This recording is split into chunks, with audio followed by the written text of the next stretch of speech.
Baby cat.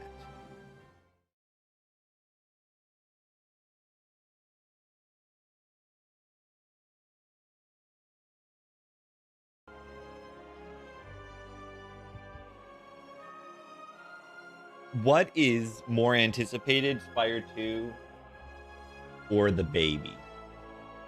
Important question.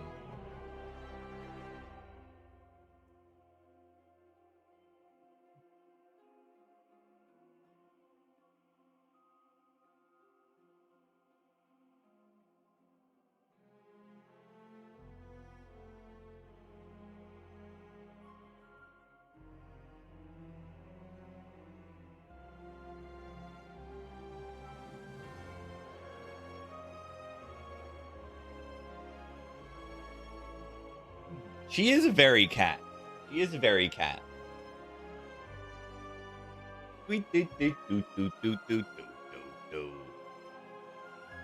Alright, who's my next character? I can actually look it up because my run history is actually saving. It's Ironclad Man.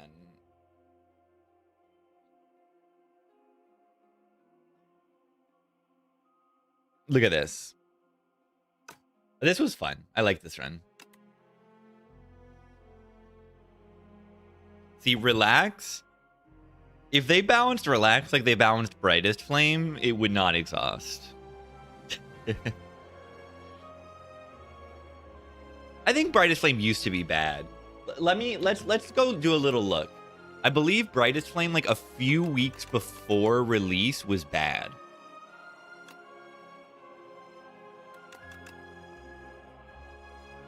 Whoa! Look, Flatten.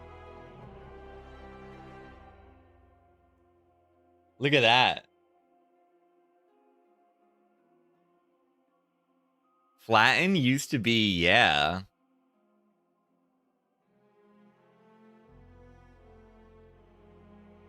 Slay the Relics. Yeah, maybe I played off stream and it's that one. I started a defect run and then I just wanted to see how good the shears are. Does it have shears and egg? Yeah, shears and toxic egg. It probably just keeps it, because I'm pretty sure it just keeps it in a file. Based on the description of Slay the Relics, it says, keeps Slay the Spire things in a JSON file and then uploads them. So I probably just uploaded that last one. And it's just there. Yeah, I just clicked Imbue Shockwave and then I'm like, I'm just going to go live.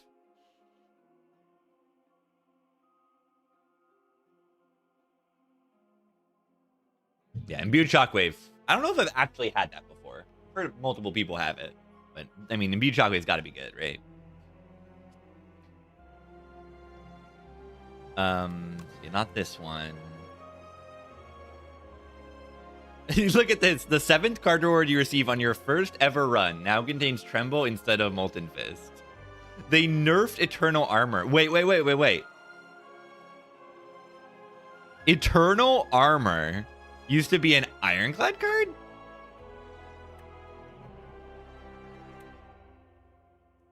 It looks like it was an Ironclad card.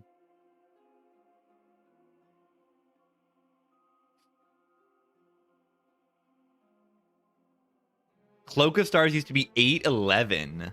Holy. Forge on Conqueror used to be 6-9. No.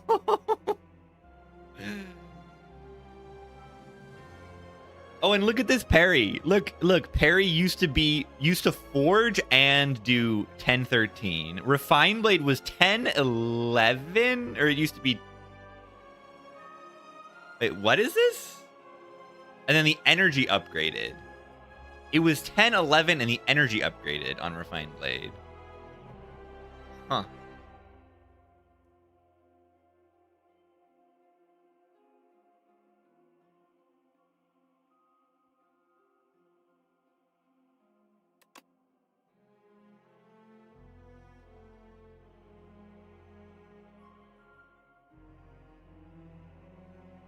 Pendant used to only give 2 apps. Ooh.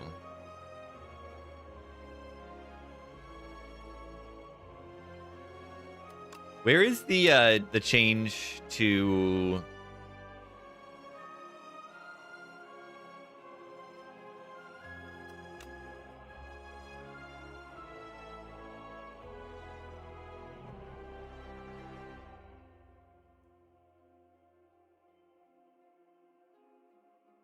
Booming Conch? Look at this. Booming Conch used to just be maybe a Sling of Courage, essentially. Reworked Junk Ball card back into Barrage from STS1. So Barrage used to be gone. Flat Cannon used to be 1 energy? What? Changed Bodyguard card. I need Junk Ball.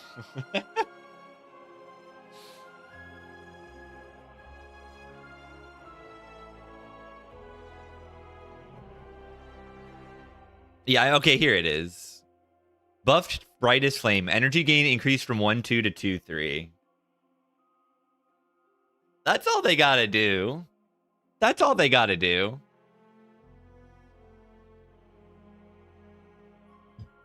Yeah, Bodyguard used to be different. Oh, I mean, this is something I never actually knew. But yeah, I guess for a moment, Bodyguard was a 2-cost 8/12 summon. Oh my god. That's a ridiculous upgrade. That's an insane upgrade. 2? Yeah, I mean, that would be crazy. 2 energy, summon 12?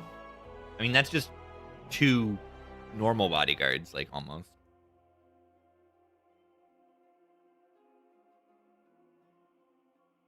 This is really interesting. Reworked grapple card. Graceful. What is that?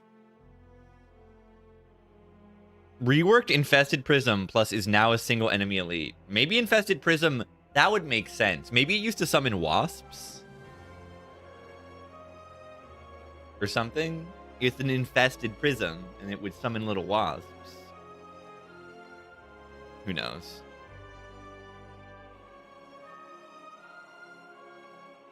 Swapped mechanics. Terraforming and prep time.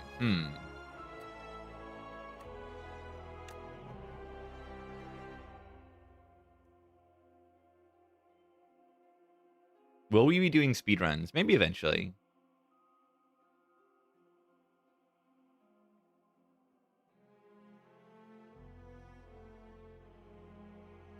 Bodyguard was nerfed to 4/6. That's pretty bad.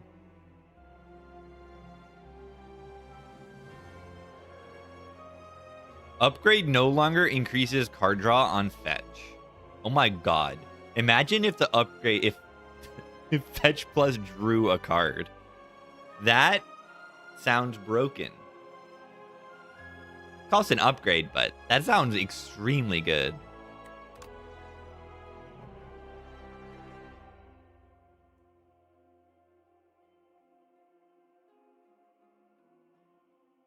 Reworked the cards. Compute refactor signal boost. Resonance was a power. Decrepit old patch notes? I know, I'm just finding interesting stuff.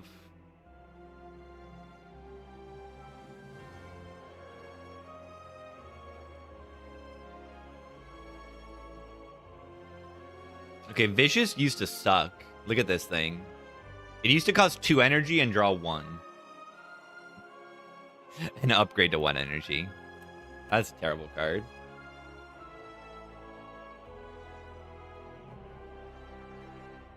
Calcify 5/7 for a moment. Oh, look at this. Dirge, yeah. Dirge actually started off exhausting. And it returns to where it was. Yeah. Dirge needs to exhaust. It needs to exhaust, or it needs to not put the souls. If it didn't exhaust and didn't put the souls, it would probably be fine too. If it just was summon X and nothing else.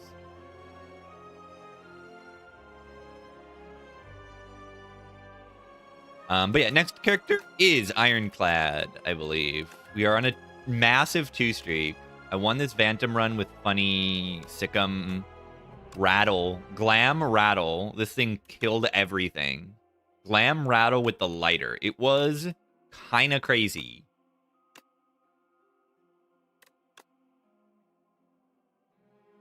Yeah, I don't know if playtesters have the option of saving these things, but I think Mega Crit probably has them. archived somewhere.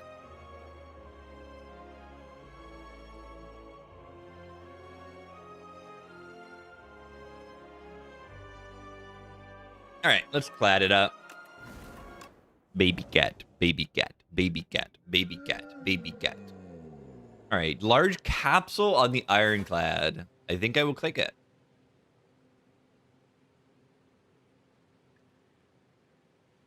Large capsule on the clad guy. Seems pretty good.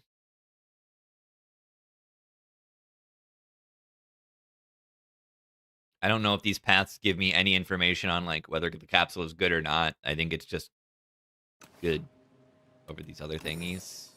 Money.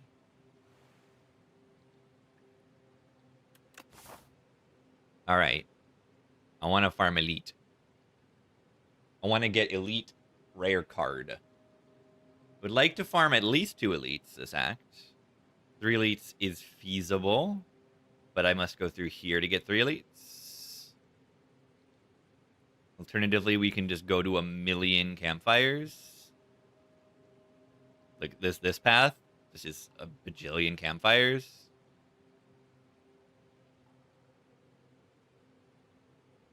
Take fight, shop, 3 fights, elite, a bajillion campfires. How do you ever lose? Yeah, because you have a bunch of base cards in your deck. I think this could be the run where I get capsule in the P-Box. I really want that to happen. That would be exciting.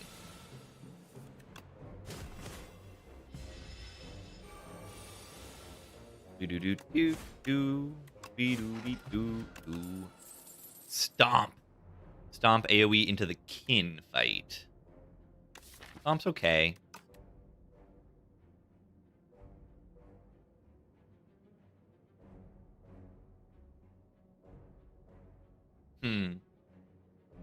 I think I take a stomp.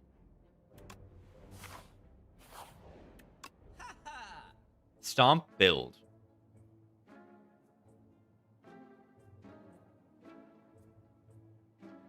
If one stomp is so good. So Unrelenting's been buffed. It's a solid card. The damage number is pretty good. This is probably like comparable to like a Carnage Inspire one. Just think about it, like if you're playing this and a strike, it's 20 damage for 2 energy. And then you can potentially get like really good value if you have 2 cost or more attacks. Play with it. Alternatively, there is a card called Discovery on the screen. I'd probably click that. It says Discovery on it. Juggling? Yeah, I guess it could go well with juggling. All right, definitely take the potion here because we have not gotten a potion in our first fight.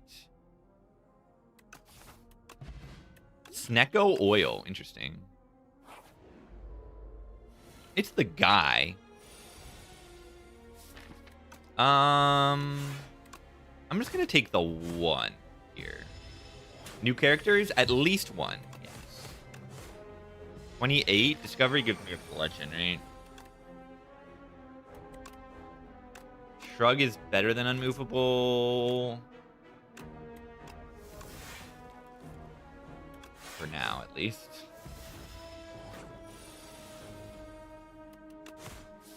Yeah, this is fine. But I'm taking like 3 damage or 4 damage in this fight. It's not bad. Great stomp. Great stomp. Great stomp. No info about it. Not at all. Bloodletting. Okay.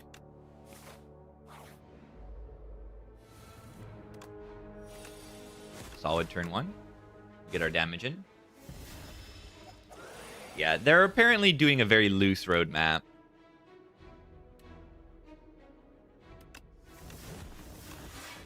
You know, it's done when it's done.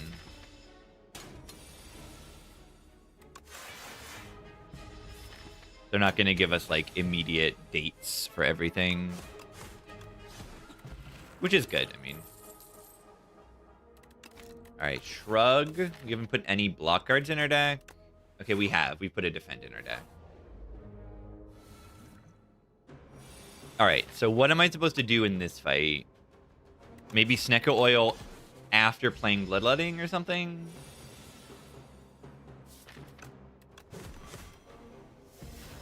We'll wait until we see what Discovery gives us, too, potentially.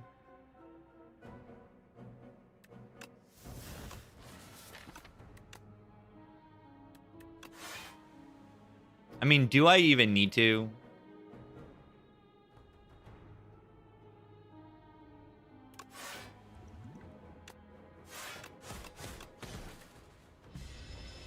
Baby God.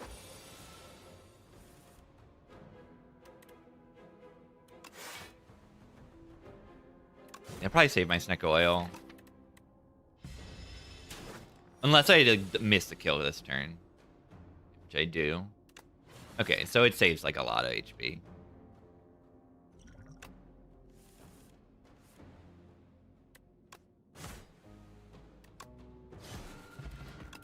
Look at this pantograph. Hellraiser with an extra strike in my deck. Oh my god. These are not really very good cards, are they? I have 2 upgrades ready to go. On what? Bash Stomp or something? Discovery? Setup Strike? Oh my god. So, like, I think the Cruelty is not crazy to take. We could take Cruelty, upgrade Bash Cruelty. But it's not even that good into our boss. I still like it.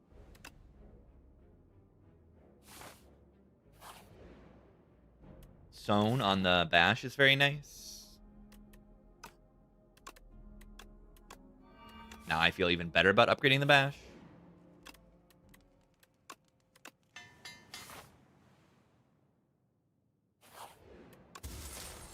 Hourglass. Very nice, honestly. Eddie! Thank you for the primer. Lol.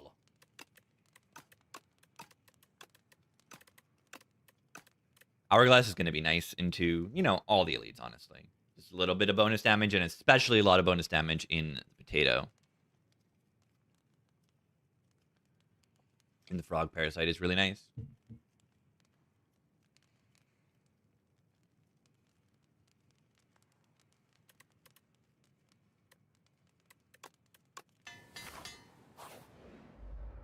Potato.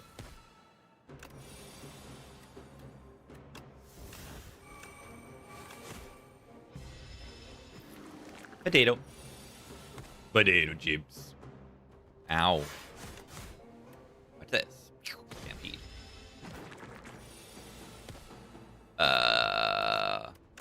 I bottom decked my Bash.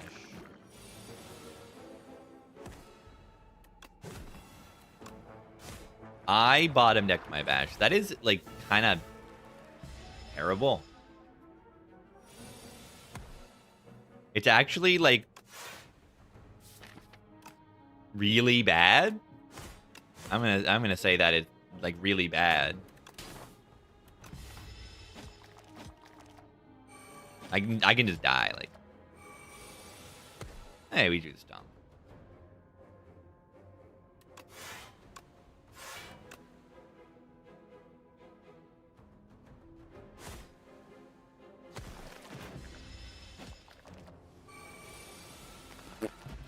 All right, we're fine. We're fine. Unmovable.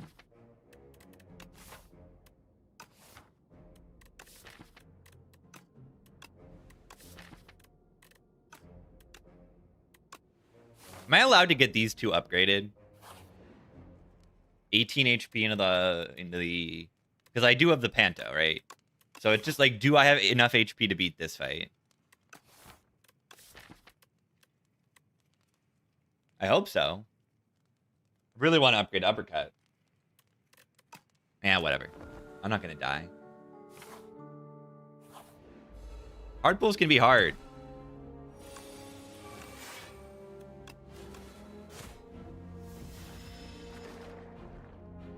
Like, this one is kind of hard. Okay, we do the Swamp.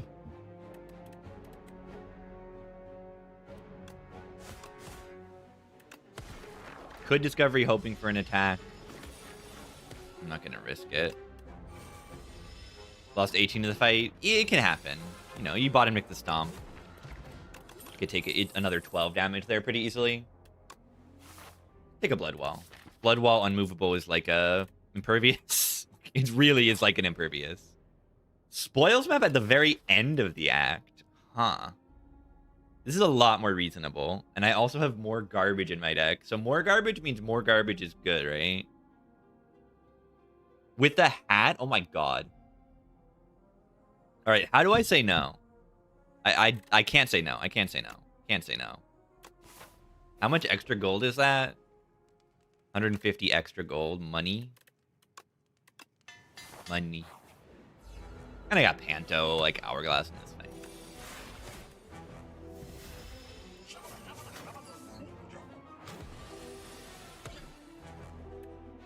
Hourglass would be good here. These are pretty terrible draws, but that's to be expected.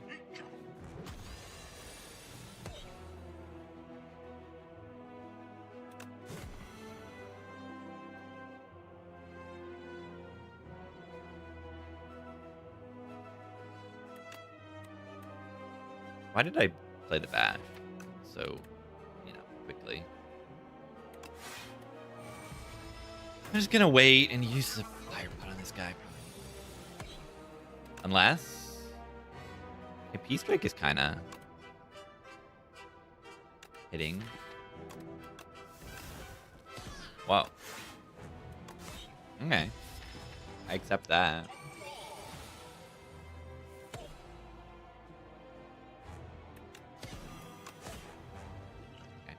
Fire pot is for this guy. Maybe he didn't have to use that.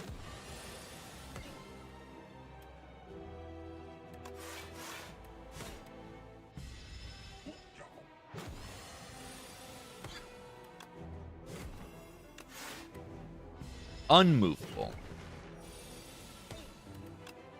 40.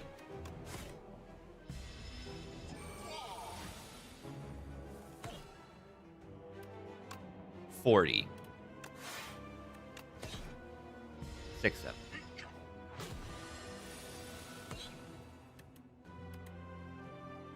Okay, next turn. Can I die? I think I can die next turn, right?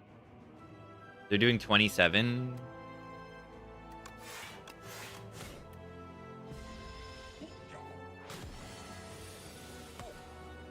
I'm a gamer. Would never die.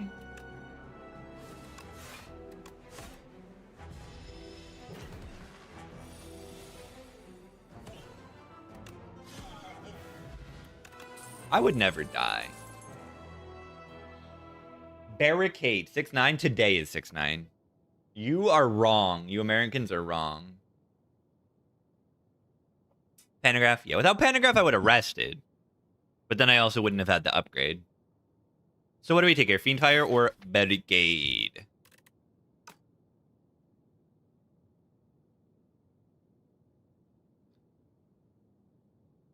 Six, 9.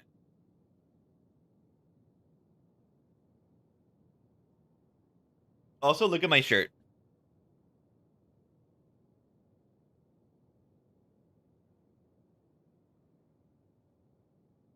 My shirt for the day. For the occasion.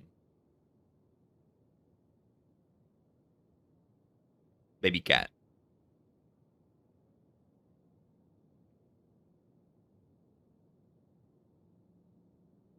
Probably just take Fiendfire. It's kind of broken. We need to survive early Act 2 because we have Spoils map. It's going to be better. Brightest Flame. Oh. Okay, what about Compass if you're stupid? I don't think Compass is that stupid. It's kind of stupid. You just take the Coco and GG. What about Mittens? Because I have extra strikes in defense. Is it good if your deck's like garbage? No, because then it exhausts your one card that isn't garbage, and then you lose. It exhausts your cruelty, and then you don't have damage.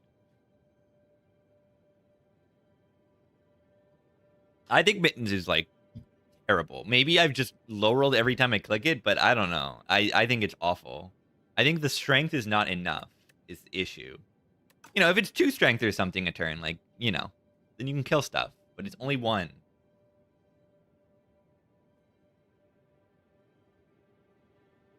Mobile version? Mobile is probably going to be once there's a full release. There are ways to get it on Android. There are ways to, like, package it or something. I didn't get it to work, but...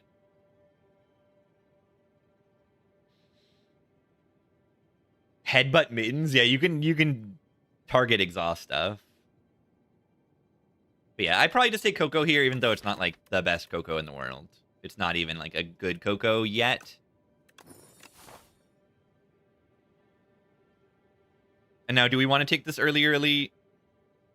Or are we just rushing to the shop? Because this path is, like, kind of easy until I get to the shop. And then if the shop is bad, I kind of die to the boss. So I need to, like, prepare for that. The other option is I go to this early shop to spend some money with my 300 gold that I have. But then I have to go through so many hard pools. And by so many, I mean 2.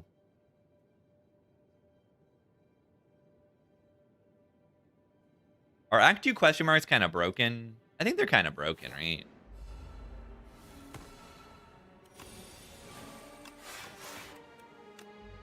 Beanfire does 1 more damage than a strike. Yeah, I think 2 hard pulls is awful. Juggernaut.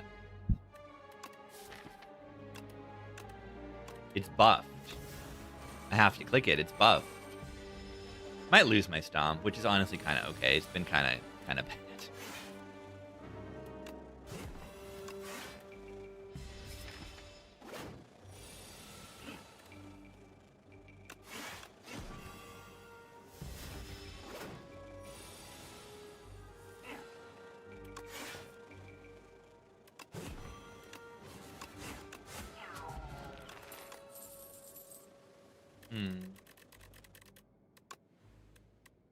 Do I even want the stomp? Do I even want it back? It's not great. It's AoE, but, like, it's not great. It hasn't been great. A little bit better with the Coco on turn 1.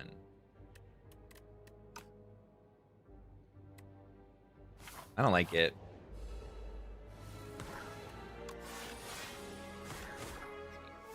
Hot Coco's not great in this deck yet. Do we unmovable here? Probably just unmovable cruelty. So that we can block.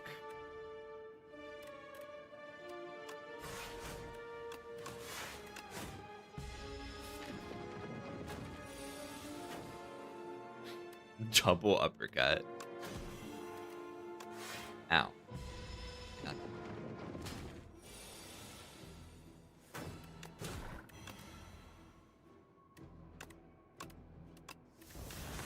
Whee! I don't want to lose my offering HP there. I don't think it's worth it. Alright. Unmovable has been really good. Oh!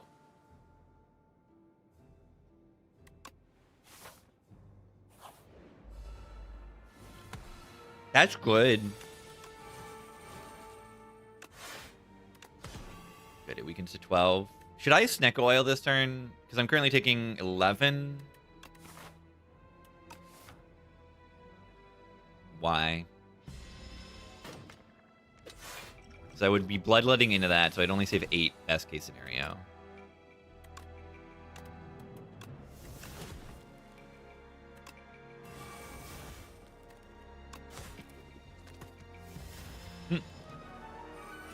Royalty kind of game. 34. That's enough, right?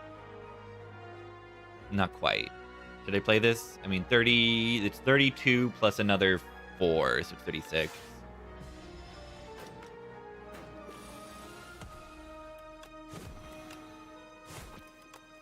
All right, this fight went fine for being a hard pull. Wait, I seriously went to 2 question marks and they were both fights. Yeah, level 100, amazing. Good thing, like, we're strong. Oh my god, what? Okay. Strength build. We're strength build now, apparently. Double dominate. Ogabego. I'm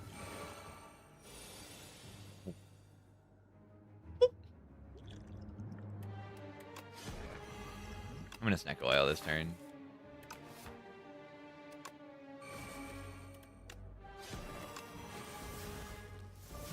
F2, I got bad RNG. This is true. I could have done it in the other order.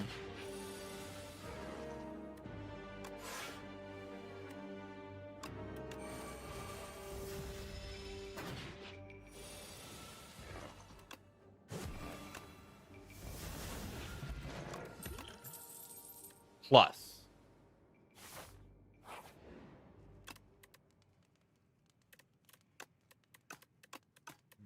I really want this guy upgraded. A lot of upgrades I want. Ah. I'm going to be so rich. Do I just pay for 2 removes here? Do I just pay for like strike defender, strike remove, or strike clumsy remove?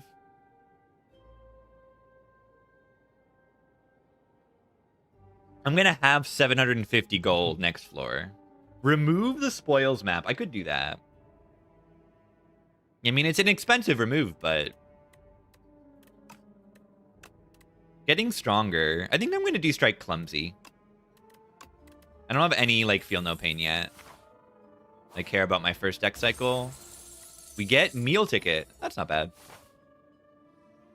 Wish there was another upgrade on this path. I mean, if I'm, like, really confident, I can go on this path. Am I that confident? We have potions, and the deck is, like, very good now. I have to take 2 elites before I get to spend my gold, though. And that's kind of scary. It's really, really strong, though.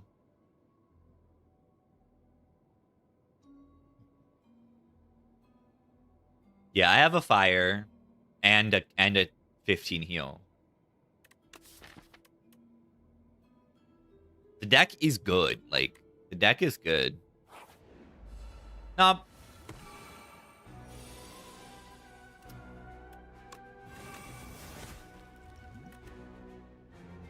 Nope. Maybe I'm gonna die.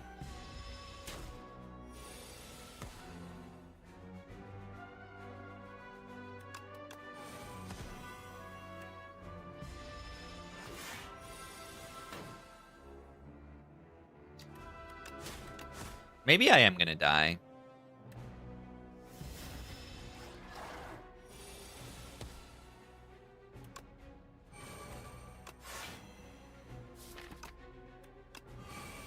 Maybe I am just gonna die.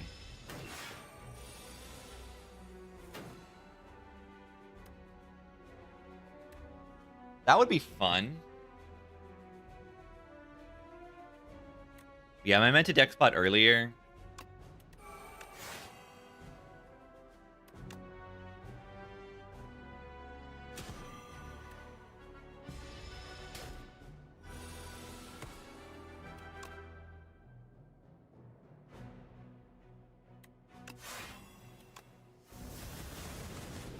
We'll have to do like 30 to something damage next turn.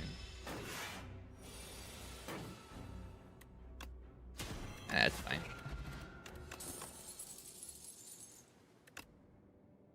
Almost Strike Plus is very good.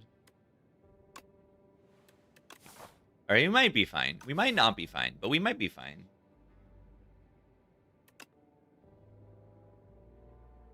Hellraiser is better now that the pommel. Yeah, I think I underestimated the slowness of the deck. Stoke. I don't know about Stoke here. Without an upgrade.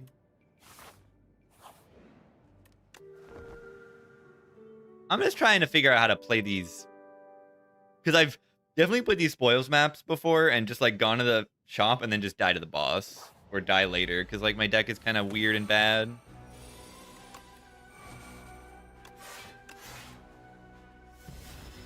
Ugh. Fight is probably better than the other one, but still. I think I'm just gonna die here.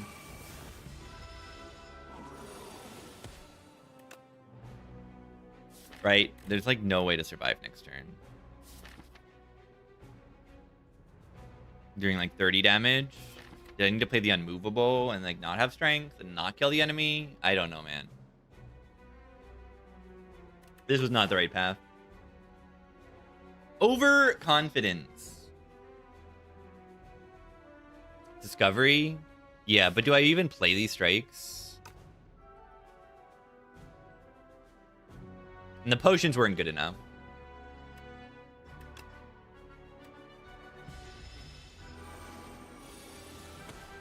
Okay.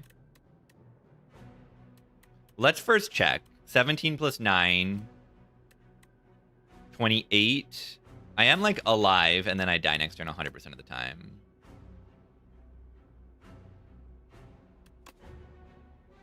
Yeah, I'm just like dead, right? The enemy doesn't die.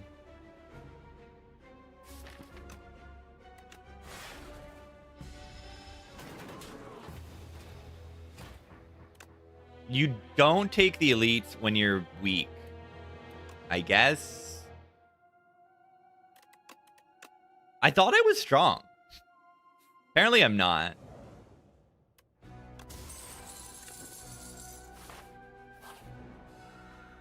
Of course, there's a double shot.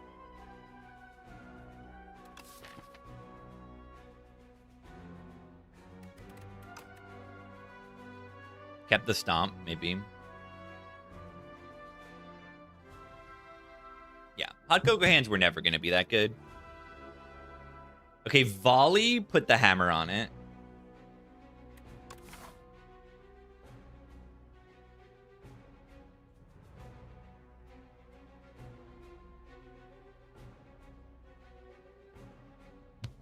Yeah, I didn't have a draw potion left because I used the Snecko oil. If I had the Snecko oil, maybe I just shouldn't use a Snecko oil.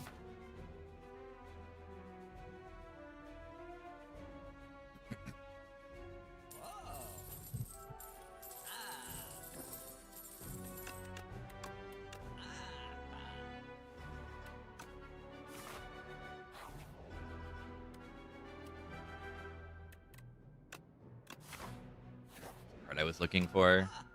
Oh, poor. I should have saved my money. I should have saved my money for the second shot. Nope. Nope.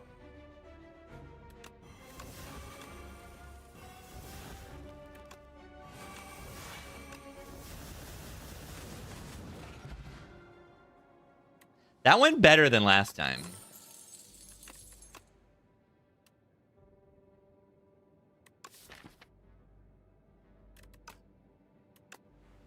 That went a little bit better than last time.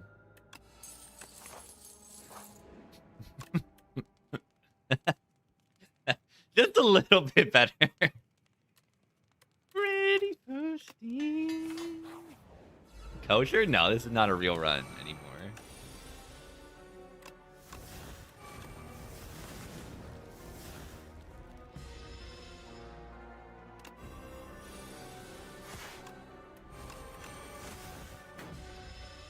Ow. I mean, the deck is notably better when I top deck Scrawl on my 9 energy turn. Before they place a cherry sign, the iron will turn to gold. Time out of mind.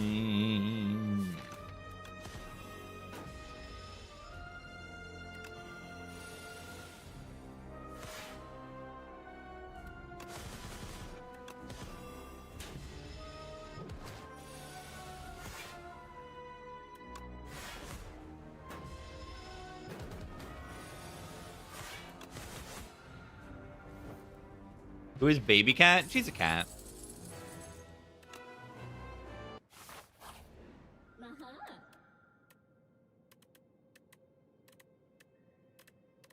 Big.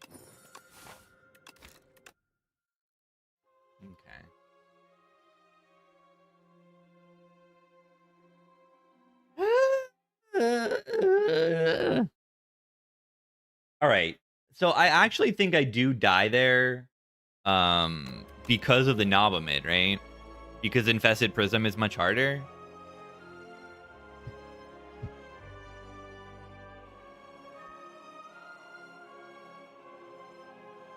I don't take that much in old Infested Prism, and I'm fine. So maybe it's just like bad muscle memory. Probably is. Being like, oh, I can just farm Elites in Act 2. If I deck spot early there, then I save a little bit of HP. I don't think it's enough. It could have saved like 4 HP or something the deck spot early. I don't think that's quite enough.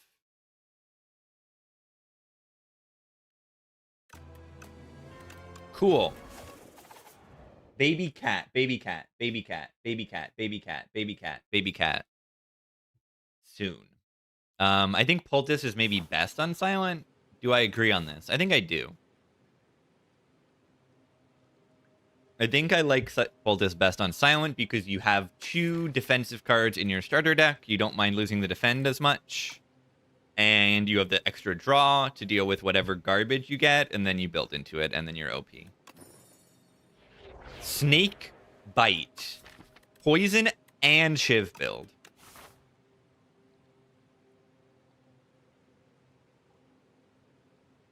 Not bad as a transform. So do we want to go to a shop, or do we want a campfire before the first elite? I think I like campfire, but then also being able to dodge elite if I want to. But taking 1 elite in the act would be pretty bad. I want to prepare for elite.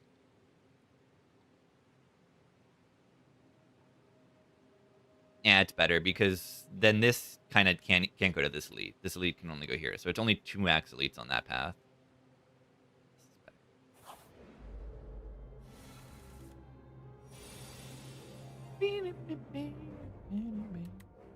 7 plus 6, 13. 13.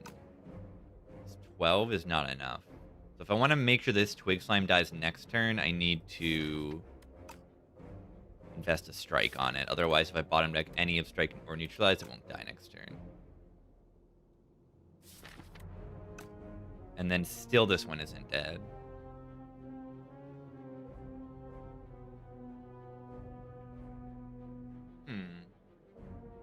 Borophil, thank you for 17. Street Killer? No, Ironclad died already. GG. Yeah, I don't know how to do spoils map.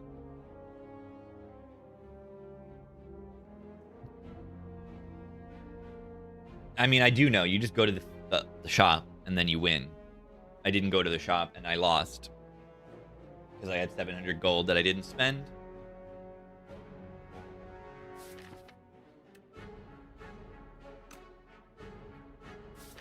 So you have the best draw next turn. There is no good draws. But this kind of does suck.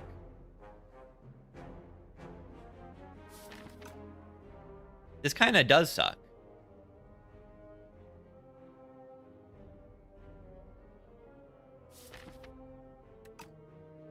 Maybe I do Snake Bite Strike in this Twig Slime here, so that they die. Right, 7 plus 6 is 13. 13 plus 12.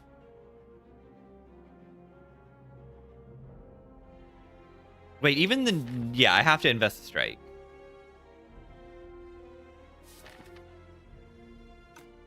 Six plus 7. I know. I know.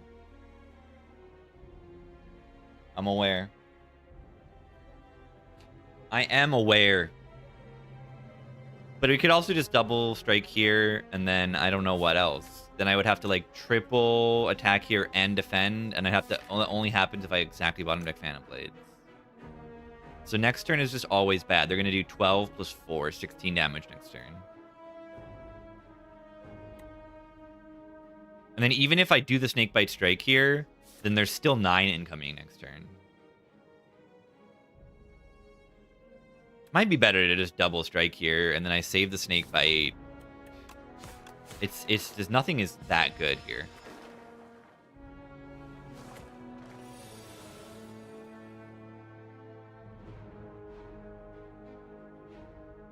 All right, we bottom deck to Sender's Bane. That's good. So neutralize here reduces it by 3, or we just kill here. we take 7. Ow. Of course, they attack again. It's okay, though.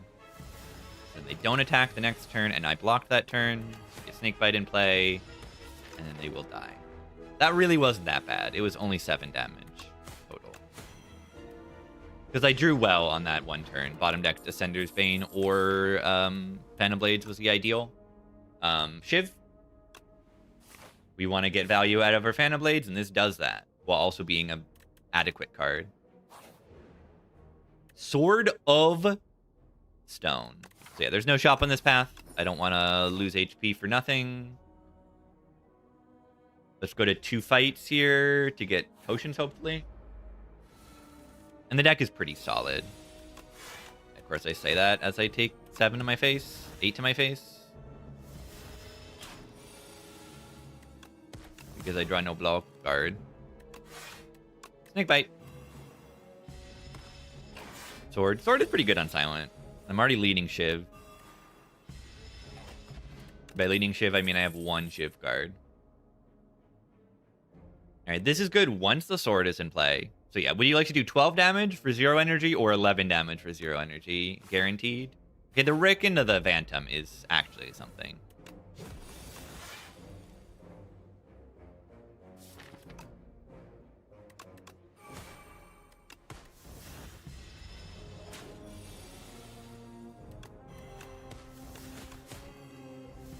Poison Ill.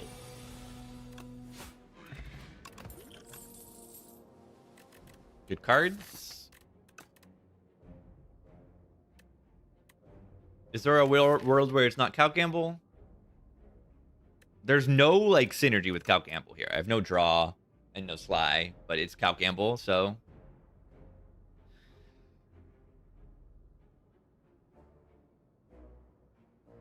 I don't know. It says Calc Gamble on it.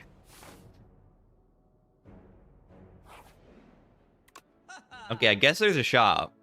And the shop has a footwork in it. What more needs to be said or thought? And nothing needs to be thought. I need to click on the footwork, and I click on the footwork. Alright, do we buy like a flex spot for an elite? Flex spot's pretty good. Dagger spray is okay. We need something for the potato fight. We need something for every fight. Foam pot's good in all of the elites, but then the dagger spray is the potato help.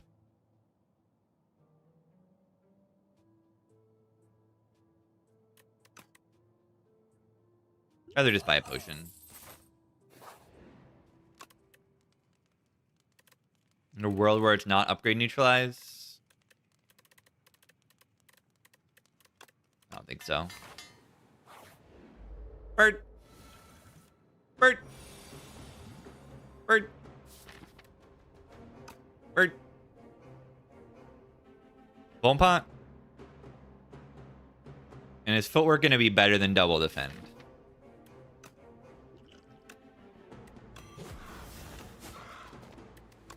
Like, it saves 2 here. If I play 2 more defends that block enough, then it's going to save me. But I also might redraw. Ow.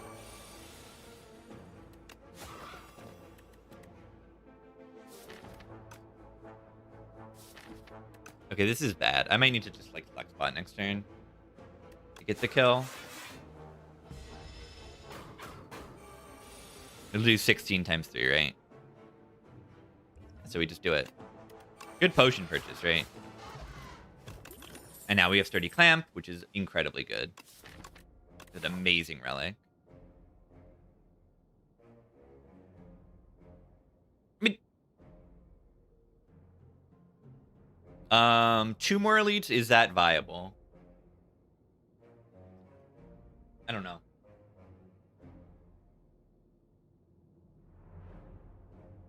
Talking about this path.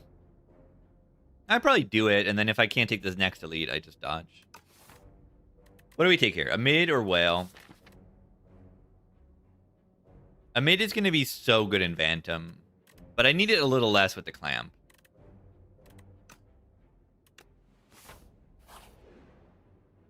Bird. Egg. Yeah. If there were a campfire into elite, I would have to consider this, but it is not. So I must eat egg. Eat the egg. Yummy. A carrying shield clamp combo. Oh my god, look at that. If you have 10 block, build. Look at it. And now I don't even have to play block cards this turn, and they'll just keep it. Play footwork here over the snakebite? Yeah, probably.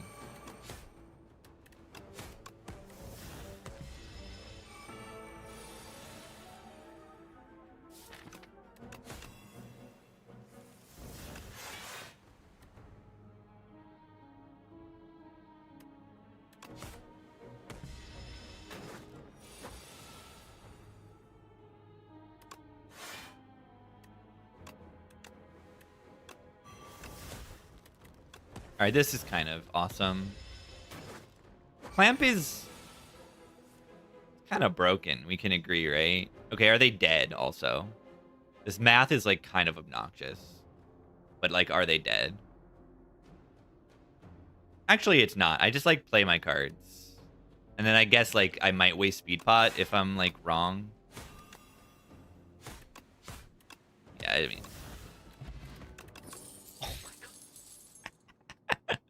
All of the relics we've gained so far have the words 10 block. 10 block deck. I have to take dash, right? I literally am forced to take dash here. I must. I have to. I have to take dash here. I have no options. It says 10 block on it. I have to click it. It is a sign. All right, do I need to like rest into the potato? I want to upgrade footwork. I'm just gonna rest. And I can't upgrade it. You're right, I can't upgrade it.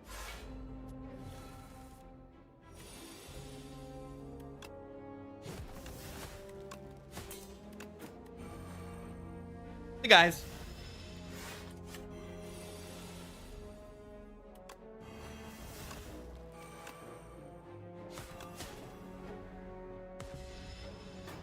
These relics are very good. I can't, like, overstate how good these relics are. They're so good.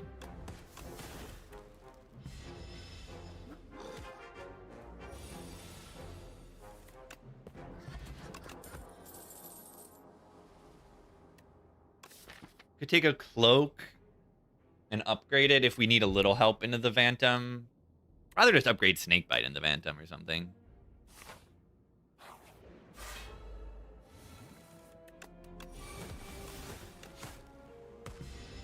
Middle guy has a boar.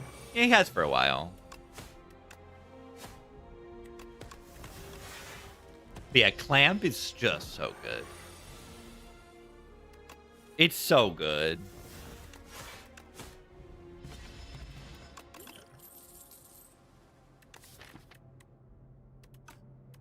One blade dance.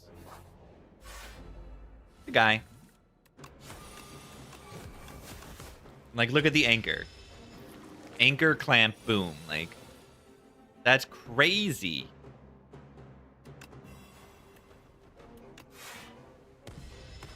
Clamp better or calipers? Yeah, one of them is good and one of them is not.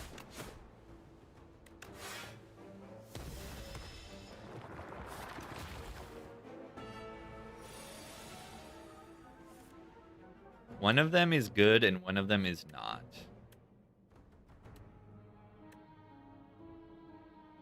Better is a debate for philosophers.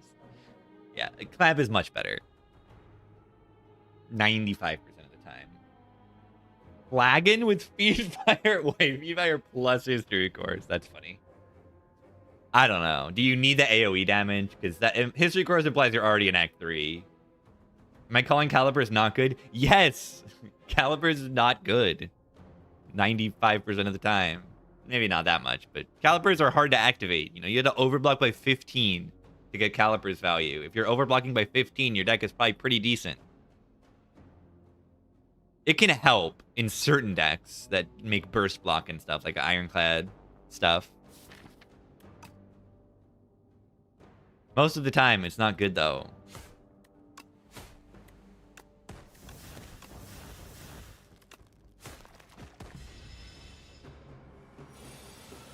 That's like the joke, by the way, of the calipers would be good here. Like, it's a joke because it's like usually not. But the joke wasn't like stated all that often. It's easy to like miss that that was actually a joke a lot of the time. Well, I definitely needed to rest in that fight. Definitely needed to rest there. Whatever, we destroy this thing. Watch this. I'm upgrading Snakebite for my like long-term damage in this fight. I think it is the right choice.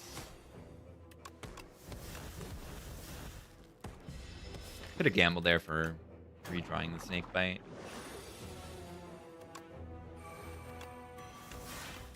Yeah, they have good ping because sometimes these doesn't like working. Oh my god, I'm blocking. Defect to get damage orbs in the heart sometimes. Yeah, it was like kind of a defect relic. Not always true, but like calipers could help in defect a lot. You know, bias cog calipers, make a bunch of frost, evoke them. Was pretty good. Baradil 8 months. Remember when the sub notification was a knob and it was super loud? It was for a little bit. And I would say the calipers could sometimes play on Ironclad as like a budget barricade. Ow.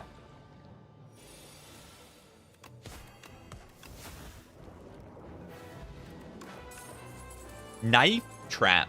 Abrasive. I like knife trap-ish. It's not that good here. Right, I make 5 shivs in my first deck cycle, and then it's 5 shivs for 2 energy. It's not that good. So just take abrasive, lol. With sword? Yeah, I mean, it's nice.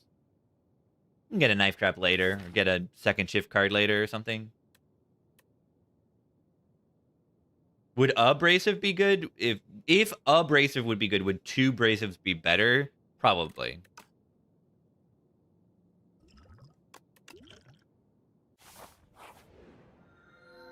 The mittens. Shiv build. Okay, what do we take here? Coco or Candle? Probably just Coco it up. I'm silent with, you know, extra draw on turn 1. If I draw abrasive on turn 1, I can just hard cast it. If I don't draw other stuff. I don't know. It's not the greatest hot cocoa yet. Not quite yet. And it's like again, I should look at the paths for Candle. Like if there's a lot of campfires, you know, like 1 extra campfire over normal, then I could take the Candle a little bit more. The Candle looks okay. Hey, look at this path. The Candle is like pretty solid on this path.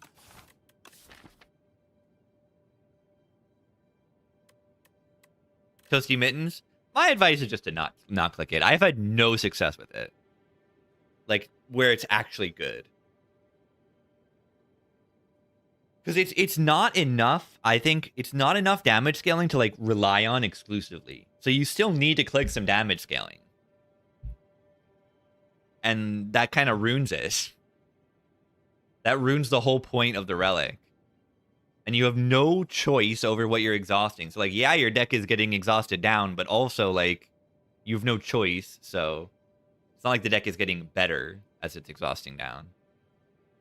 You like Candle here. I don't mind the Candle here. Yeah, I mean, theoretically, the Mittens is kind of good for shivs. Common Relics dropping Bag of Prep so often isn't Coco good. Yeah, the Coco's always good. Mittens plus Crossbow? Yeah, I guess that's a good combo. Maybe not on Silent as much. On Clad, that sounds awesome. Yeah, I think if you have, like, Feel No Pain, the Mittens get much easier to click on Clad, because then you're getting a little bit of block from it, but then what if it eats your Feel No Pain? What are you doing? What are you doing then? You're crying. And it eats a card every turn. It's going to eat the Feel No Pain in some fights, at least. But I guess you have strength then. If it played the top card and exhaust it, you wouldn't need the strength at that point. That's broken. Yeah, if it played the card and exhausted it, oh my god. Yeah, of course that would be good. Then it plays the card. The bad part of Mittens is if it hits a power, then you just don't get that power in a fight and you die because you missed your power that you really care about. In like certain boss fights. So you kind of have to be reliant on this Mittens. If you can kill with just the strength and like cards, then it can be okay. But if it eats a power that you're relying on, like you better be okay without that power. You kind of have to build your deck the way that like the old Doormaker was for like a week. Shining Strike. You could put Nostalgia Toasty Mittens. Yeah. But then the first card, yeah, you play a strike every turn. It exhausts a strike. Yeah, there's not like quite enough ways to deal with the Toasty Mittens.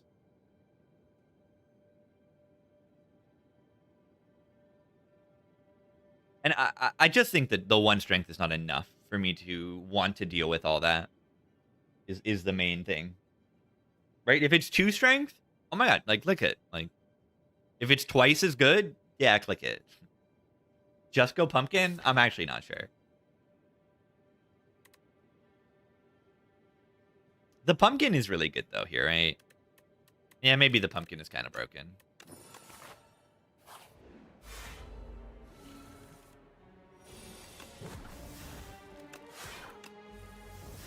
Abrasive.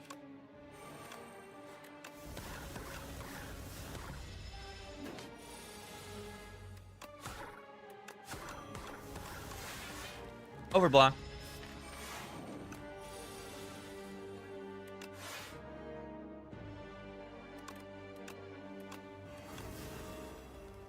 I love being able to just overblock and clamp it up. It's kind of broken. 31 damage. This is a terrible draw.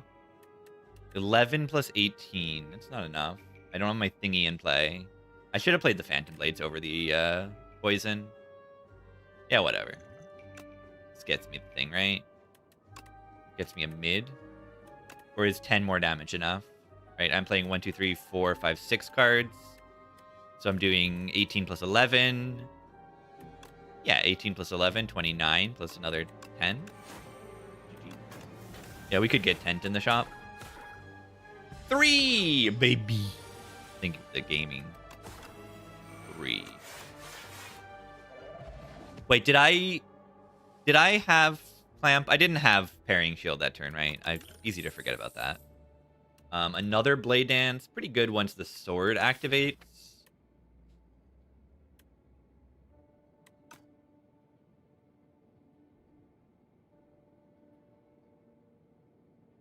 I didn't have Phantom Blades, right? I didn't have Phantom Blades in play that turn. I should have played Phantom Blades that turn. I played the Snake Bite instead for some reason. Baby cat driving herself home? Yeah, she knows how to do that. I just like misplayed the fight.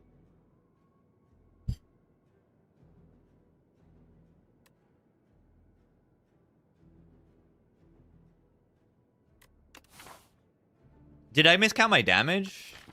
This is only 11 damage, right?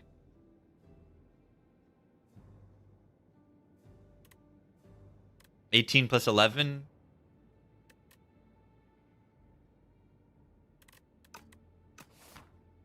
Dagger Throw activates my Abrasive more often.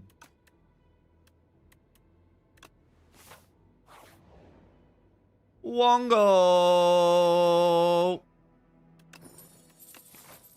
Oh. Okay, this trombone is going in. I don't know how much I like the rest of this song, but that trombone saves everything.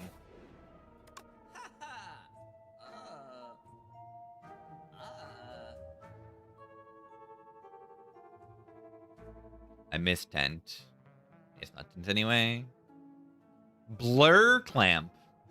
Is that actually good or is it not? It's probably not good. Do I take anything here? Phantom Blades 2 is something, I guess. Dramatic Entrance is okay. Panache procs before the strike. Oh, yeah. No.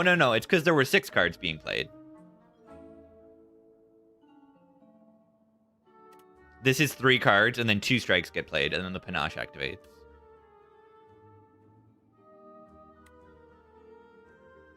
So yeah, two strikes and leading strike would have been enough. Yeah, I just played quick. Panache timing is weird in this game. It's a little bit later than you'd expect from Spire 1. And I always am, like, thrown off by it a little bit. I might just do nothing in the shop. I bought a lantern in the shop. That's what I did. I could buy another backstab that's AoE. Yeah, certain animations. I also have noticed that the leading strike puts shivs in your hand really slow versus other shiv cards. I think it's like a holdover from when this only gained 1 shiv, and they just like duplicated the command instead of making it add 2 shivs or something like that. It's really weird.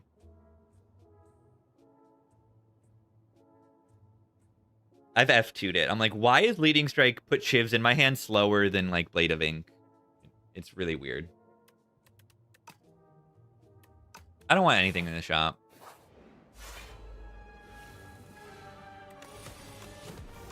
Yeah, so like we have like kind of the best of both worlds, right? We have 2 extra energy on turn 1, which is plenty. And then we have 1 extra energy every other turn. Abrasive. Abrasive.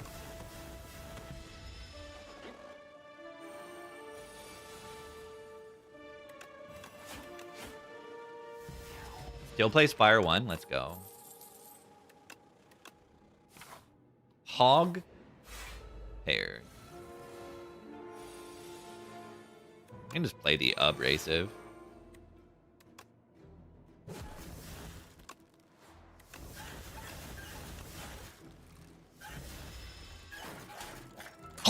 Chompers.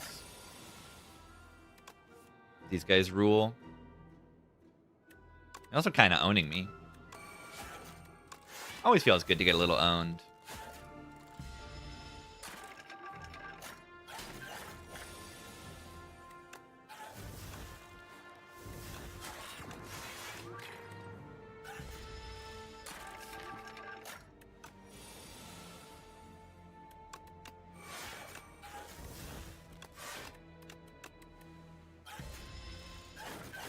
Yeah, good fight.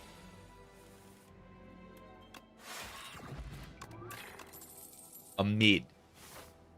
Mid. Do we like explosive ampule? I think I do. For a lot of the fights. Yeah, I don't know. I like both of these.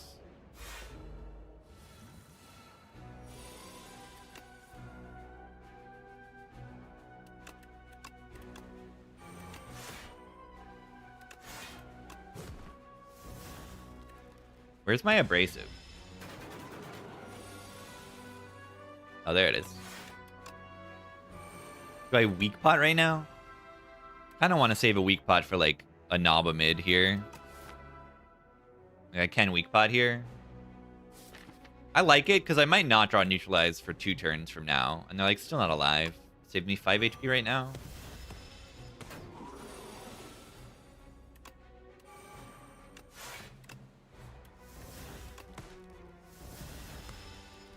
I mean,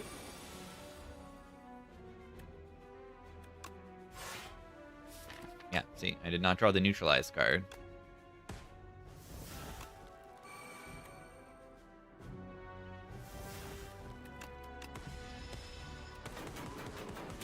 Thorns.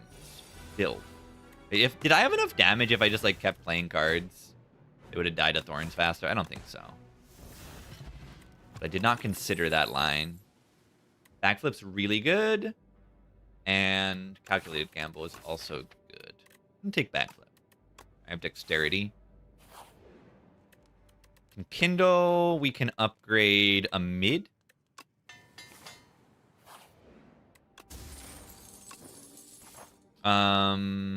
Should I kindle here in case I need to rest here? Probably. Kindle. Alba mid.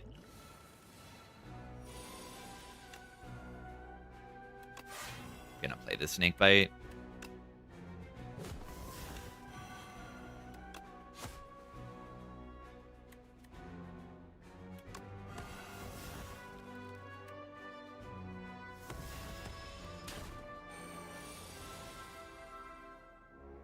Dash in the knob fight, the classic. It's actually like really good. Mid.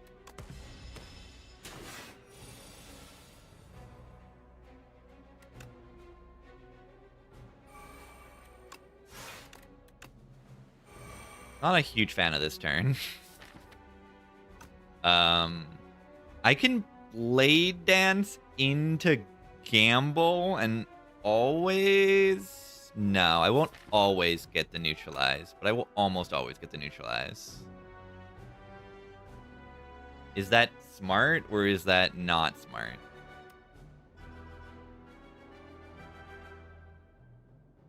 Probably not smart, right?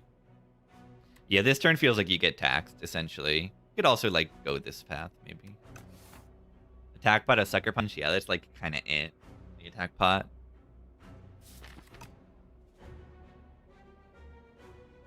Yeah, I could use Blade Dance, attack pot, and gamble to guarantee the neutralize. And, I mean, this is why I wanted to save the weak pot. But it also saved HP in the last fight. And then I got room to put the fruit juice. So, I think it was better to use the weak pot.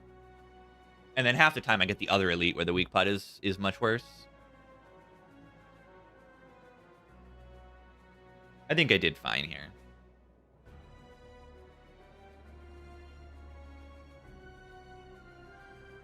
It goes to 11 after 2 skills and a week. Yeah, so then I should just not do it. Thank you for doing the math. I'm just going to trust you. I bottom decked my Phantom Blades.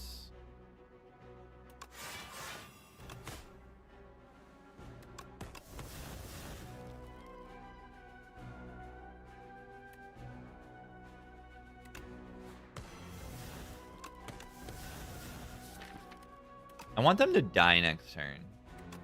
I think they will.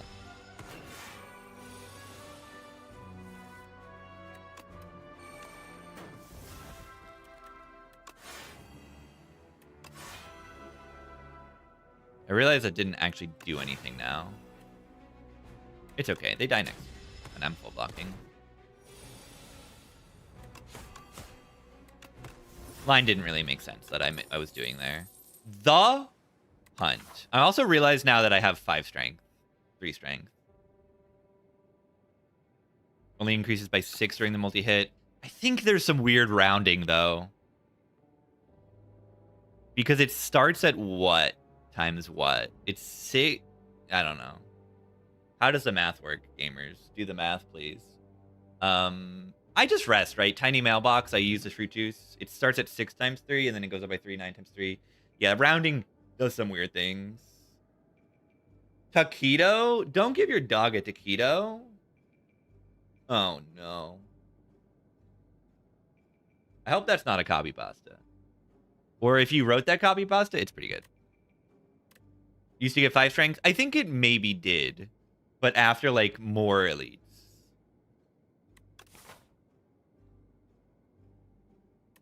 Yeah, it's probably a copy pasta.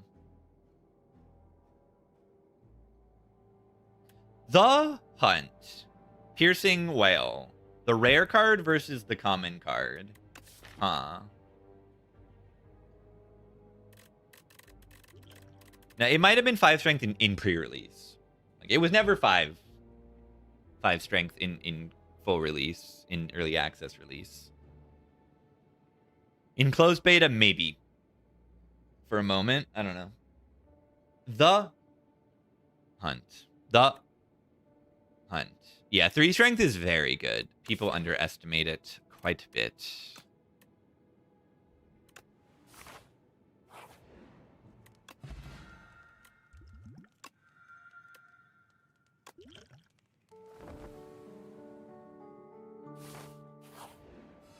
It's free. It's free, but it's delayed.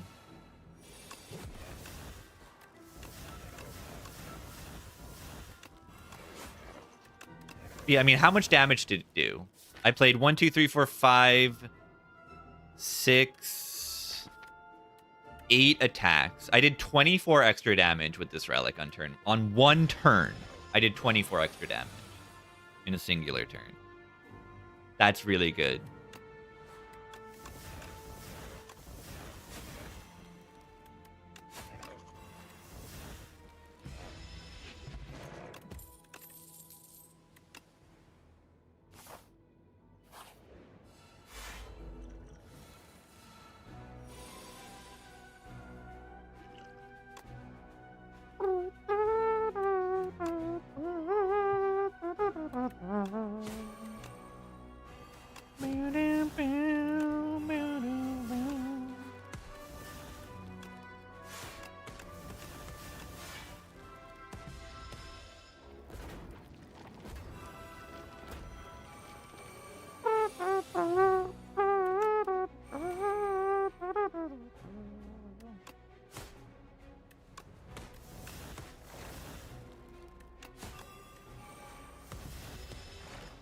That fight's fine. Yeah, the mites are way harder.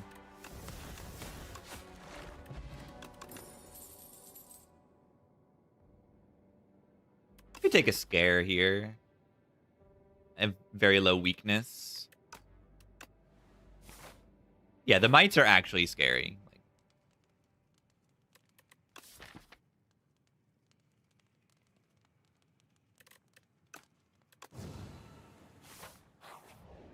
Probably have to kindle once and then never again.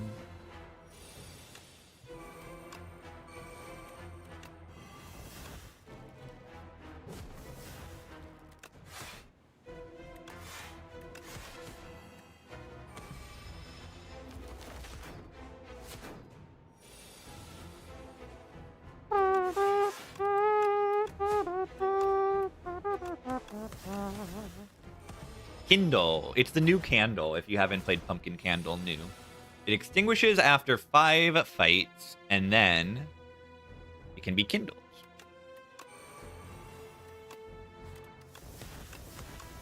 Getting owned right now, this turn.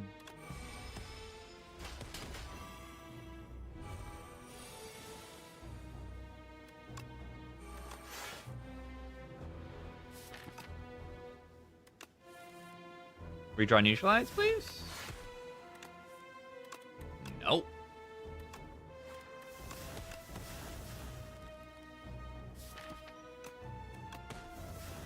Ow. That is brutal. Oh. It was a funny remnant. Still, that's so scary, man.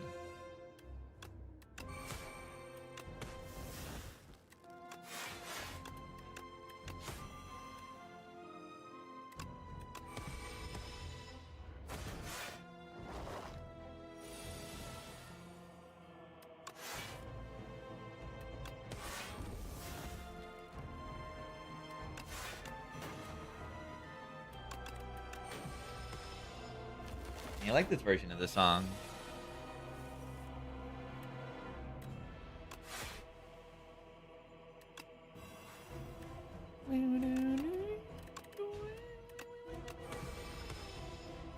Like the perfect slide guitar song.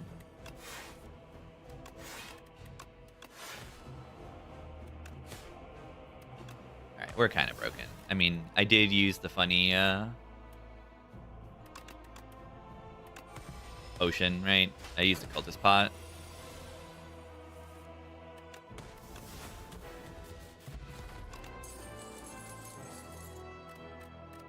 Am I skipping here? Or is the assassin... Maybe the artifact strip from assassin is good enough?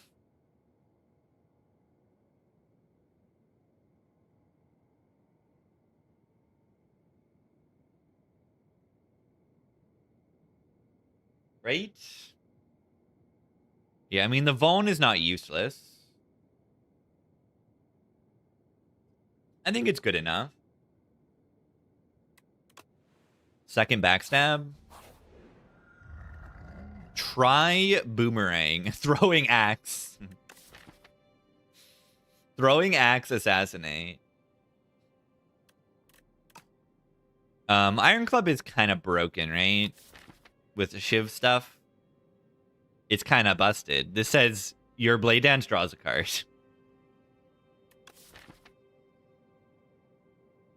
We definitely like draw here. That's a lot of draw. We have no clear targets for Try Boomerang because we're the silent, and Throwing Axe is like, what are you doing? Yeah, okay. We have 4 base energy, a lot of energy on turn 1. It's pretty clear, right? Throwing Axe After Image, yeah. If I have an After Image in my deck, then there's a decision to be made here. You know, if I can guarantee an After Image every turn, that might be better than the club.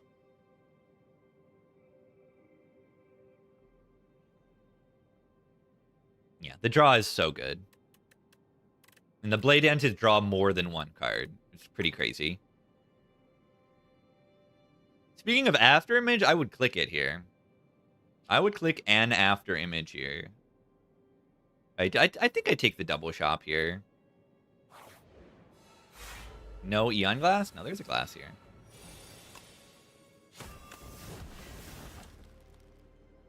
The enemy is dead.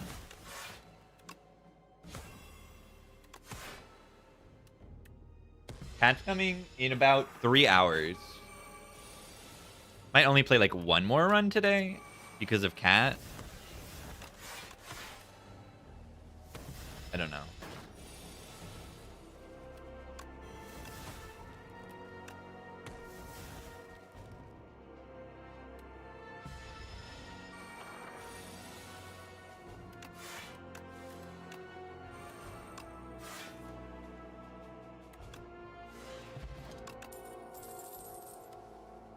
Remember when I said I was lacking weakness? So I picked a scare because I was scared of not having weakness? Not anymore. Money. Money. Money. Money. Money. Money. Yeah, unless I'm going to this shop and like not this shop, it's not doing anything. We're picking up the baby cat. I like Deflect a lot. I'm looking at Deflect Acro and then going to next shop. Leaves enough money to buy like most common and all common and most uncommons, I think. Or maybe even all uncommons and most rares. But yeah, so much damage with the sword. Like, just look at this. They're just dying.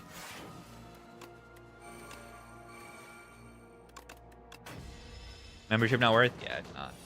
Prolonged work with Clamp? Yeah, well. It's an okay prolong.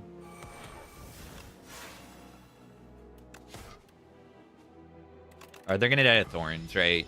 I didn't set this up.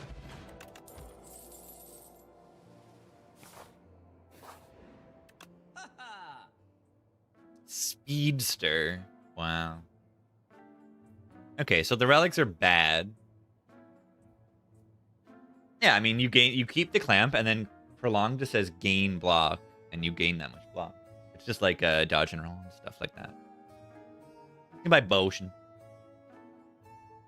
We can buy potion. We can entropy the statuses in the Eon Glass to be less bad statuses. That's kind of funny. Second snake bite. Oh my god. I mean, I'm a little worried about Eon Glass, I guess. Right? I think that's fair.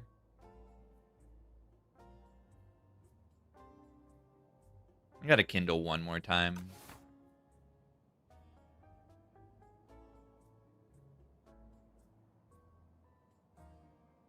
Entropy could just be like, you know, weird value. And yeah, it can get rid of the statuses. If it goes long, it can like ruin that. Let's try it. I think this deck kind of likes it. Maybe the production was kind of good. I feel like I have enough energy, but like production Iron Club, like, it's got to be okay at worst. Whee!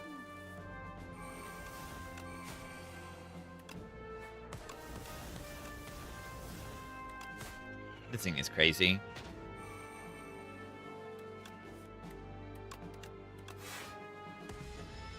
Transform shivs. Wait. Boom spectrum shift. Where's infinite blades? Oh, right? Where's infinite blades? Spectrum shift. It's genius. Why am I getting destroyed right now? Okay, at least I got this weakness. Oh, okay, good. Spectrum shiv. It's spectrum shiv.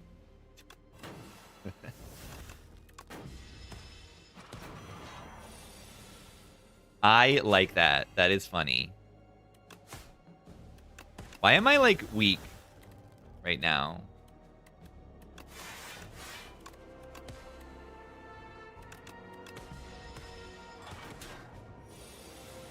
Why does this thing make you weak?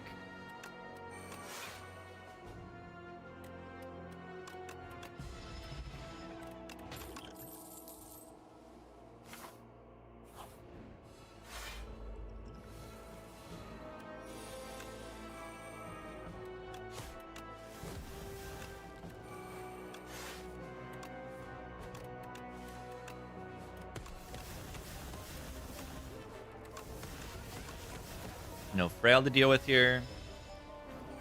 Best fight to get in 8 hours? Yeah. It made the entropy an 8. It's nice. Prepared to discard that? Incredible.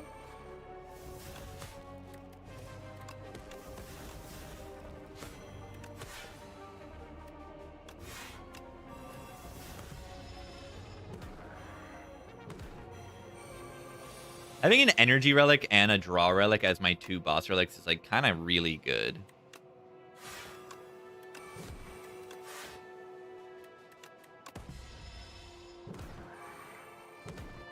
Beating Remnant, but you can't lose more than 20 per combat?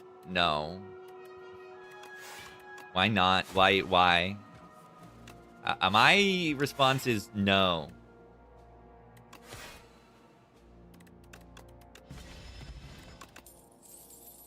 Plus.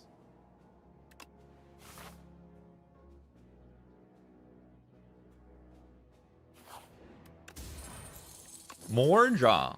Okay.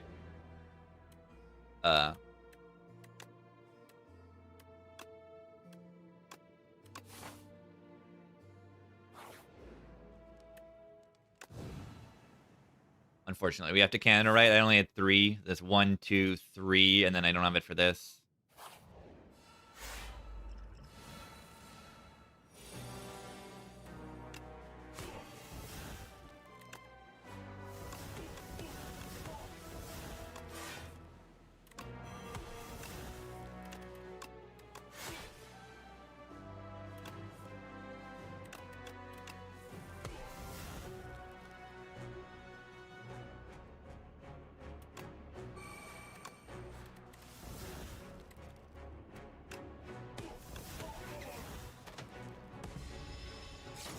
We don't need to put the mid.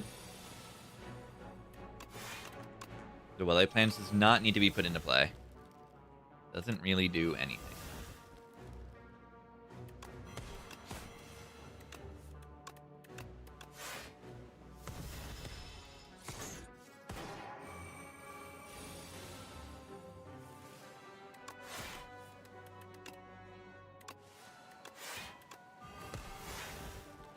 Mid.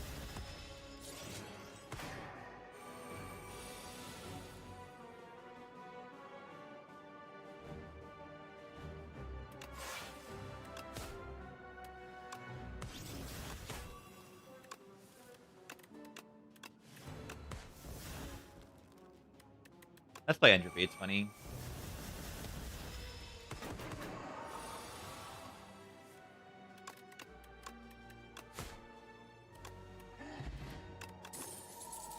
Bolshenbaum. The worst expertise you've ever seen in your life? Do this and rest. That's not a good relic.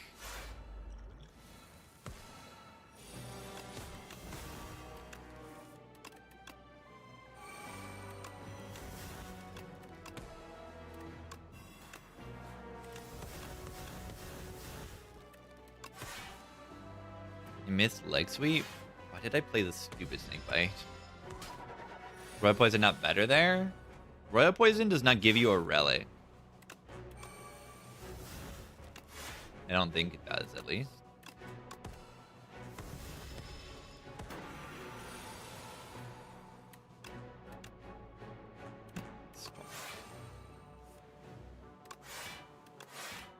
Literally worse than Strike.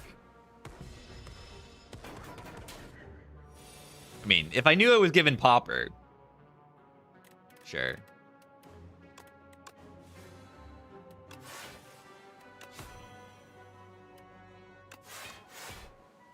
This guy's hitting me. I don't like that. Okay, you're right. Royal Poison is also a relic.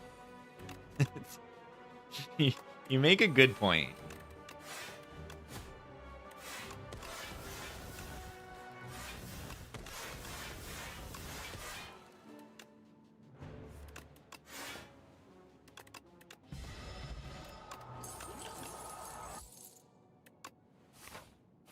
Alright, hopefully this is enough HP.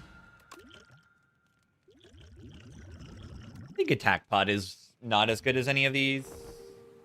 Actually, Gigantification Potion doesn't really do much on this character. I guess on the first Shiva turn is okay.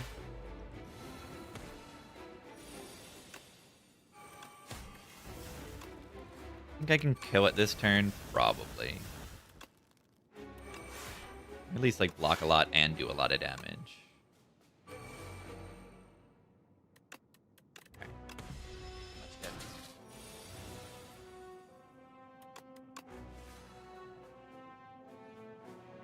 Do I get to do this? Do I get to Nightmare Abrasive? I don't think I do, right? That's only if this kills.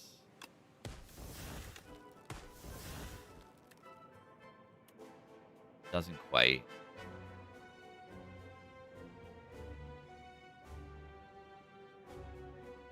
I don't have like my parrying shield right now. We could potted. We still can.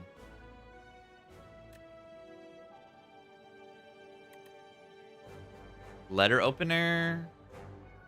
No. Nightmare Prepared are the only cards I'm playing here. I mean, I could potion. Any potion does it here.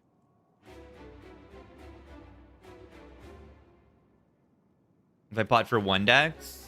No, because this Survivor? How am I playing Nightmare and Survivor? How am I playing Nightmare? Wait.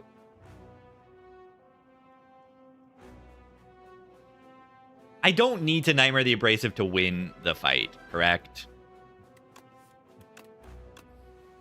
I don't need to do that. It's funny.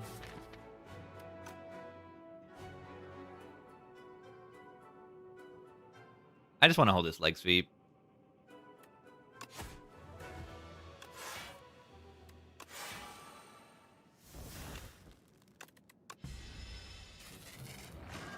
Better card? What better card? The footwork? I mean, that's pretty much it. Which, you know, what if I do, right?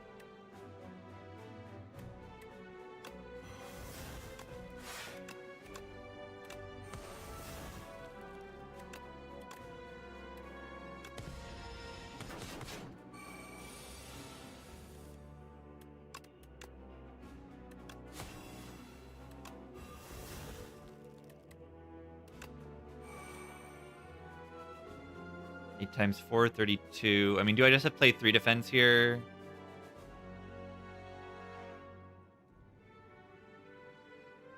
Or can I play footwork, go up to 6, and then it's 11 times 2?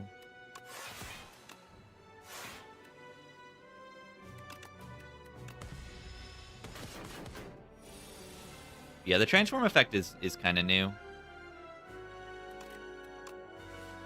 Oh, that's kind of good. I mean, is it?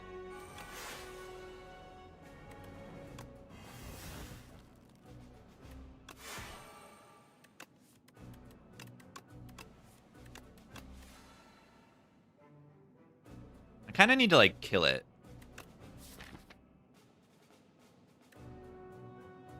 I mean, I have 6 decks. Looking for 10 more next turn. It does need to die, though. And the Thorns are doing a lot.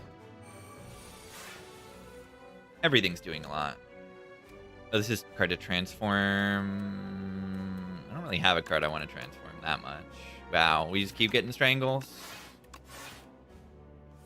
Just keep getting strangles. And it continues to be not great.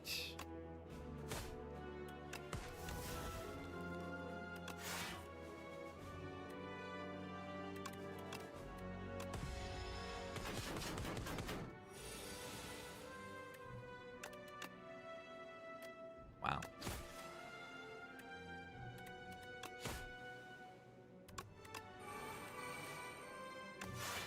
Right. GG.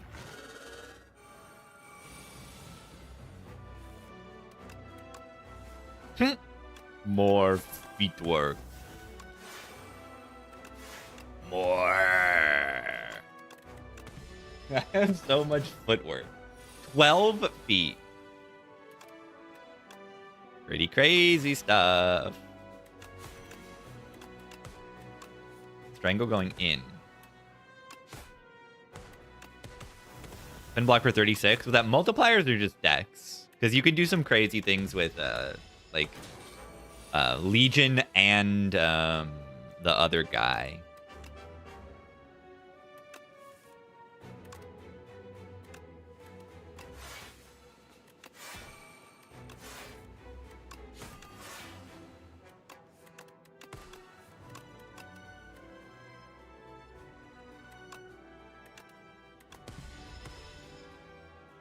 There's a few cards you can't get from it. I thought you couldn't get Nightmare, but apparently you can. Up my sleeve. It's actually kind of good.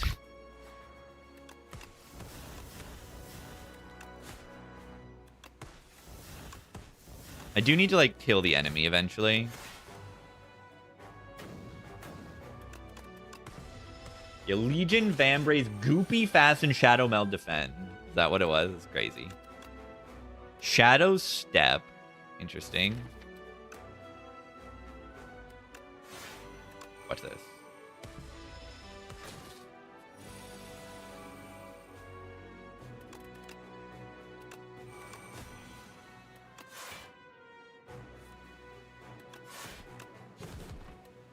This is okay damage.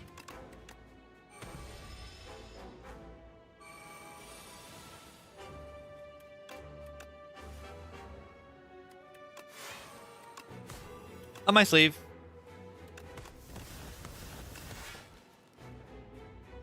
Watch this.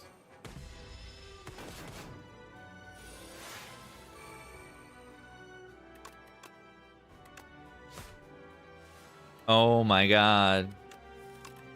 That's a 30 damage shiv. That was fun.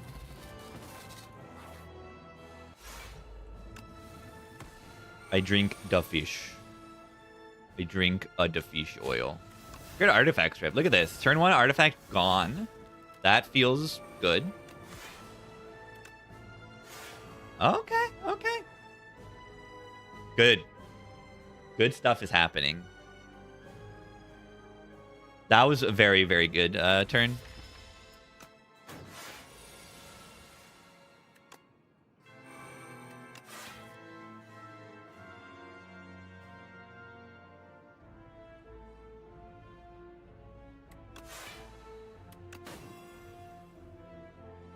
Be a little careful with my card plays for now. I don't really want to transform any of these, but I have to. Yeah, I guess that discards the abrasive. Seen worse. Seen much worse. The Glass is just a big bosion of sand. A nut of footwork.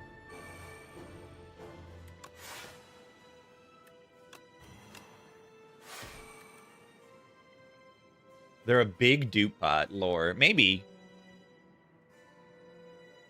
Why not transform the defense? Because I like defense.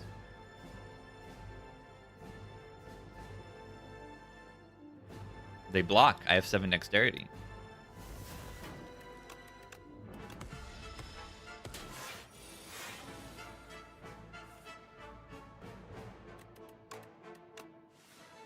Snakebite build.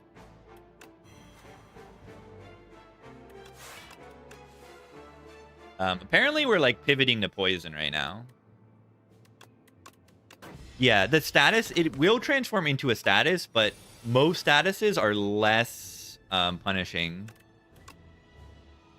than Withers. So it actually can be okay to click them.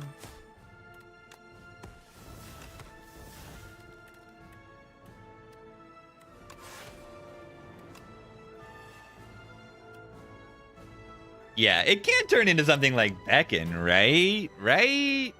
It can.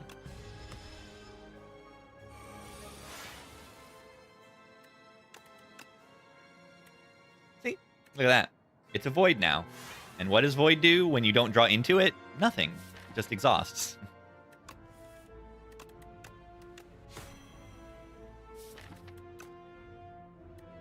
We'll out this Wither.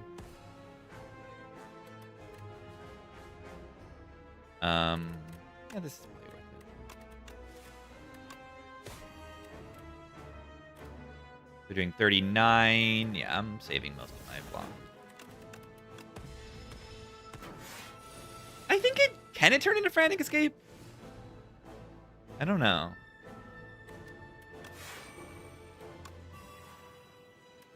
I think it's doing a really good job. Well, that didn't do anything. Did I potion here? Taking like 18 right now. My god, these Withers are kind of brutal. Wait. Wait a second. Is it? Whee!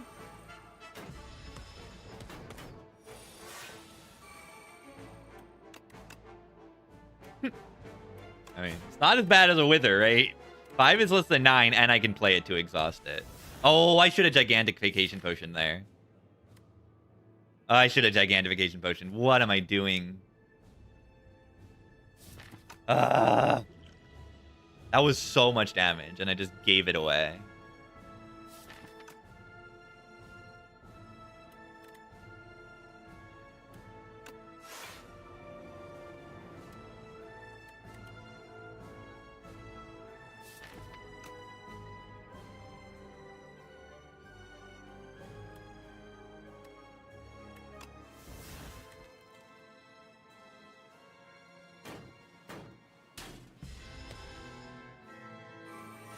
Getting sussy.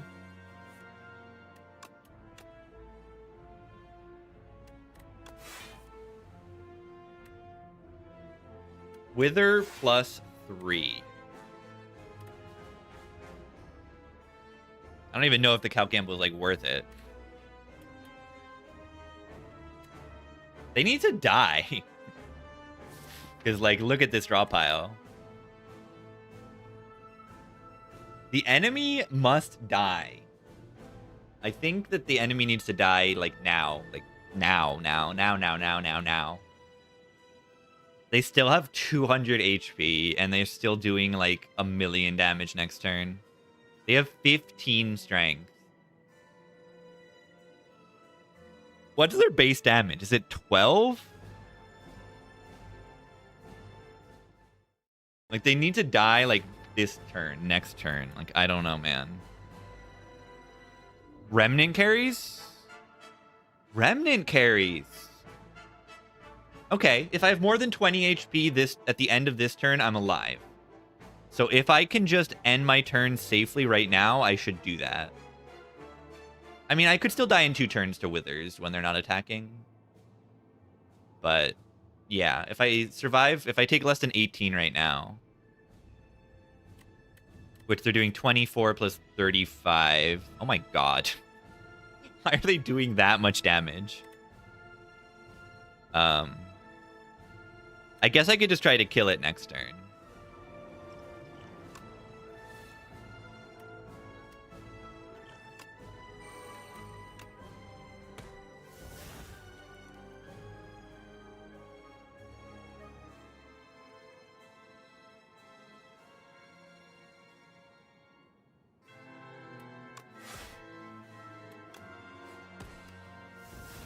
Did you see that tech? The Withers in the discard there?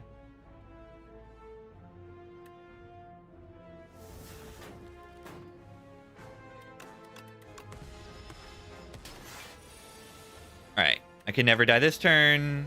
Hey, it's Beckon. I have 21 HP right now. Okay, this is a hilarious hand.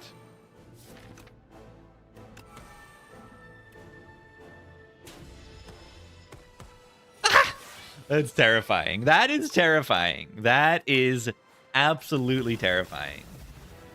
Oh my god. Okay, GG. You see the Eon Glass? If your damage is not ridiculously good, like, that fight is scary. That fight is scary, man. I think I needed the entropy to win there. All right, new technology. Thank you, whoever suggested the entropy.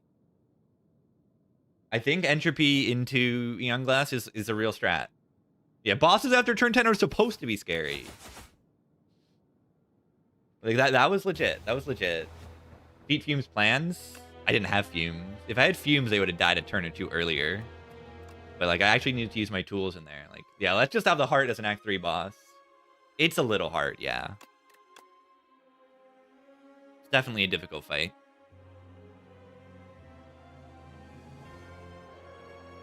Still pick Abrasive over Knife? Yeah, probably. The Abrasive was great.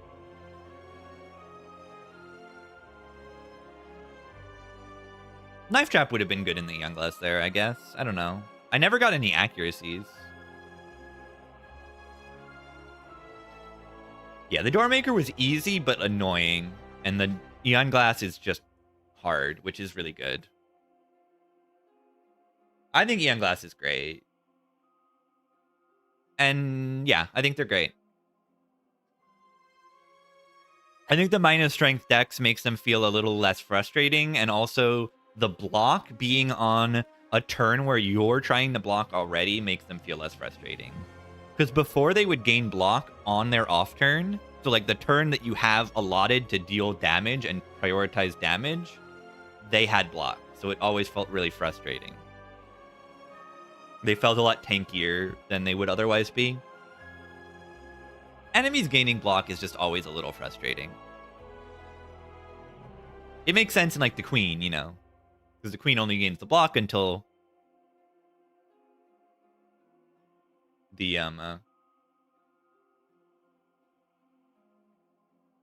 do you kill the minion?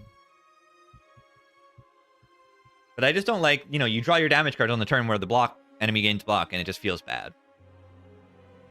Like I draw damage, I'm supposed to deal damage with my damage, and then suddenly... And yeah, I like the candle. This was a good run. Yeah, the strength decks, there's not an easy counter to the strength decks. There's not an easy-ish way to play around it. They're just like getting block from not block cards, but it just felt like too punishing for specific things, like Silent, I guess. Or just whenever you're blocking with real block. It was just weird.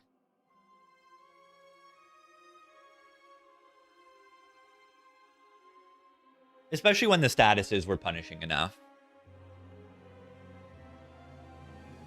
You know, it felt unfair in a way that, like, the Time Meter did. You know, why does the time meter draw down you on the turn that hits you really hard on the turn where it also puts 2 slimes? Why does time meter do that? Okay, maybe 1, maybe 2 more. Maybe 2 more runs. Maybe 1 more run. Then I need to go pick up the baby cat. We need to go pick up the baby cat. Next stream, you will see the baby cat. Yeah, time meter is nonsense. Unfair, garbage, but it was fun. But it was unfair. But it was fun most of the time. Yeah, time meter sucked. Time meter sucked. That fight was unfair.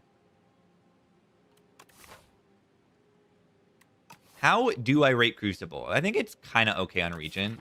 You get good block, star gen, damage upgrades that help you really a lot early game. But I don't love it on some other characters. If you just don't find the right damage cards, it doesn't do much, and then you die anyway and lose a relic. I most likely just take this. You know, you would rather lose a relic or gain a relic. I'd rather gain a relic.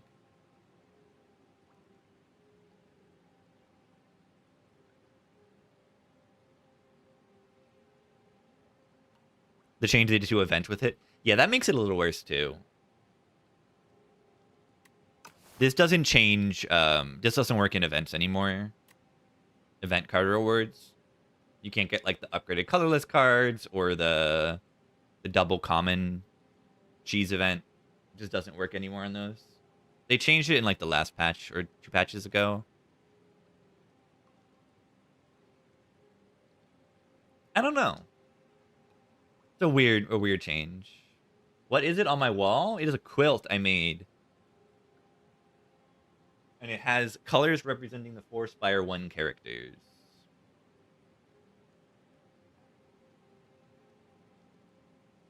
And then like a cutout here, a strip that is taken and then flipped and reordered to represent the Spire. See, it kind of looks like the opening, the title screen of Spire. All right, I take a quick break, everybody, and then I'll be back. Get some tea and a run. BRB.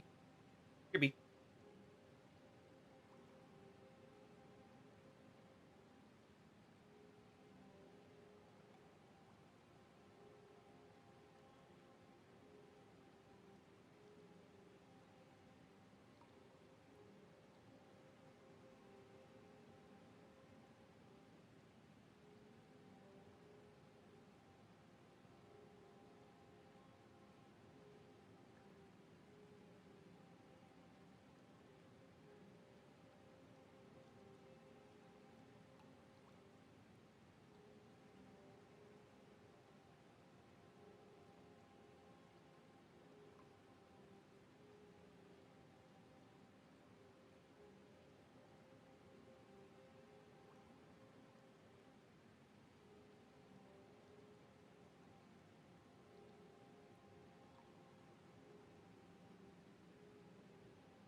It is defect time.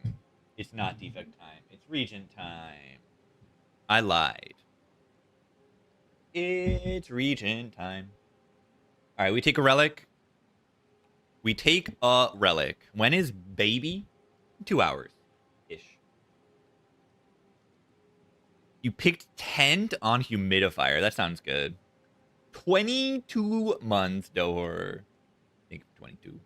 Region is orange robot. This is true.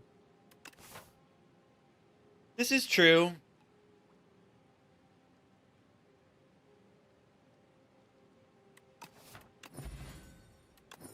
Oh. Oh.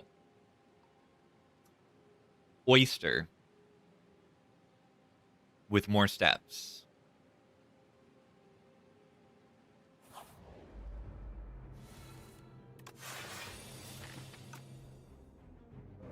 Yeah, not the greatest start. Hello? Why did I bottom deck that card?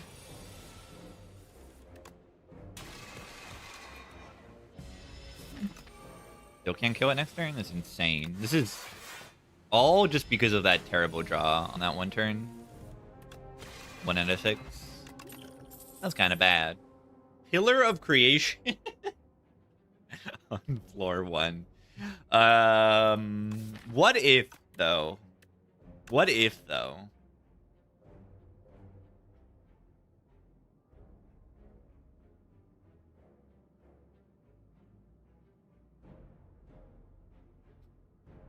What if, though? I don't think so. It does nothing. A shop? I can buy one thing that it does one thing with. Yeah, okay, it's kind of that good.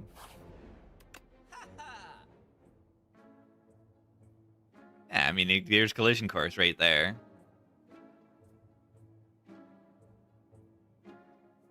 Pay me and go. With a prime. Thank you for 5 months. No world where I don't take that. And because I didn't take a block card, maybe I take the glitter stream. Maybe I take a firepot. Rotten War makes the blade. Yeah, this will block for a little bit too.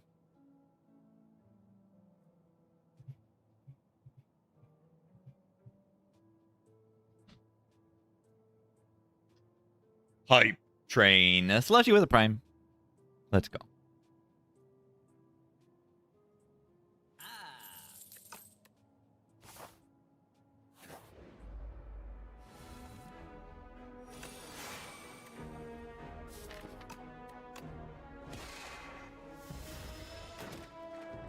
This is an easier assortment of them.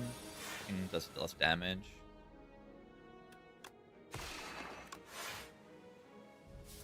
Didn't try collision course because I'm suck.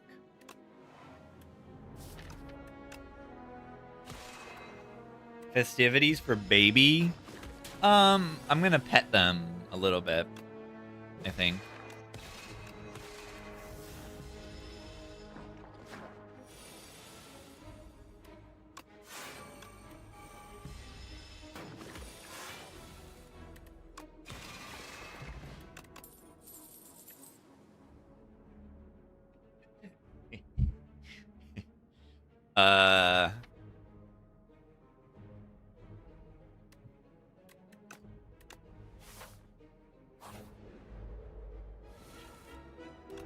It can't be bad, right? I think it kind of is good. I kind of think it's actually just kind of good.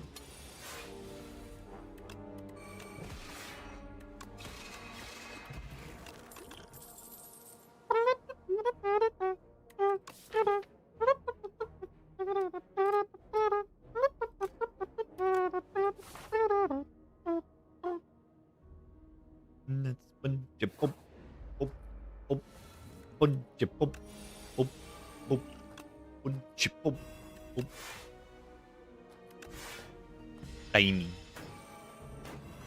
And a spongy bob.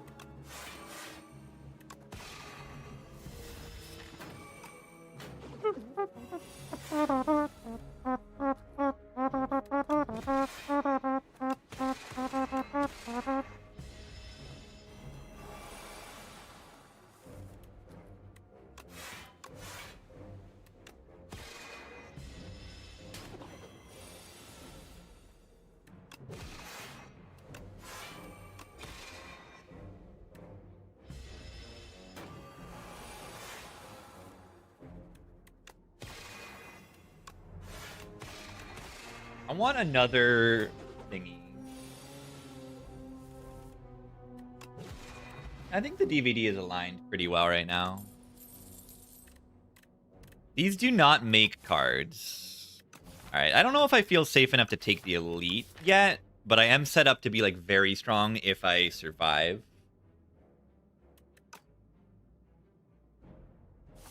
I'm a spongy Bob.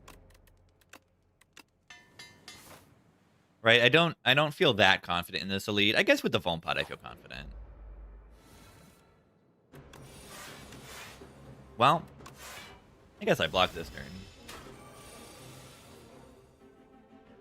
Yippee doopy doopy doopy doo doo doo doo doo doo doo.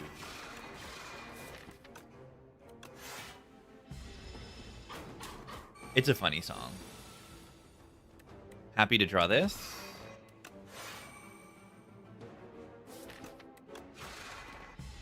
To redraw the thingy. Oh, good draw there.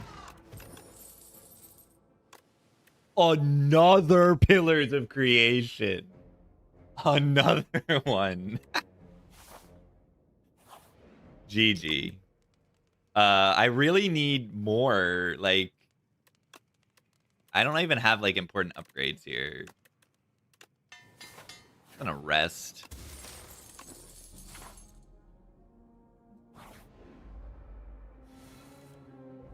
That's a terrible hand.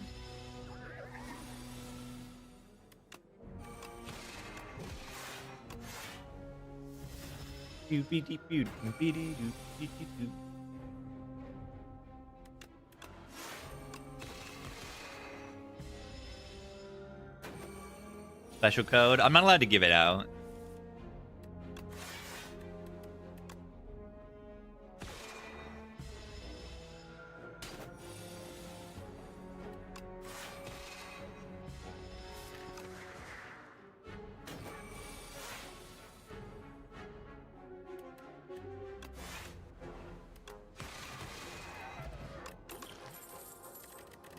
Where are the card creation? Where are they? Lunar Pulse for the Phantom. It's not good. How did Silent go? Almost died to Eon Glass. I would have died if the fight went one turn longer. Yeah, this is like the fourth Glitter Stream and third Astral Pulse. I just don't need more of these. I need more collision courses. Bob. I think resting and then taking an elite is pretty good. We also have like T-set. That means anything, which it doesn't mean that much. Maybe should have foam potted that this fight.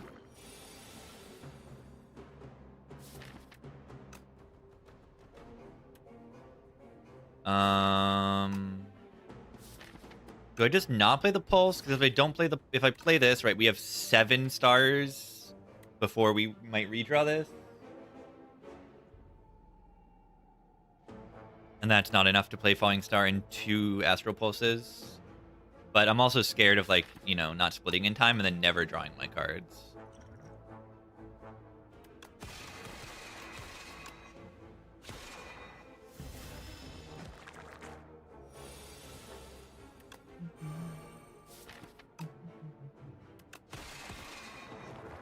I don't want 2 more garbages.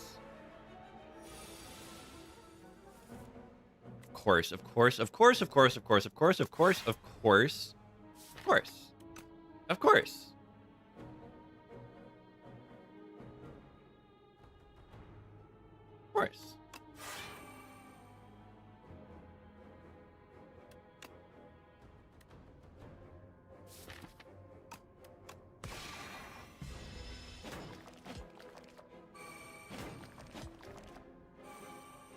This is very bad.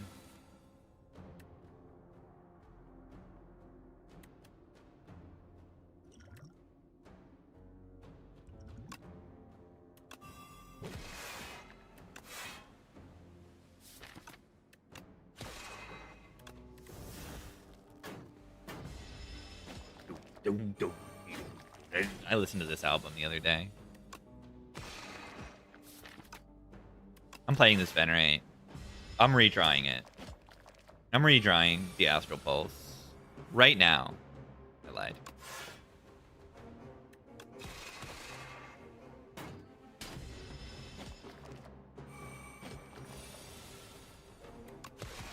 Oh, okay.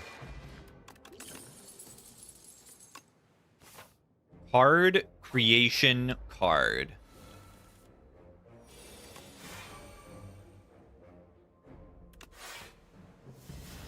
Baby. I need to mod this art just to have baby's face right here. That's what I need to do. Yeah, bad draw. Ow.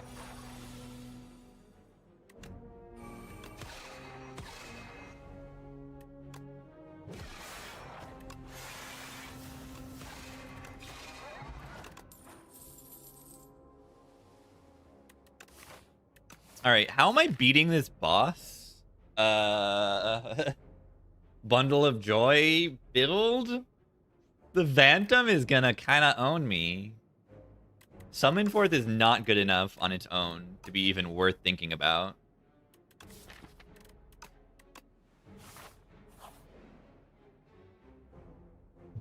A Relic? I mean, that can help me. That doesn't help me. That doesn't help me. Alright, well, Bundle of Joy, you gotta carry. Who's baby? Why is it so rare? You need to have a lot of gold for it to even show up. Okay, we got Splash. GG. We got Thrash? Okay. Okay. We got Splash into Thrash. It's a good one.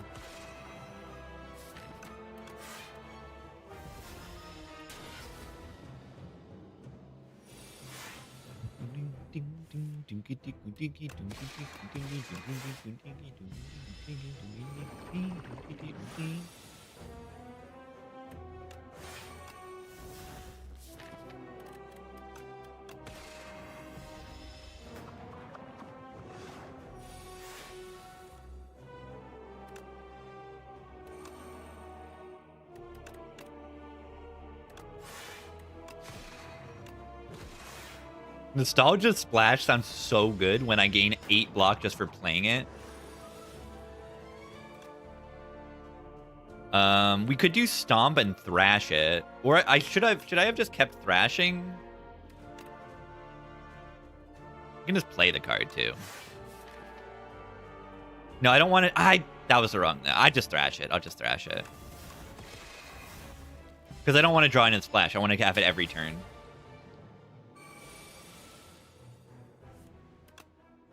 Bludgeon. Is that good?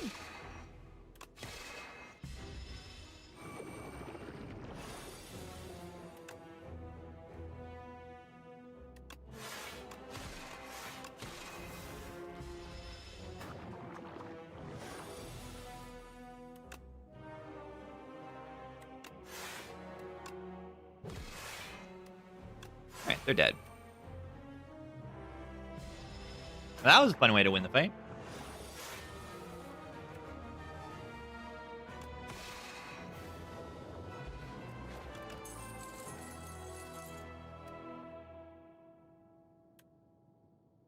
This is like a broken block card.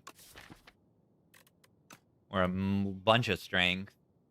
We just click Arsenal, right? The Crash Landing's so good, though.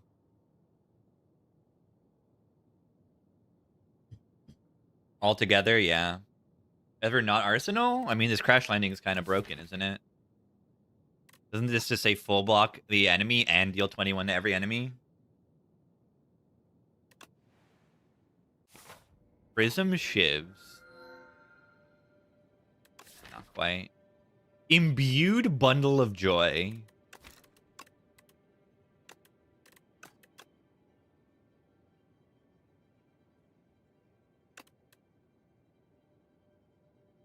Which one's the worst there? Yeah, definitely.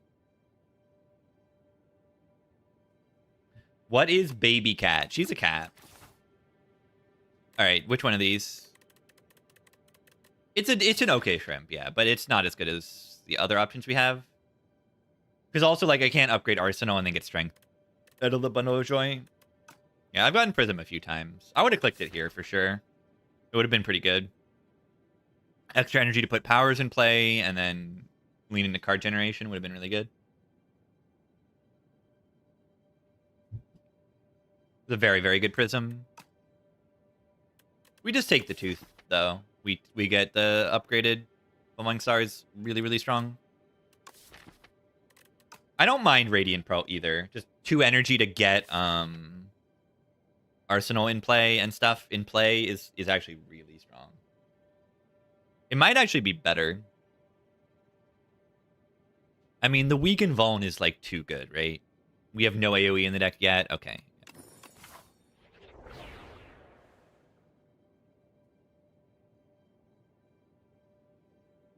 It's kind of broken. I don't have money, so the early shop isn't even that good.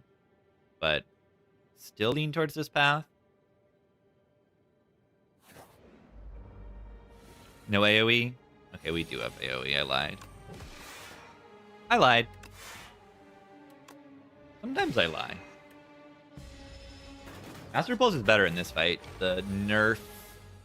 The massive nerf to Astral Pulse. Yeah, Meteor Shower's like the best card in the game. Almost.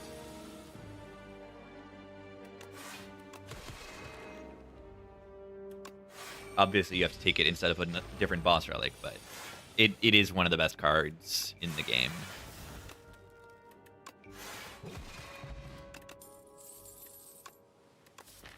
Is that good? Is that good? Is Spectrum Shift good in this deck? I don't know.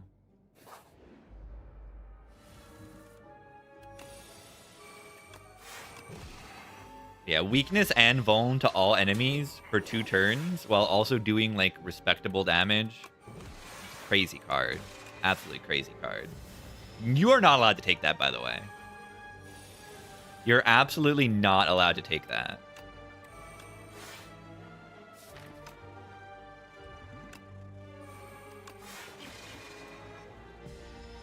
Ow. Boulder.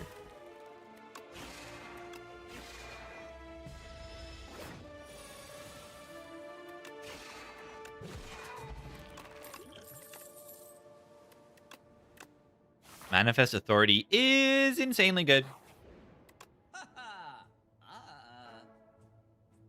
Fisticuffs. Just looking at what is on the screen, and Fisticuffs looks really good. Potion could be good. Why is the change for Astral Pulse considered a nerf? Because it does less damage. It used to do 14, and now it does 12, and 12 is less than 14. But yeah, if you have more than 2 strength, then it's a buff, right? With more than 2 strength, it's better than its old version. Or like Akabeko or stuff like that. I think it's good. Yeah, it makes it work better with Vigor, which is fun. And then, yeah, it's buffs versus the Act 2 bugs. Pretty meaningful. You know, it does 12 instead of 9 against the bugs, and can do up to 18.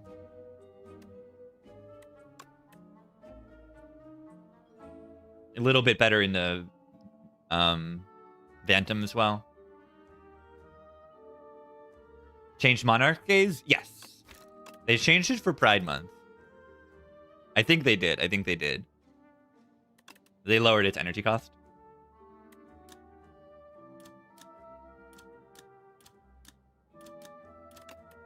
A good card now.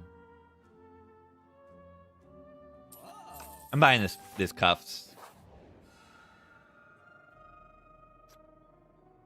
There's no silent cards here. Looking for silent shivs, right? Silent shivs with Spectrum Shift Arsenal. Where are they? Necro for Souls.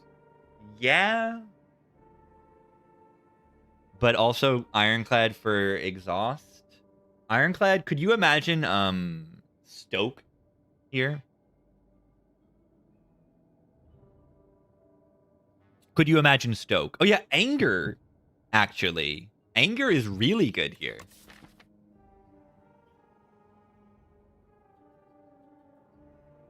Maybe we just take Ironclad. I think the exhaust stuff is really good. And Shrug is fine. Second Wind. Oh, we did it. We did it. We did it. We did it. We did it. We did it. We did it. We did it. We did it. We did it. We did it. Oh, we did it. It's real. The Stoke.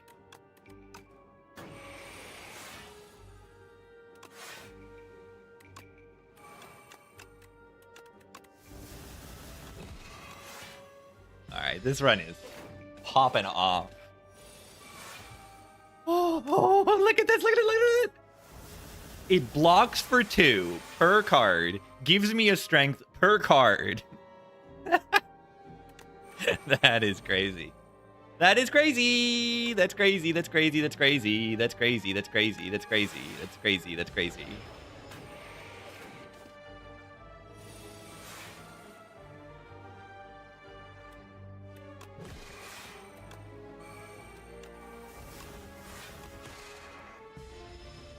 Yeah. This is gaming right here.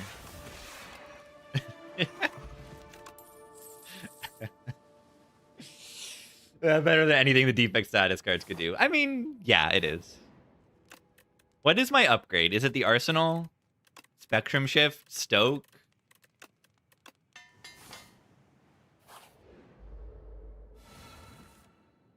Oh my god.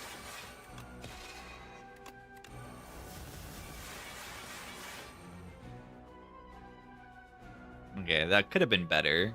Wait, alignment gives me the energy to play the Genesis. Genius? Or is it stupid? Watch this.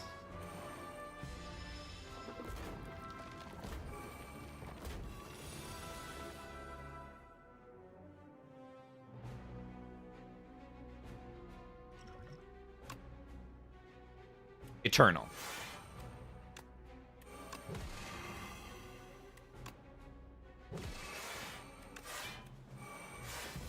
Ow. I'm not taking any damage? Good. Good potion, then.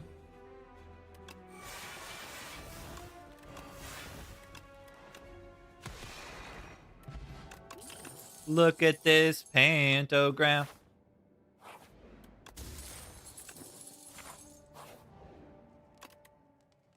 Upgrade Orbit first. We have a lot of cards we want to upgrade, but, you know, they're big upgrades, and I also, like, have the nice order.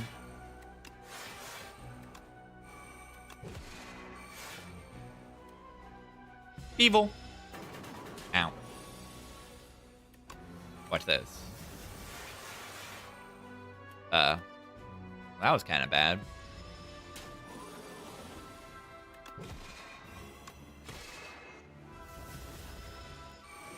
Should have played defend there for this thingy.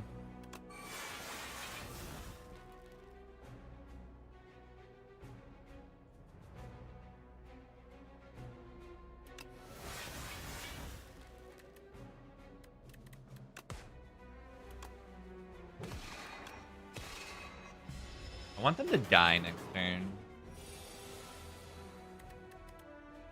Okay, well, blocking is good enough. See the Fisticuffs value, like, immediately. Final Feather's so good. Wait. I do not need this. I shouldn't even take it. It's tempting, because it's like, oh, super massive. Wow, here's my damage payoff. You know what my damage payoff is? Every single card that deals damage is the damage payoff with this thing, right? This increases the damage of every card I play by 1. This is only by 3. I mean, it does a lot of damage, but I don't think it's necessary.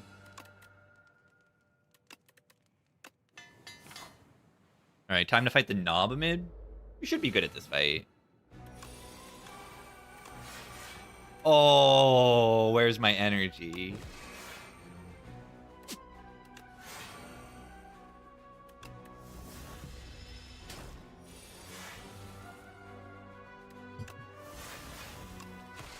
Save energy for next turn with the orbit or play this thing?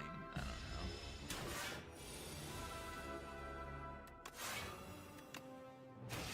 What's this?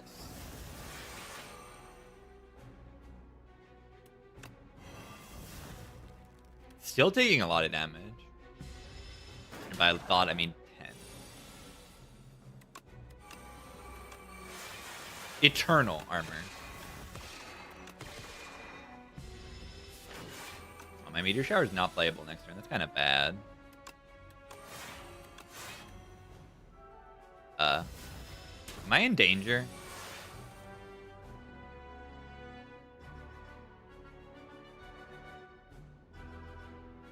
With 10 strength, how much is this blade doing?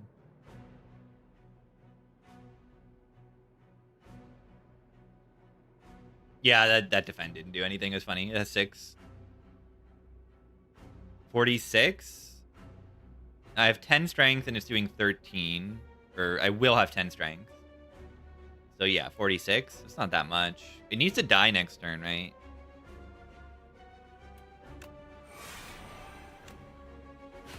But, like, I mean, I still do that.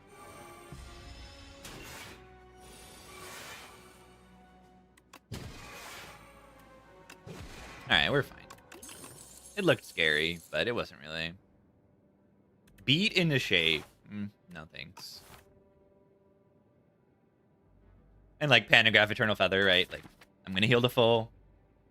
Upgrade Stoke.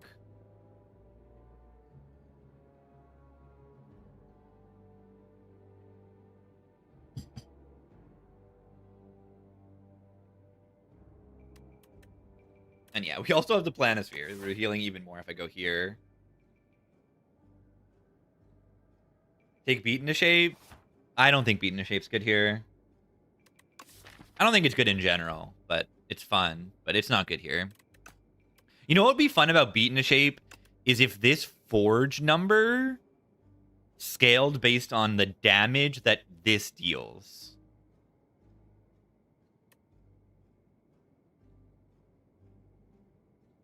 So, like, strength affected how much it forges. That would be fun.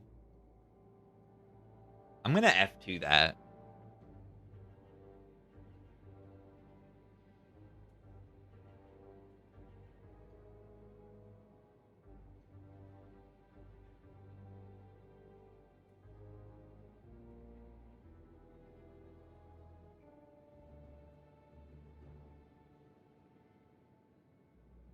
Would be fun. That's my feedback. Forge equal to damage dealt. Yeah, it's okay.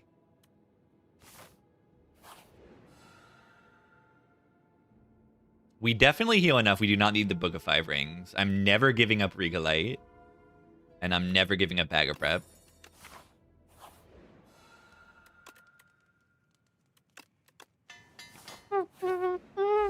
Yeah, meal tickets here.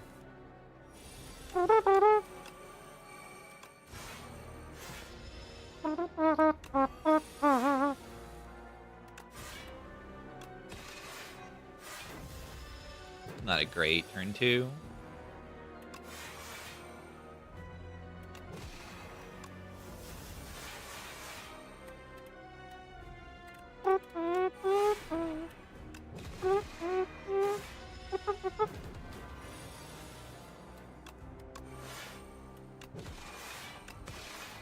This deck is crazy. Bottom deck Spectrum Shift and, like, it's totally fine.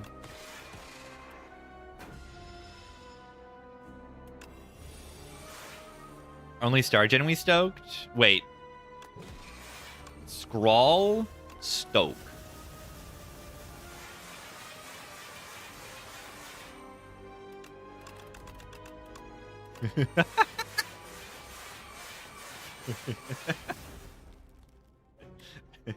$100.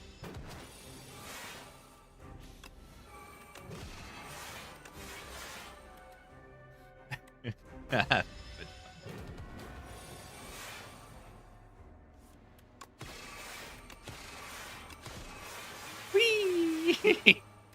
Look at my strength. I have 38 strength.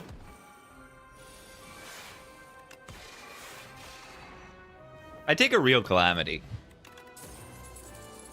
Monarch's Gaze. We gotta try it out. Tanks. Crossbow.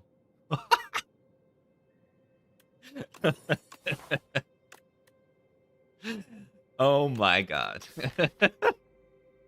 Is it good to block for 8 a turn, gain a strength? Oh, and it also puts an attack that is free into your hand. Also.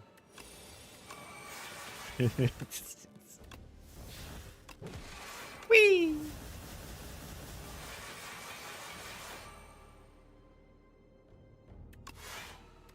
It didn't block enough. Sai is here. Exactly.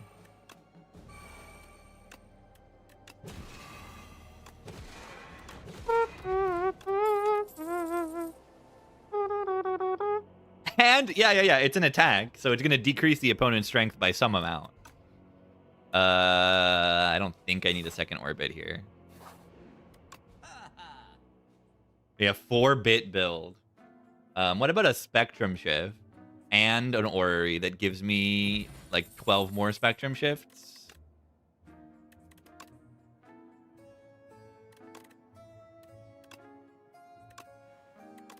Yeah, that was worth it. It's all worth it for that.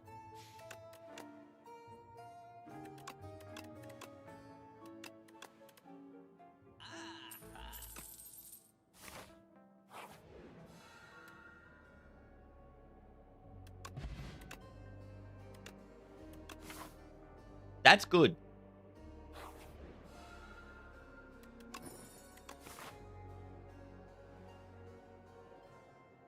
That's kind of good.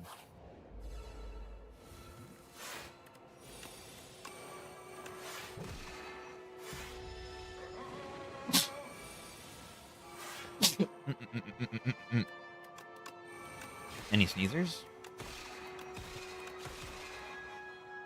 Taking 1 damage? Ow.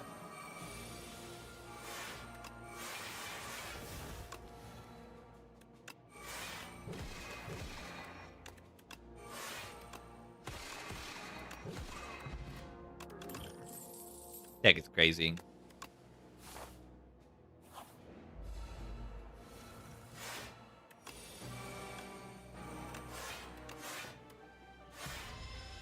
The deck is crazy. The Monarch Gaze is in play. Save the cat. That's what I'm doing. Baby no longer stuck in baby prison. Soon. I'm stuck in baby prison.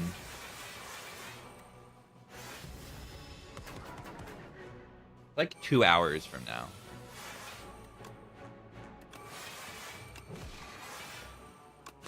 This deck is good. I make strength, I kill enemy.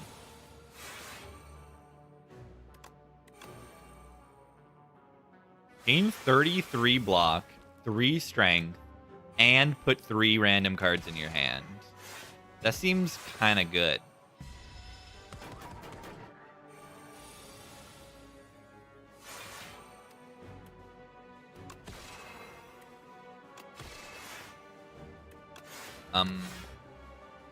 Ow. I'm going to take 3 damage with no healing. My deck has no healing. I don't know how I'm going to recover from this. Reflect. Don't exactly have the stars to support that, but I don't know. Or get like lunar pastry or something. Can't be that hard.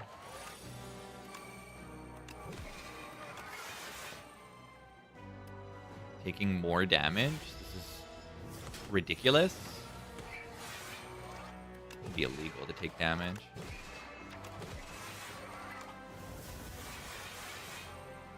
I'm invincible. BM. Thank you for the Gigarade. Check it out. I have this card in a Regent run.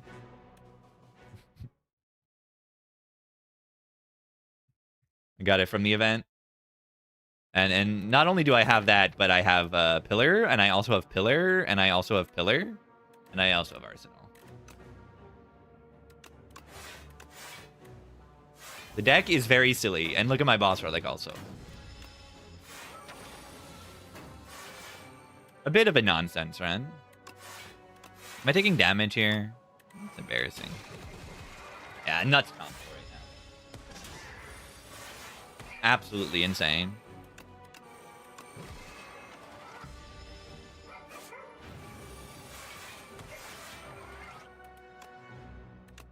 Shockma.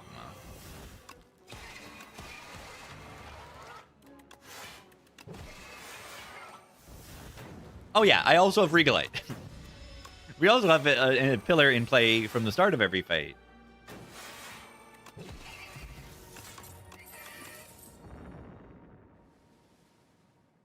Don't have enough stars.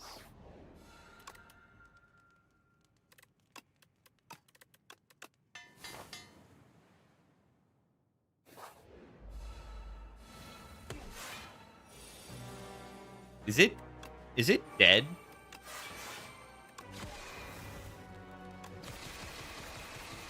It's not dead. That's insane. I mean, I did play a few other cards first. Okay, it is dead.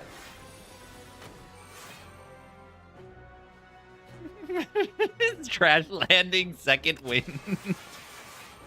Yeah, I mean, I don't need the second winded, but I can.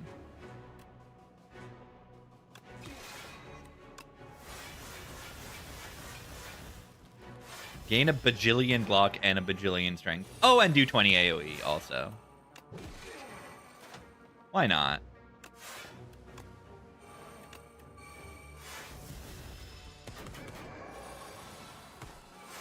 Stop! Meat on the bone. Yeah, definitely some healing that we really need. Pagon's good in the Eon Glass. I mean, it gains 1,000,000 strength. It does 1,000,000 damage. It does everything, right? When the card does everything, you kind of click it. Crash Landing status defect. That sounds extremely good. I think I've had it once. I've had that once with Crash Landing and Trash to Treasure.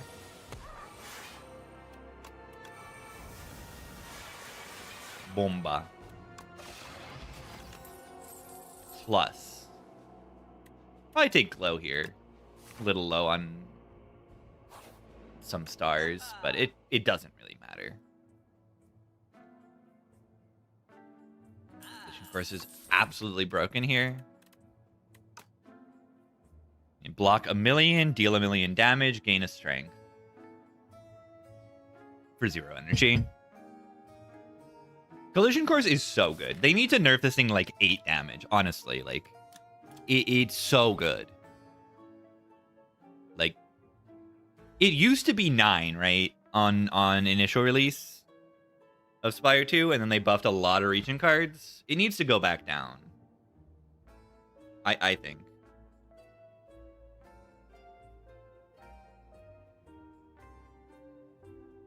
Yeah, we thought it was Wednesday, but it was actually Tuesday for Bebe.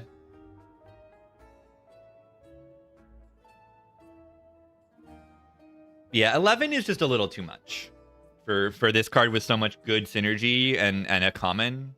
They'll probably, if its win rate is really high, they'll probably lower it to 10. And like when cards are too strong, they usually nerf like just one of them. Right? Like, was there ever a patch where they nerfed both Bulwark and Reflect? Like, maybe there was one. And then now they just, like, nerf one card, like, a little bit at a time. But I definitely see this one coming to go down to 10 in maybe the next patch.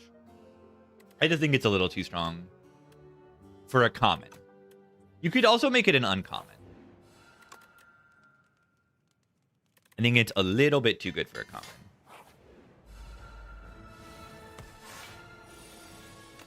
Well, these are all of my powers.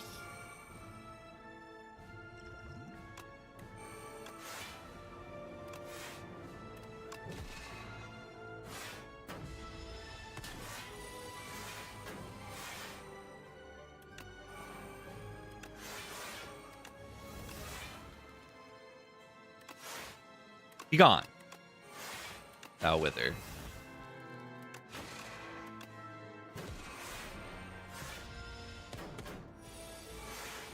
Yeah, I mean, Regent's just got a lot of overstated cards.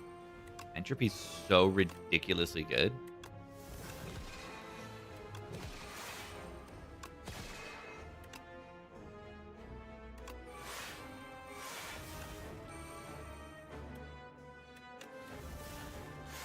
Yeah, comparing it to Anger. Right. It does twice the damage of an Anger. That's absolutely ridiculous. Like, how does it do that much? It's a different character, of course, but, like, this character also has access to, you know, it has better, like, synergy. Yeah, Anger to Slice also, but, like, yeah, and also Collision Course to Slice. These things are just insane.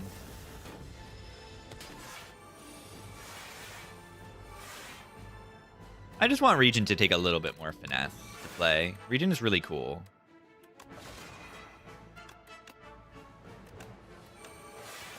The Gambit.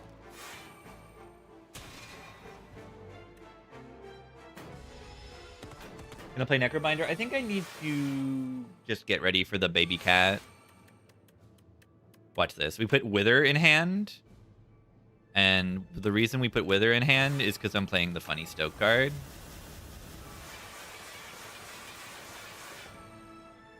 I have 34 strength.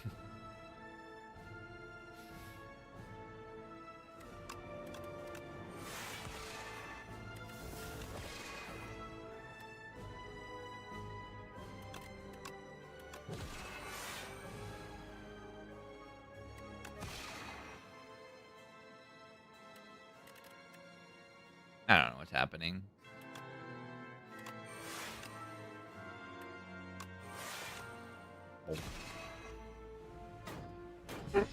Oh. Baby cat.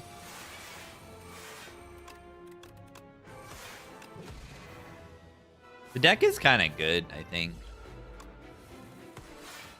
7 stars. Interesting.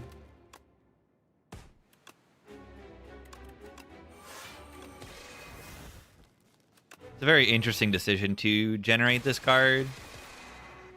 1.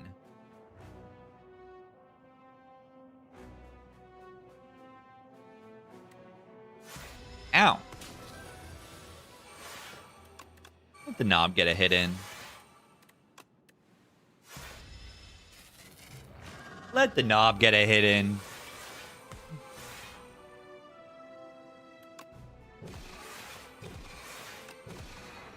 Boulder.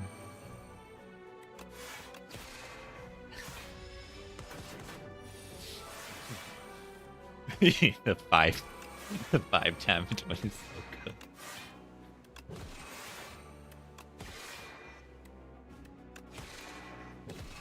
Feet in the shape. Hey, I'm bold in here.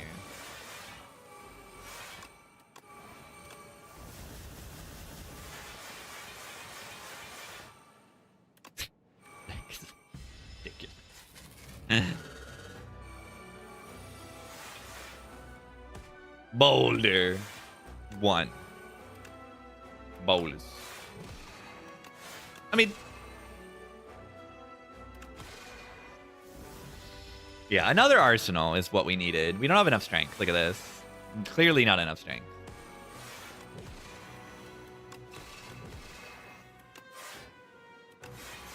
The bomb. 70 damage 3 times. Lunar Blast is so strong. Lunar Blast, strongest card in the character. It got lethal. It won the run. So it's probably the best. Alright, I don't know when we need to go get Baby Cat. I should probably just end so I'm not stuck in the middle of a run.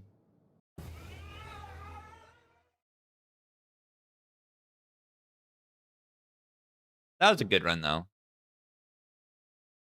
Short stream today, because I need to get Cat.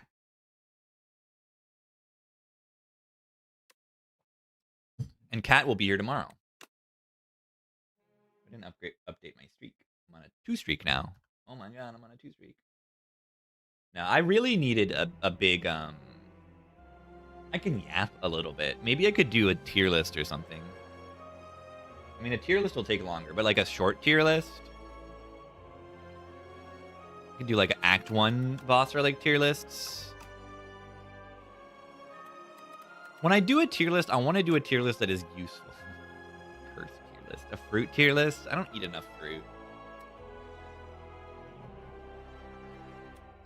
I should eat more fruit, but like I don't eat enough fruit to do a fruit tier list. My fruit tier list is like culinary vegetable tier lists. A Spire like tier list, there's like one good Spire like, and it's called Monster Train 2.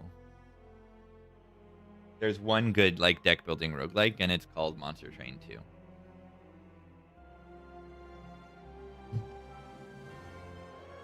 But yeah, I could do boss relics like after Act 1, you know. Orabas, Paletas, Katara, and Darv after Act 1 relics. Monster Train 1 not good? I haven't played it.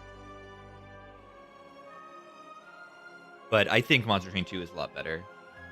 I played a tiny bit of Monster Train 1. Like 5 hours or something before Monster Train 2 came out.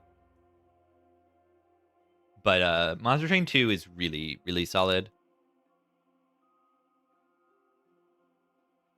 I like it. I played quite a bit.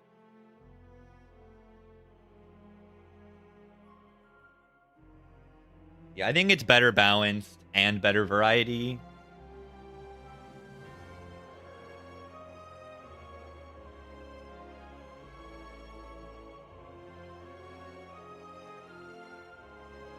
But yeah, I could do just boss relics of these 3 plus Darv after Act 1. But the problem is I don't really like, it's not a problem. I don't know how confident I am in some of these. I really don't. I'm pretty confident in a lot of them. A lot of them are good, and then some of them are bad.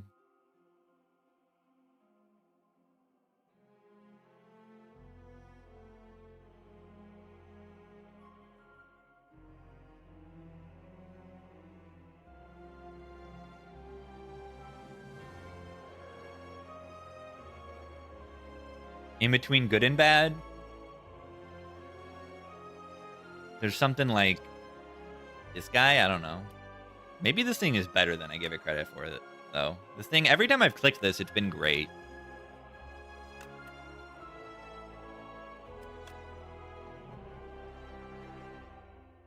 It's like kind of better Coco. I don't know. It gives half the energy of Coco, but it's not forced on turn 1.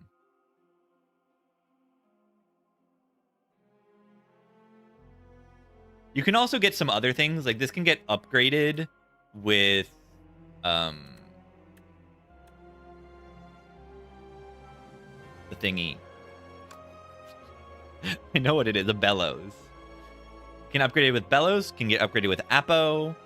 And then you could get sometimes, not super often, but you can get the sticks, the shop relic. It's a skill, so burning sticks will apply to it. You can get 2 extra energy and duplicate it.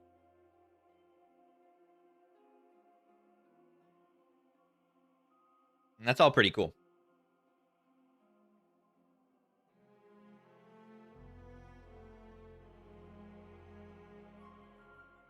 Baby cat. Mittens S tier. Mittens is terrible.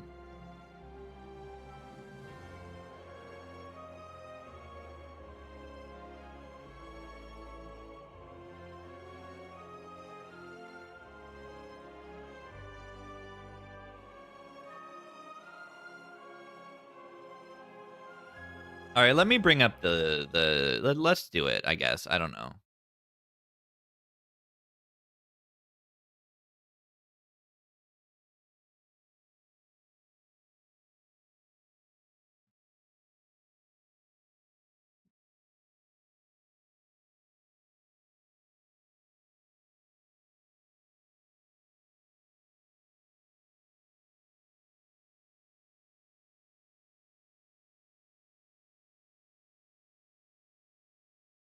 I want the one that has all the different, yeah. It has break, suppress, all of those.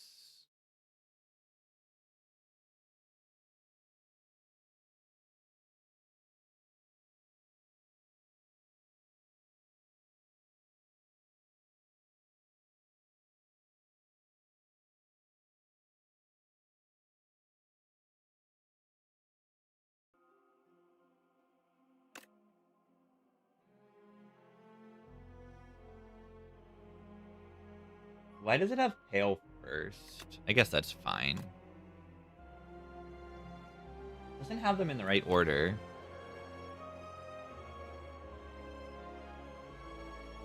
In the tier maker. I guess that's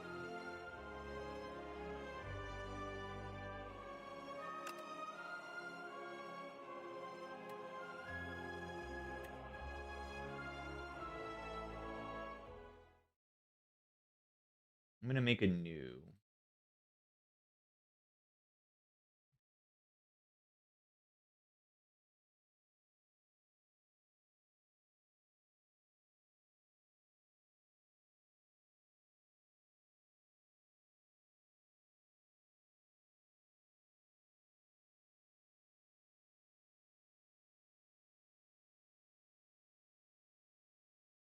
This doesn't work.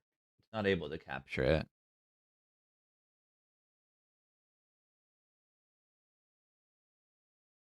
Okay, I just need to change this then.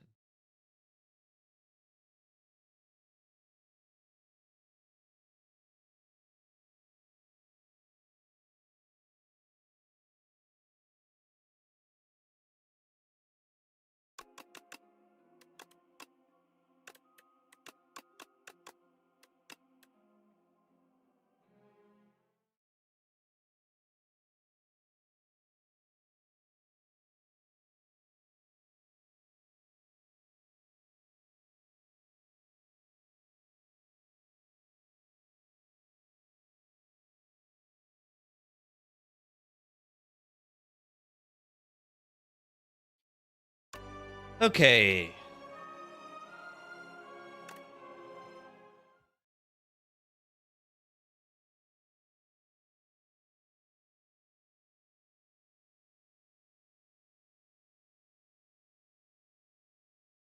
It's gonna move all the Niaos at the bottom.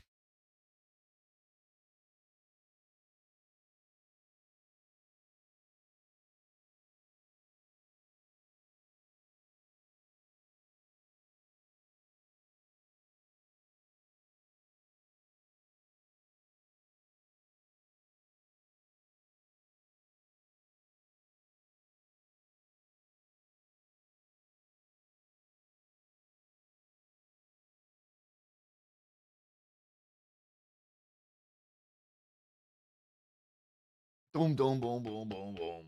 All right, I'm actually gonna take a quick break because Twitch ads are going, if that matters, and then we'll go, and I'll get tea. That sounds good.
Baby cat. But yeah, I gotta end stream soon, and we gotta go pick up the cat.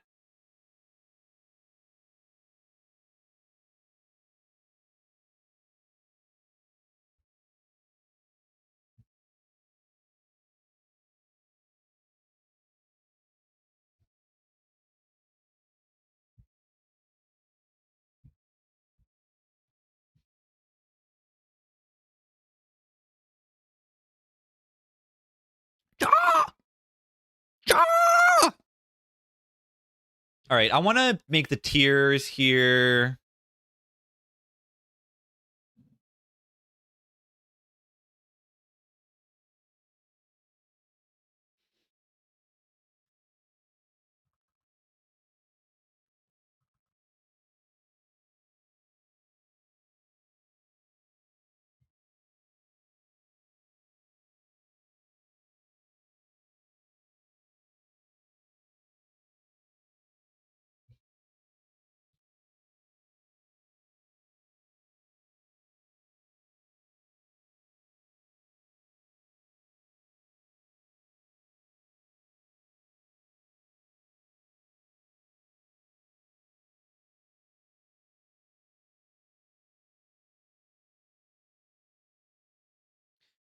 Is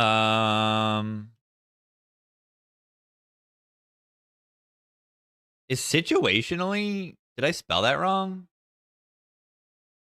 Is that not a word? Is situationally not a word? What? Situationally.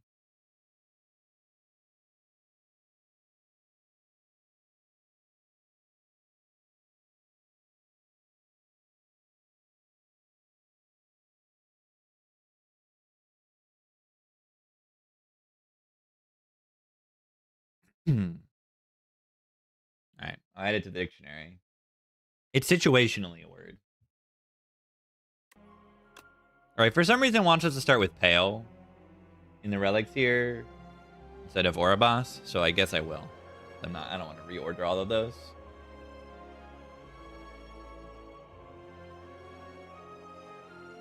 These are just not in the same order. I kind of want to order them. Is that stupid to do? It might be.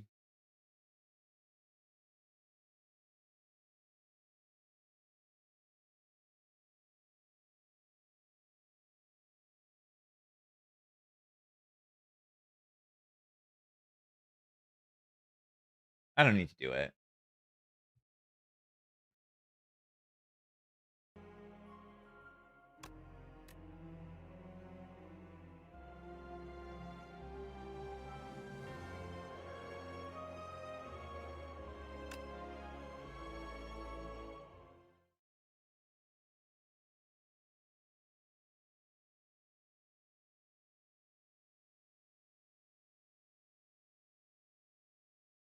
It's not a big deal.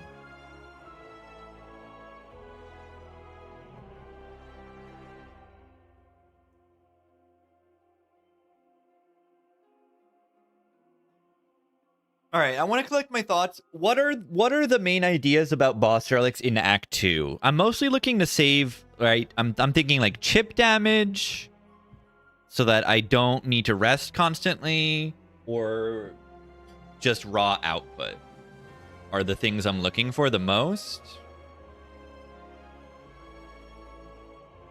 And then potentially winning late game as well. Things that help me kill the boss too, exactly.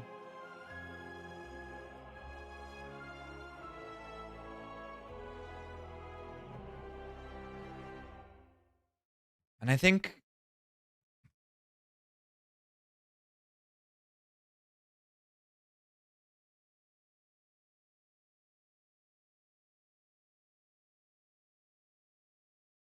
All right, I actually need to do this quick. So let's just rip it.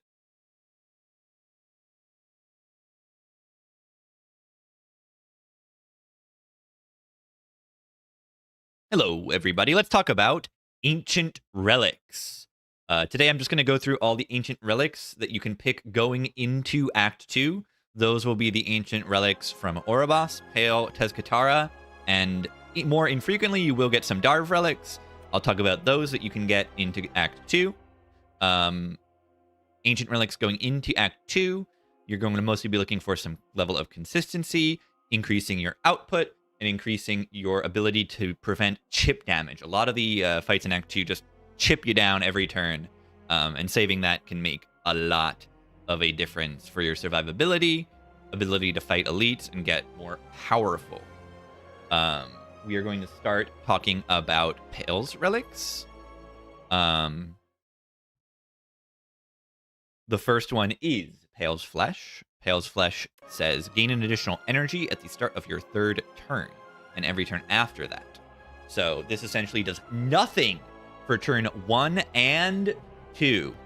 So you're going to want to have some answers to turn 1 and 2, and be able to survive long in fights to get any decent value out of this relic. Turn 1 and 2 are often your most important turns, where you're trying to get your powers in play while also blocking and also dealing some damage, potentially. So you're going to want to have Boot Sequence, Lantern, Anchor, maybe Candelabra, anything that helps you get to turn 3 more consistently, and then good powers to help you block and all, and kill the enemy eventually as the fight goes on. Unfortunately, you can't hit Pale's Eye at the same time, of course. That would help you. But yeah, what is the other one? Horn Cleat to block turn 2 as well can be nice. But ultimately, the reason that I do not think this relic is incredible is that it doesn't do anything on turn 1 and 2. Those are turns that are happening in every single fight. And not doing anything on those turns is not great. So I am going to put this at the... Currently, I'm going to put it in situationally good. It can be solid. It's a little bit like the bread relic you can buy, where your turn 1 and 2 become worse or not better. And then you have this nice consistency after turn 3 onwards. Next, we will talk about Pale's Horn. Pale's Horn adds 2 relaxes to your deck. Let me bring up Relax real quick. Relax says this. That's not a...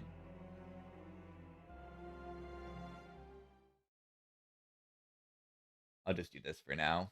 I'll rework it back. We'll edit it out. Relax says, gain 15 block. Next turn, draw 2 cards and gain 2 energy. The upgrade is incredibly good. Gain 17 block. Next turn, draw 3 cards and gain 3 energy. So the upgrade is not only a draw upgrade, it's an energy upgrade and a little bit of a block upgrade. Relaxes I view as a very consistently okay to solid ancient relic. I think Pale's Horn is almost always good, but never like absolutely broken. I shouldn't say never, but usually not. The situations where it is absolutely broken are when you have Toxic Egg and these things come upgraded, or some other way to cheat them in play. Maybe you've got a Pounce on Silent, the 2-cost card that makes the next skill you play free, to put these things in play. I don't know what else. Maybe you have the Ivory Tile on the Necrobinder that lets you gain an energy every time you play a 3-cost card, something silly like that. That's not very often, but I find that the value of this this card is mostly the draw. I really love that it helps me just like get through my deck. I draw this on turn 1 or 2, hopefully. I block in, take a little less chip damage, and then next turn is just amazing and allows me to play my powers. I'm getting energy on the same turn I'm getting draw.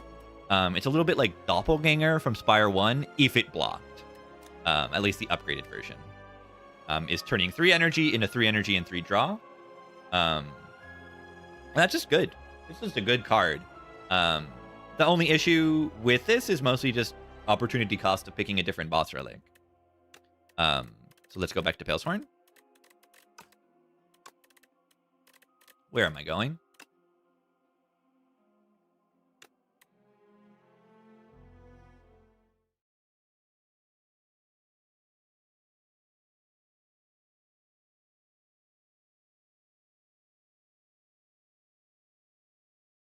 There we go. So Pale's Horn, I think it is quite solid most of the time. I almost want to put it here just because I see a lot of people rag on this. And I think it's really, really quite solid most of the time. But I'm going to put it at the top of situationally good. There are some situations where it is outstanding, and then some other situations where it's just solid. Next, let's talk about Pale's Tears. Pale's Tears says, if you end your turn with unspent energy, gain an additional 2 energy next turn. So you can kind of think of this like on turn 1, lose 1 energy, and then have an extra 1 energy every turn, with a little bit of an upside beyond that, as in you can use that extra energy to end the fight, or you can use it if you know, like, next turn is not going to be so difficult, so I can, get rid of my Pale's Tears, not activate it. It's best if you can just, like, get it turn 1 and chain it. So this thing gets a lot better with something like a Lantern or a boot sequence, an anchor, anything that makes your turn 1 more consistent. Maybe that you don't need to spend all your energy on turn 1. But essentially, yeah, this relic is very, very similar to Pale's Flesh in that you're essentially like losing an energy to gain energy every turn consistently after that. No, it's just if you have any unspent, you'll get 2 extra turn. 2 extra next turn. This thing goes ridiculously well with Ice Cream, of course. But also just in generally, I like this on Regent a lot, because Regent can use that energy and can struggle to generate energy a little more than some other characters. On Ironclad, you've got Bloodletting at your common pool. I don't love it on Ironclad that much. But yeah, I essentially just value this strictly better than Flesh. I believe you can't get these both at the same time. They're in the same pool, so you're not really comparing them next to each other. But yeah, Flesh is neutral turn 1, and this is -1, but you actually don't have to use it. But I would generally put this a little bit above the Flesh. They're very similar relics at giving you energy. Next up, let's look at Pale's Claw. Pale's Claw says, enchant all defense with Goopy, which says the card gains exhaust and, when played, permanently increase this card's block by 1. So this makes all of your defense block more over time and exhaust. So this card not only gives you front load block, it also gives you scaling within the fight. I'm not talking about like meta scaling as in these defends are getting stronger over the run, but in the fight, your defends are exhausting, and now your deck is becoming smaller in the second deck cycle and onwards. So on Ironclad, this is like the top. I love this on Ironclad. You get your exhaust synergy, you get the synergy of exhausting your deck down is very strong on Ironclad. To just start cycling, your Pact End, your Ashen Strike, your Rampage. Rampage is not great, but cards like that, Ironclad has a lot of them. And Ironclad loves that. But on most characters, I am going to put that in the good and pick often tier. I think that it is very, very good to make your defense block more. That's 4 of your cards in your deck that you're making stronger. Even after just a few fights, you're saving like a few HP every fight. And then even more from there on. And then, yeah, saving chip damage on top of the scaling you get in bosses by exhausting your defense is just extremely strong. I love this relic. I think it's fun. I love saying, let's get Goopy and clicking this because it's fun. Next is Pale's Wing. You may sacrifice card rewards to Pale. Every 2 sacrifices, you obtain a relic. So you must give up a card reward, and then every 2 times you give up a card reward, you will get a relic. So ultimately, I am not a fan of this relic. It requires you to give up, in my opinion, too much. Of course, you're going to skip cards sometimes in Act 2 anyway, but it takes too much sacrifice. It's in the name, sacrifice relics. It takes too much sacrifice to give you value that is a little bit too delayed. It is not terrible most of the time, because it does give you value when you wouldn't otherwise, but my main issue with it is how delayed that value is. It takes a few fights for you to get, minimum 2 fights for you to get anything most of the time. We'll get to that when it can be really broken. And then you just get a relic, which is good, but just takes a little bit too long, and Act 2 can be scary, especially with the new infested parasite. Like, I need power now so I can take elites. So, I'm putting this in the usually bad tier. When can this become good? If you have the Hunt or Prayer Wheel. The Hunt gives you an extra card reward if you get Fatal with it on Silent. And Prayer Wheel just gives you an extra card reward in hallway fights. So if you have Prayer Wheel, you can just go to a bunch of hallway fights and get a relic in every hallway fight, or really good cards. In that situation, it is going to be good or very good. But I am ultimately just not going to pick it that often. Correct. White Star is another situation where it can become a little bit better.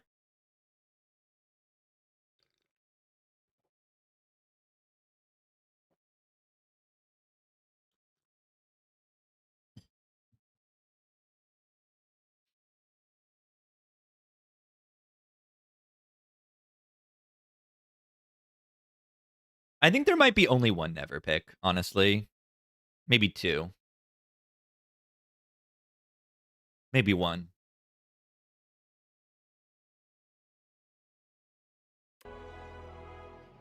What is the name of this one? Next, Pale's Growth. Upon pickup, enchant a card with Clone. And what Clone does is you can duplicate it at rest sites. You can click this option instead of upgrading or resting, unless you have Tent, to duplicate this card. So you will get 2 to the power of n duplications of this specific card that you enchant it with. So this has the issue that Pale's Wing has, of it not being value until you do something later in the act. And you must sacrifice something. You sacrifice an upgrade or a rest to do so. However, I feel the upside on this is sometimes good enough. And I feel like this one is fairly self-explanatory, Relic. The only thing that maybe isn't so explanatory is you need to make sure you can get the enough campfires in the act to be like, oh, I can safely get to like 2 campfires, and then after I get to 2 campfires, I win the run. Because if you have, any of those 0-cost draw cards, Adrenaline, any Perfected Strike, Squeeze, Crescent Spear, if you have those cards and you get like 3 clones, you just instantly win the run. Of course, you need to survive that long. And that is the main thing to be aware of. So I'm putting it in the usually bad tier just because it really is usually bad, but it's very clear when it's bad. And it really is like, anywhere between these tiers.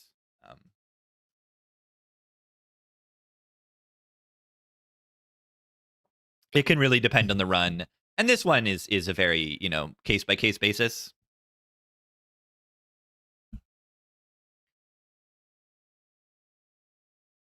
Next up, Pale's Tooth. Pale's Tooth. Upon pickup, remove 5 cards from your deck. 5! That's a lot of cards. After each combat, randomly add 1 back, upgraded. Okay, so you remove the cards, and then they return back upgraded. So this is not really a remove relic. It's more of an upgrade relic with a weird quirk to it, being that they return back upgraded, and you remove them 5. Let me reword that. It is essentially just an upgrade relic, but with a quirk that is delayed. And I don't love that delay. As is usual with these relics, is I do not love delayed value into Act 2. Especially if they make Act 2 a little bit more difficult. It's going to make things even more difficult to pick stuff like this. However, there is a way to turn this remove into an upside, and that is by removing maybe greedy picks that you've picked in Act 1 that are not really going to help you in the first few floors of Act 2, but are going to help you in the Act 2 boss. So maybe you picked a power, like from the boss, like a rare power, like a demon form or something of that vibe of like strong, get this in play, win boss fight, but is not going to play well in hallway fights. And you can just remove that so that it's not going to get in the way for a few fights, and then it's going to come back and it's going to be upgraded. But very often this is just like, remove some strikes in defense and get them back upgraded in like 1 or 2 powers I picked. Maybe a spectrum shift that I want to get upgraded. But yeah, it's not the greatest relic in the game. Because it's hard to remove cards that you really love. And those are the cards that you often want upgraded. So I think it goes in the situationally good, maybe top of usually bad. I don't click this thing very often. I think I'll leave it as a top of usually bad here. Next is Pale's Eye. Pale's Eye is the first time. Let me be a little bit lower. The first time each combat you end your turn without playing cards, exhaust your hand and take an extra turn. So this is an on-demand vault that also can exhaust a bunch of cards. I used to love this relic, and the more and more that I build better decks, I like this less and less and less and less. But it does give you pretty good value for, oh, I had a garbage hand. Boom, panic button. Let's use the Pale's Eye and get a better hand. There's also some fun synergy you can get with it with maybe Pocket Watch that can guarantee that you draw extra cards next turn because obviously you didn't play any cards. Bombardment. This can be used to exhaust Bombardment for free, essentially. Maybe Ashen Strike can be scaled with this on Ironclad. The exhaust is not doing that much with like Feel No Pain unless you got a Barricade. I guess what is the other card? I can't even remember the card. The 3-cost AoE thingy. Does that even work? The Ironclad card that sucks. Howl from Beyond. Thank you, everybody. Howl from Beyond. But yeah, Howl from Beyond and Bombardment. This can be used to get that in play. It's okay for that. And yeah, this I like it the most, I think, on defect, so that I can either advance my deck to get powers in play, or just you get passive damage with this. All your passive damage will be activated. So your Hailstorm, your passive Lightning, your Dark will scale. All that good stuff will happen on defect when you end your turn, still with the Pale's Eye. So I like it probably the most on defect. And Ironclad does sometimes get some value with the exhaust, or just exhausting your deck down can be very, very nice. Just exhausting a hand of some garbage.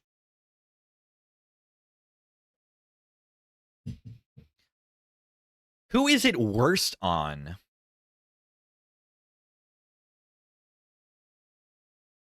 It's going to depend too much. I'm not really sure. Silent Necrobinder region, I'm not going to love it that much.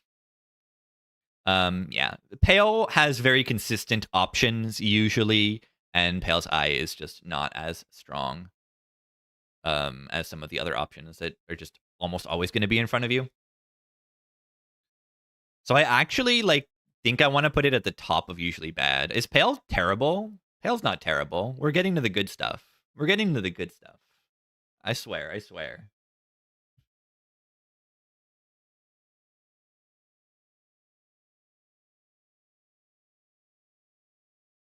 Poison ticks as well. Yeah, I believe. No, the enemy doesn't get a turn, so I don't think poison ticks. I'd have to try out. Yeah. I also didn't mention, hardest part of Pale's Eye is remembering you have it, so please remember it. But yeah, poison's on the enemy's turn, so it won't do poison. Does Wither tick? Oh, this is a good question. I should keep talking about this relic, because these are good questions. It will exhaust Withers and infections and all of those. No, infestation doesn't matter, because that's in Act 1. But the toxics from the mites, it will exhaust them before you take damage from them. So I suppose maybe I need to try this a little bit more in Eon Glass. It might be a good panic button late into an Eon Glass fight. You draw 3 Withers doing 12 damage each. Like, that's a lot of value from this relic.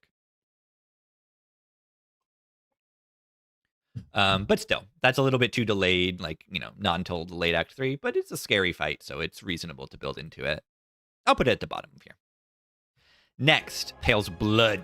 Pale's Blood. At the start of your turn, draw 1 additional card. The hardest working relic in the game. It draws an extra card every turn. So this will dramatically improve your consistency, improve your ability to pick strong 0-cost cards and not have them, be drawn on weird turns. Drawing a card every turn is like really, really good. I almost want to put this in like broken. I don't know, man. It's very, very, very, very, very good. Especially in this game where I feel they've put a lot of energy generation into the card pools of everyone. Bloodletting's a common instead of an uncommon. Regent doesn't really necessarily have all that, but a Necrobinder has some energy generating cards like Wisp and Borrowed Time. I think I pick this thing often, but I hesitate to call it broken because it's not like I click this thing and I win the run. It's like I click this thing and it is very good. But it is essentially never skip. Like, this thing is really solid in every deck. Every deck in the game wants to draw cards and draw cards more consistently, and this helps you do that. So it's really, really, really good. Would you like drawing cards on the region? I would. I would like drawing cards. Yeah. I would like to draw cards on every character. It is good to do so. Yeah, I recommend picking Pale's Blood, most of the time when it's offered. It's just gonna be good. And then you find some energy generation stuff in your card pool. Yeah, it's top of good, borderline broken, for sure. Next, and lastly, for Pale, is Pale's Legion. Doubles block gained from a card, then goes to sleep for 2 turns. So this essentially will, every 2 turns, double the first block card you play. It's like a Vambrace that comes back to you after 2 turns.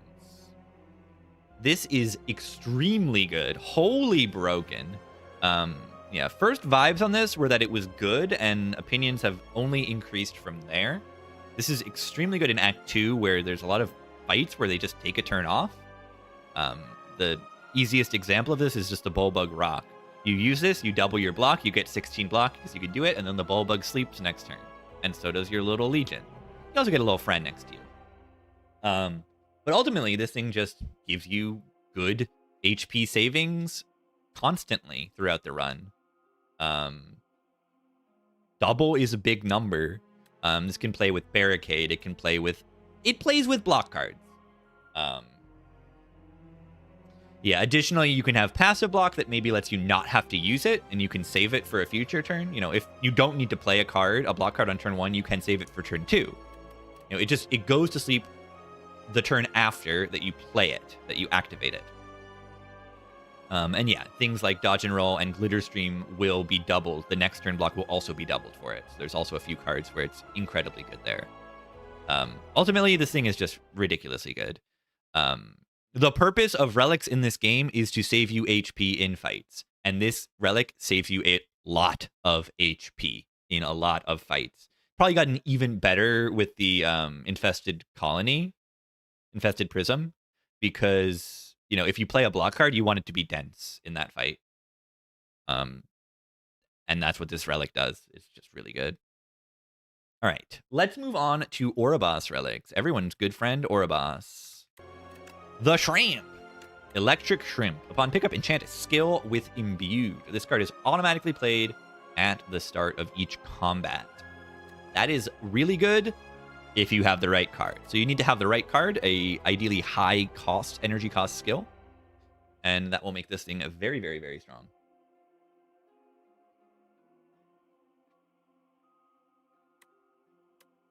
So things you're looking for are, essentially any 2 cost or higher skill, or even just a card that is really good to play early in a fight.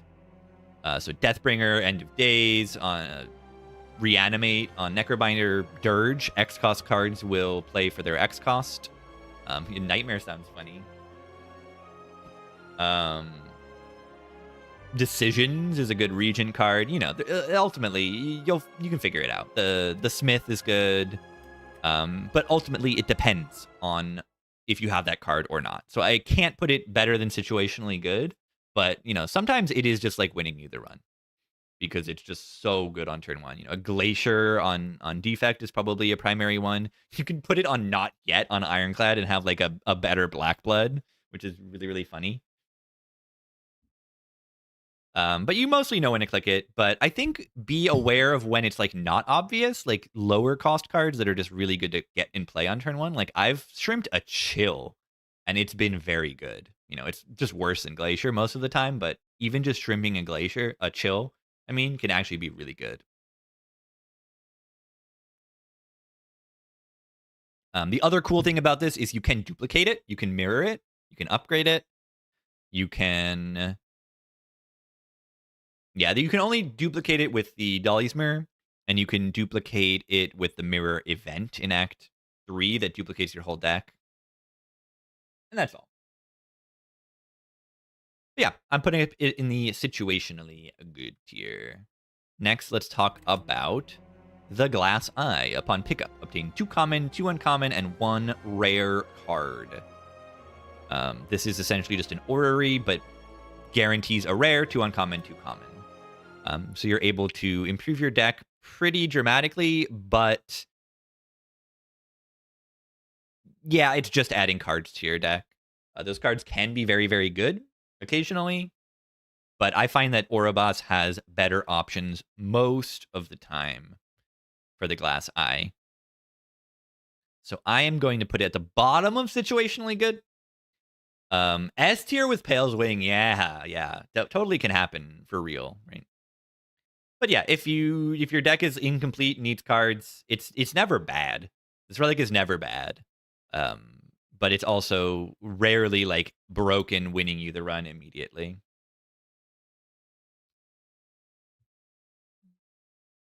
Yeah, I could put a tier for the usually mid, like just decent, because that's like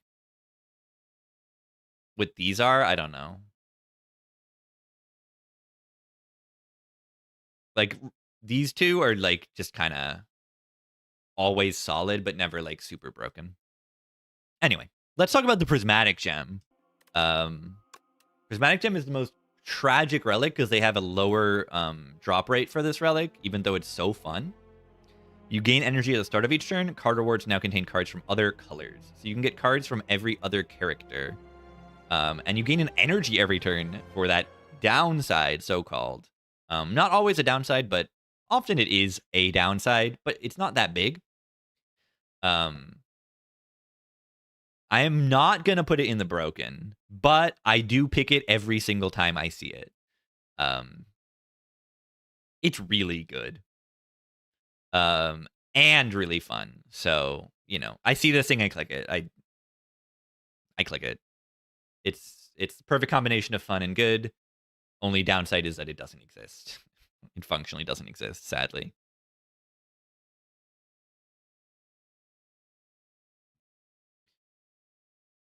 You can get such fun combos with Ironclad, Shivs, Regent with card generation from other characters, like Shivs on Regent. You know, Shivs ultimately just Shivs are crazy on everyone. Um, yeah, fun stuff. Next, let's talk about the Sandcastle. Upon pickup, upgrade 6 random cards. This is another usually mid relic. I don't know what tier to really put it. It upgrades cards. It makes your deck better. Um, Rarely will you just like have a lot of base cards upgraded for it to like, you know, avoid them. So you're probably getting, you know, a lot of strikes and defends upgraded with this, but also you might get some good hits. But it is not ridiculously good, but also not ridiculously bad.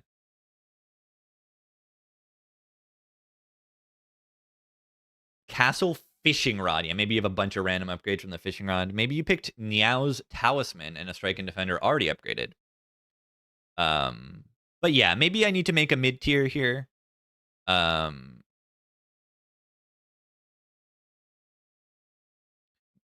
make it the same color.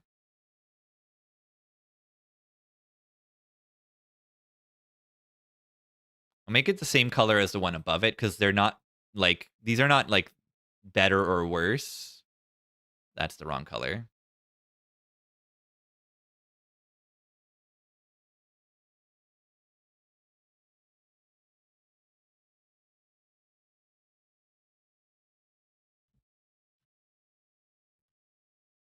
So situationally good are things with like a really situational thing, and then this usually okay is this stuff.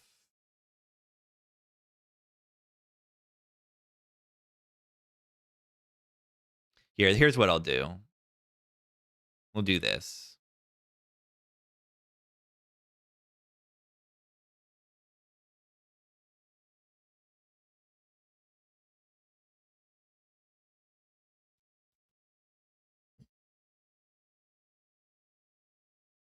Yeah, these two tiers are similarly equal, but they're not like massive power level difference between these two, but this is just like a more variance. Like sometimes these are broken and very good, and sometimes these are not. It's weird to put shrimp low here, but like it's a very variance relic. You know, either it's unpickably useless or it's very strong. So yeah, it's hard to rank things perfect. Let's add okay. Somehow this is not in my dictionary. Okay. All right. Next up, let's talk about the sea glass. Love this relic. It's very fun. Choose 15 or see 15 cards from another character. It'll tell you what character is from before you click it. And then you can choose any number of them to add to your deck. There will always be 5 common, 5 uncommon, and 5 rares. So you get to see a lot of rares and a lot of uncommons. A lot of the commons end up being like kind of eh. Occasionally you'll get a nice like turbo or something, or energy generation that can be nice. But I find this thing has so much variance. Like sometimes I click this and it's broken, and sometimes I click it and it's not great. I'm going to put it in the situationally good, but like down here. I don't think it's actually very good, but it's also, you know, it gives you cross-class potential, and it's very exciting and fun. So I still like kind of click this thing on site because it's really fun to click. It's so fun. But yeah, it's not bad because you get to look at a lot of cards and add it to your deck, but it's kind of like a worse eye, essentially. You're looking at a similar amount of cards, a similar amount of guaranteed like common, uncommon, rare, but they're from another character.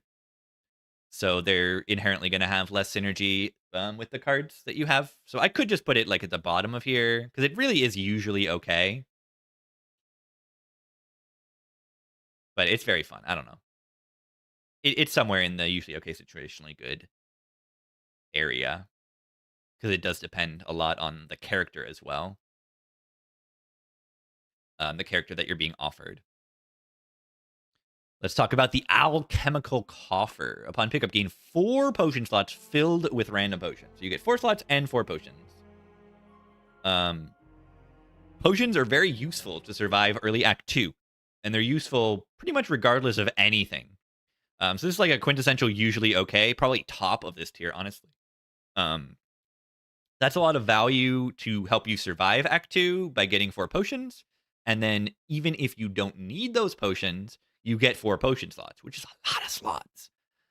Which means you can potentially save those potions for when the game will get hard if things, you know, go south. You can save them for a boss, more easily save boss potions while also having the ability to use, you know, a block potion to save HP in a hallway fight. And all of that is very, very, very useful, especially I would say with the Eon Glass being maybe the hardest part of the game still. Saving potions for Act 3 bosses is a very good way to feel safe. And of course, yeah, you can be offered Frond. I'll talk about the Act 3 Ancient Relics maybe another time, but Frond will refill your potion slots every single fight. You know, that's like an instant win combo almost. And opening up that possibility is pretty strong too. The Driftwood, my least favorite relic in the game. You may reroll each card reward once. I think this relic is both not fun and bad. It does give you more consistent card rewards. You will get better card rewards throughout the run because you will be able to reroll them. Another secret thing about this is that it will increase your rare chance, because every card you see that is not a rare card will increase the hidden chance that you will see rare cards in the future. But it's just not enough for a boss relic. Going into Act 2, I want power. This does not give me power. Yeah, it's like a side grade to prayer wheel as your boss relic. I don't like clicking that. And I also don't like rerolls in my roguelike. I'm just big not a fan of rerolls in my Slay the Spire. And it's a good thing this relic is not really very good, so I never have to actually click it. But yeah, I don't recommend it very often. You know, cards are mostly good. You add them to your deck, and if the cards are good, you don't get any value out of this. Improves your consistency a little bit of getting good cards, but it's not enough. It's not enough. It takes too long to do anything, and it's lame. Let's talk about Luminous. The Radiant Pearl. At the start of combat, add 1 Luminous into your hand. Luminous is a 2 energy gain card. And let me... Have I been, like, not... I want this thing to be more centered. That's... I'm sorry that wasn't centered. But yeah, Luminous is a retain, gain 2 energy exhaust card. So you're essentially able to just get a burst of energy on the turn you want it. Or on turn 1 if you want it on turn 1. Another cool way of making this better is the Burning Sticks Shop Relic. That is, when you exhaust a skill the first time in each combat, you'll get an extra copy of it in your hand. And that's really good. You can duplicate it with that. You can get Bellows, and that will upgrade this. I'm not sure if that depends on the order of the relics, but I believe it'll always upgrade this with Bellows, or it should. If it doesn't, F2 that. They probably should fix that. Yeah, energy allows you to play cards. And yeah, playing cards is really good. The main use case for this is either just getting a bunch of damage on a turn or getting powers in play so that you have good passive power in the rest of the fight. And that's a lot of how I find characters play in this game, is getting powers in play. So I really, really, really just generically like this relic a lot of the time. So it definitely goes in the usually okay tier. It's usually okay. It lets you get your Void Form in play, and then why do I need an energy relic after I get Void Form in play? I don't. So yeah, if I have a Void Form in my deck, I'm going to click this. If I have an Echo Form in my deck, I'm going to click this. You know, if you have any power that's like, click this, win the fight, this is especially good. Or maybe you have a Berry in your deck, and this lets you play Berry, and that's really fun. Maybe you have exhaust energies on Ironclad. This card does exhaust, technically.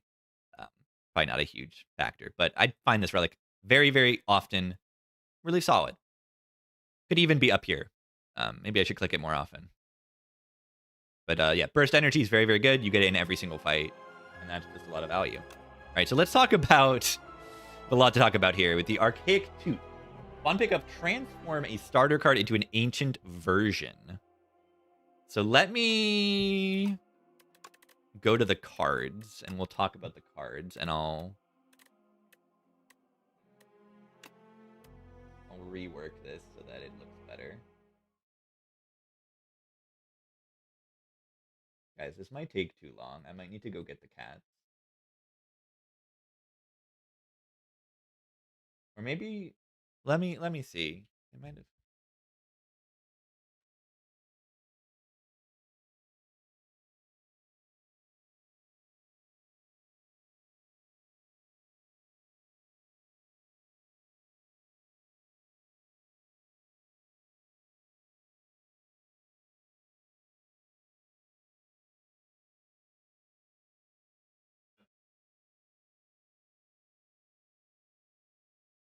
All right, we're all good.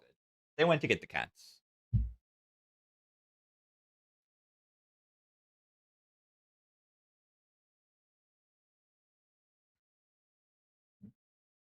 All right.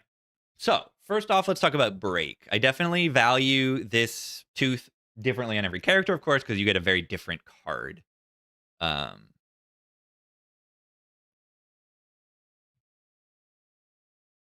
I think Break, being a 1-cost attack that deals 20 damage, it upgrades to 30 damage. And it's 5 Vuln, upgrade to 7 Vuln. And the most important thing is that this reduces the cost by 1. So now you not only remove Bash from your deck, but put an incredibly strong card in your deck. It's good on its own, and then can become even better if, say, you have a lot of cycling to your deck and can draw it a lot. Or you have maybe a Dominate, and this thing is just giving you 7 strength, while also doing 1,000,000 damage. Or maybe a Bully. Either of those Vuln payoffs can go a long way. Or even just Colossus, you know. This can guarantee that if you play it, essentially the enemy's Vuln forever. And then your Colossus says, take half damage, which is kind of broken. So yeah, I think Break is very often very, very good. I'm going to put it in the good and pick often. I see this thing, and I love it. It gives me a lot of output. It helps me kill things, and that is good. That is the point of picking things. Suppress. Suppress is the silent version. It will upgrade your Neutralize into this card, which is, you know, how many ways could they upgrade Neutralize? They make it innate, they make it deal 11 damage and 3 weak. And the upgrade goes to 17 damage and 5 weak. So this essentially says the enemy is weak forever once you upgrade this card. A lot of the time, I'm upgrading Neutralize in Act 1 already. So this card is received upgraded, which is a crazy upgrade. Yeah, this thing is broken, and I click it almost all the time. I'm going to put it in the very top tier. Enemy being weakened is good. I talk about this in literally every video. Making the enemy weak is good. It makes a tracking even better. It makes the paper crane even better. Everything. Things to be wary of with the suppress is this is not an AoE attack. It doesn't solve your damage, you know, alone unless you can somehow cycle your deck a lot. But making the enemy do less damage is a huge deal. And of course, yeah, Artifact is something to be wary of. So the Chompers in Act 2 have the Artifact, and the Eon Glass getting a way to get rid of all that Artifact on turn 1 so that your Suppress can actually apply weakness is kind of a big deal in the Eon Glass. But this thing is just so good in Act 2. Probably even better now that the Infested Prism is hard now.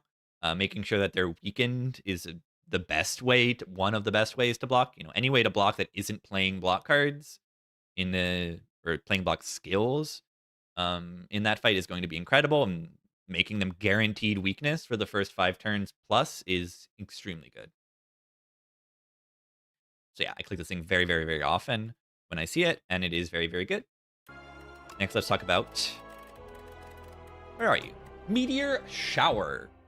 This is the upgrade to Meteor to Falling Star. Upgrade to Falling Star. Not only does it double the damage Falling Star does, it makes it go to all enemies instead of 1, and an extra weak and vuln. That is an absurd amount of upgrades, as well as the card upgrade being another 7 AoE. AoE is very important going into Act 2 because of the Decimillipede being pretty scary. So you're always going to get some pretty good value out of adding this card to your deck. Going in Act 2, and 2 weak, 2 vuln for 2 stars. This is like the strongest card on the region. Of course, you're giving up your boss relic, or opportunity cost of a boss relic to add this to your deck, but you are gaining so much ridiculous power by clicking this. I click this very often. I think it is better than Suppress, you know, relative to the character. You're playing a Shockwave almost, yeah, and it doesn't exhaust. It costs 0 energy, 2 stars for just like ridiculous vuln weak. Like, you know, it makes the enemy deal less damage, makes you deal more damage while only costing 2 stars. As soon as I click this card, I'm trying to, like, you know, build around it by getting stuff to thin my deck down throughout fights. You know, transform cards, guards, charge, be gone, tyranny, stuff like that, to just draw this card more often, because you'll make all enemies permanently weak and vuln, while also itself dealing really respectable AoE damage to, like, honestly broken. Like, that's an immolate of AoE damage. That's crazy. And yeah, next up is Protector. Protector goes down, in my opinion, every time I click it. It deals a lot of damage. It's the upgrade to Unleash on the Necrobinder. It is 1 energy and upgrades to 0 energy. That's really cool. And it's 10 damage. Upgrade to 15 damage base. And the other change is that it deals damage equal to Osti's max HP. But yeah, this card is not even really good at all without the upgrade. And my issue with this card is that it doesn't do anything like that much greater than the Unleash does for being your entire boss relic. A lot of times it's just dealing like 5 extra damage from your Unleash. I think it's just bad. I've clicked this thing multiple times. I've duplicated this with a mirror and like not instantly won. It felt like a struggle for a little while. But yeah, for your boss relic, this is just not enough of an upgrade. So it goes at the bottom of usually bad. It might honestly be a never pick. I can put it down here. It's really bad.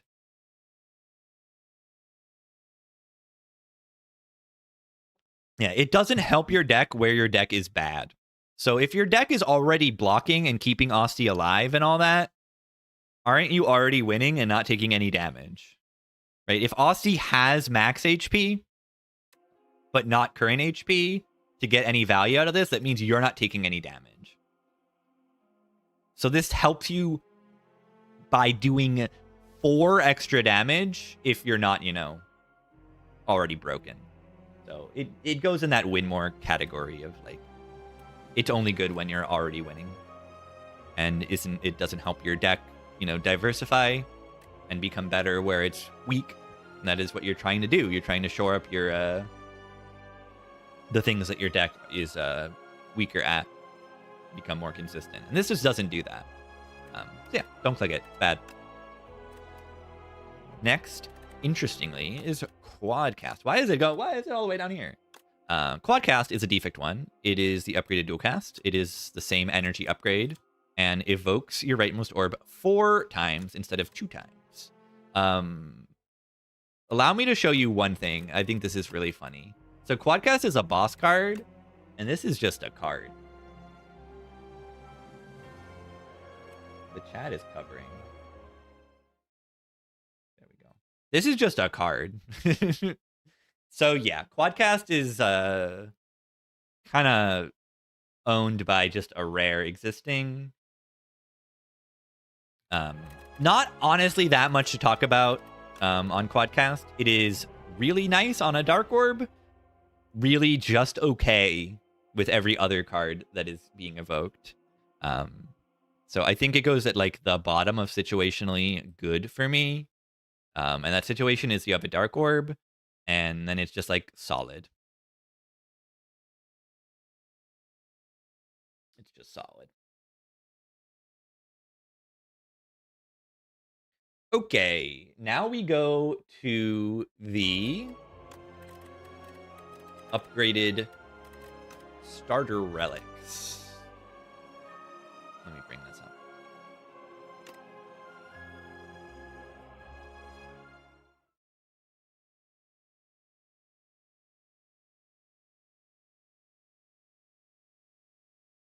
Ouroboros is too much to talk about. But yeah, this essentially replaces your starter relic with an ancient version. Let's go to them. So first is Blackblood. This is the Ironclad one. At the end of combat, heal 12 HP. This will replace your starter relic, so you'll essentially heal 6 a fight. That is okay. I did not ever pick this Inspire one, but I think it's actually kind of okay Inspire 2. In comparison. However, I still think it's usually bad. Versus the other options, if you gain 1 energy 1 time and play 1 defend in a fight, that's like roughly equivalent to this. So, compare it to the other Ouroboros relics that are going to give me, 2 energy 1 time, or make my deck better, or upgrade my cards, or give me potions to save me a lot of HP, or, make every enemy weak and vulnerable with a shockwave shrimped or something. It's just not amazing. But yeah, preventing some amount of chip damage is still useful. So I think the Blackblood can be picked occasionally. It's not in the bottom tier like it would be Inspire 1. And I could honestly see it being here. Maybe you have like too many bloodlettings in your deck and like you want some healing or something. But I don't know. If bloodletting's in your deck and it's not saving you HP, what are you doing? Like the bloodletting should be used to improve your deck so that you take less damage. So yeah, black blood is I don't pick this thing very often, if ever. Next we'll talk about Ring of the Drake. At the start of your 3 turns, draw 2 additional cards. So this essentially doesn't do anything on turn 1, but on turn 2 and 3, you'll draw 2 extra cards. This helps you dig through your deck a lot. If you have important powers or want to line up Sly cards more consistently, this is going to help you. It's really solid. It's comparable to like Pale's Blood almost. I think it's good, and I don't pick it often, so I'm going to put it here. I'm going to put it at the top of usually okay, because it's never really bad. You know, you're drawing an extra 4 cards on turn 2 and 3. That's never bad. But it doesn't improve your consistency all that much in long fights, so I think it's best to like put your powers in play, get your well-laid plans, your footwork in play, so you can be okay for the rest of the fight. If there are longer fights in the game, or if your deck is a little bit slow. It's really solid. Let's talk about Divine Destiny. This is the Regent upgrade. You get 6 stars instead of 3 at the start of each combat. I think the biggest value for this is your consistency to play cards that cost more than 3 stars. It's not great, because think about what this card is it is play a Venerate Plus at the start of every combat. That's not like a great for your boss relic. That's not, crazy good or anything. But if this thing lets you consistently play a Decisions, or the Smith, or just you don't have much star gen, but you have good payoffs like Reflect, etc., then it can actually be quite solid. Stars are really good, and being able to it's front load essentially. Front load, just dump those stars and get some value can actually be okay. But yeah, I mean, I'd rather just add a hidden cache to my deck and take a better boss relic or something like that. Sometimes you don't have that hidden cache or that glow plus, or your Venerate can get it upgraded, and you're star poor and you got to click it. So I'm going to put it at the bottom of situationally good, and that is mostly when you really need that high star payoff.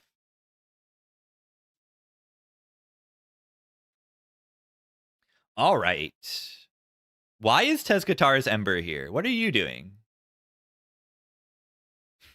We'll get to you. All right. Bound Phylactery. Or no. It's become unbound. At the start of each combat, summon 5. At the start of your turn, summon 2. This thing is crazy. Why does it get 2 effects? So you're summoning 6 more than your starter relic on turn 1, and that is just retained block, whether you need it or not. And what did I say about relics and their purpose? The purpose of the boss relics is to save you HP. And what does this do? This guarantees save 6 HP every fight, like if you would take damage. Pretty much, unless you're going to play like a Bone Shards and just remove it or something. This is ridiculously good. It's like Black Blood, but power scaled to infinity. I'm going to put it at the bottom of broken and pick often. I see this thing and I'm pretty much picking it. I'm not 100% sure if I think it's broken or just like very good, but I think it's pretty much broken. It increases the damage of your Unleash while also making you safer. It makes you safer on turn 1 by giving you that 5 front load summon, and then in longer fights you're going to summon even more. That's like ridiculous. Like it just saves you HP in every fight in the game, or you're already winning. So it just is a very, very, very, very helpful relic when you're weak, and doesn't really get worse when you become strong. Very, very strong relic. Phylactery Unbound. Next is the Infused Core. They buffed this one recently. At the start of each combat, you channel 3 lightning instead of 2, and lightning deals 1 additional damage. This thing is just okay. I don't click it very often. Lightning damage is usually not my main plan, And having the front load damage, I usually don't even really care that much about. I'm going to put it in the usually bad tier above the Black Blood. But yeah, I don't click this thing very often. If I could get Frozen Core back, I would in a heartbeat. It's a little bit better with the new Tesla coil upgrade that triggers it twice.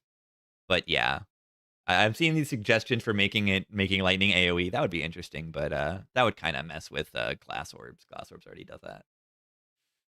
Glass orbs already do that. But yeah, this is just a damage relic ultimately, and I don't just need a damage relic at the start of Act 2 all that often on the defect. I want to block better on the defect most of the time. Additionally, lightning orbs are fundamentally random targeting, so it's going to be pretty, nothing into the Decimillipede. It's going to be really awkward. Yeah, not much more to say. Let's go to Tezkatara. Tezkatara, they have designed Tezkatara relics around kind of front load benefits that taper off. Or at least that's the intention. First one to talk about is Very Hot Cocoa. Start of each combat, you gain 4 extra energy. So you'll have 7 or more energy on turn 1 every single fight. So if you have a bag of prep, I'm slapping this. If you get a gambling chip, I'm slapping this thing. If you have a lot of draw in your deck, I'm slapping this thing. And if you don't, then it's just going to be okay. Say you draw a hand of 5 cards and you normally only had 3 energy and they all cost 1. This thing is essentially giving you 2 energy on turn 1 if you don't have any draw. Which is just okay. The thing about this relic I find is that it can pop off so hard sometimes that I just love it. I really love this relic and the design of, like, you get 1 billion energy on turn 1, but it has to be on turn 1. So you can build your deck around it to really get a ton of value with tons of draw. And then there is some variance of like, oh, I draw garbage on turn 1. What's going on here?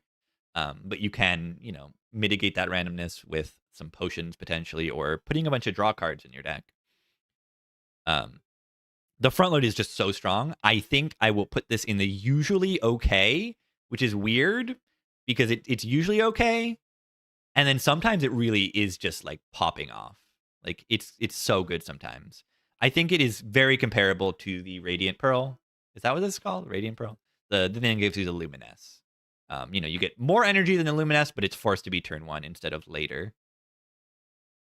But I click this thing pretty often, and it's usually pretty good.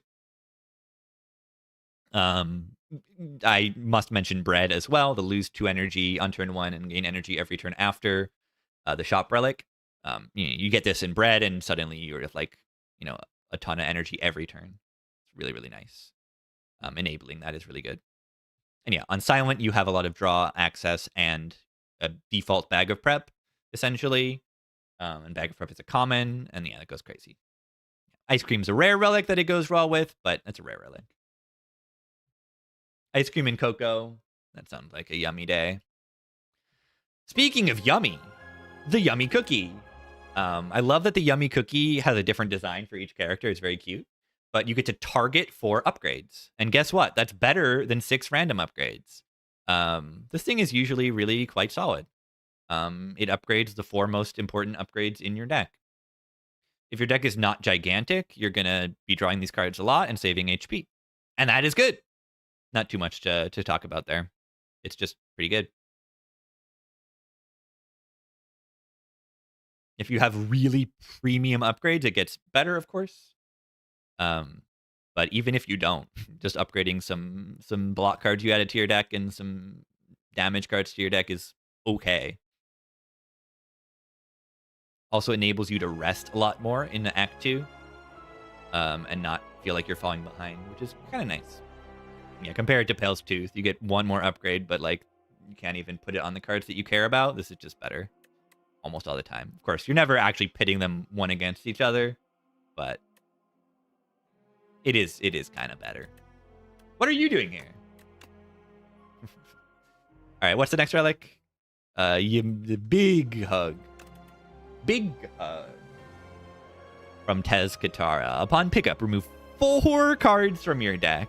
Whenever you shuffle your draw pile, you add a Soot in your draw pile. Soot is just an unplayable status card. Removing 4 strikes from your deck is ridiculously good. That's essentially like drawing 4 cards on your first deck cycle.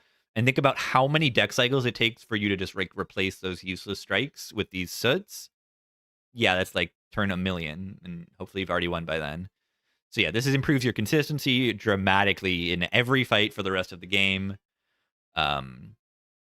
So it goes in the good and pick often. If you're playing Defect, it's like straight up the best boss relic in the game.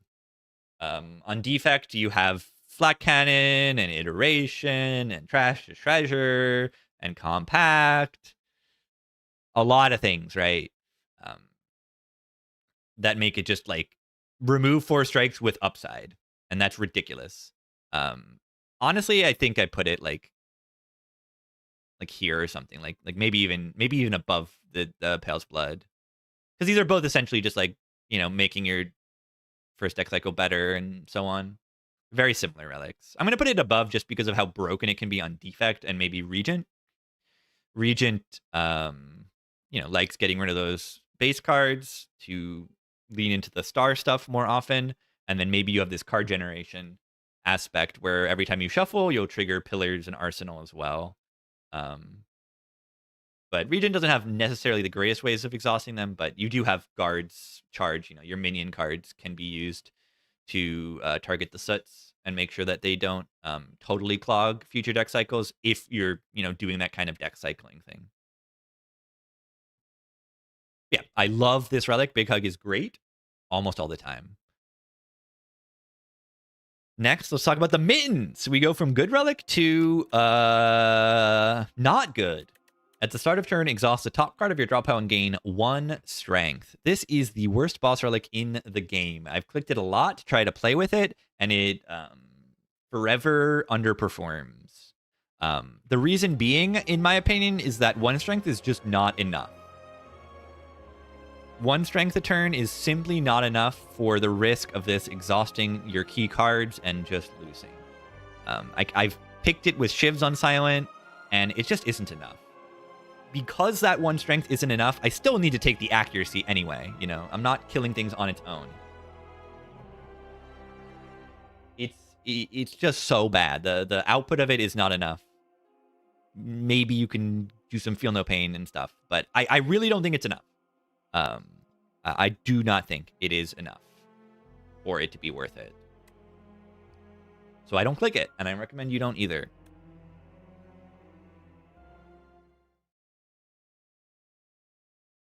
Maybe they will buff it, like our next relic. The Nutritious Soup.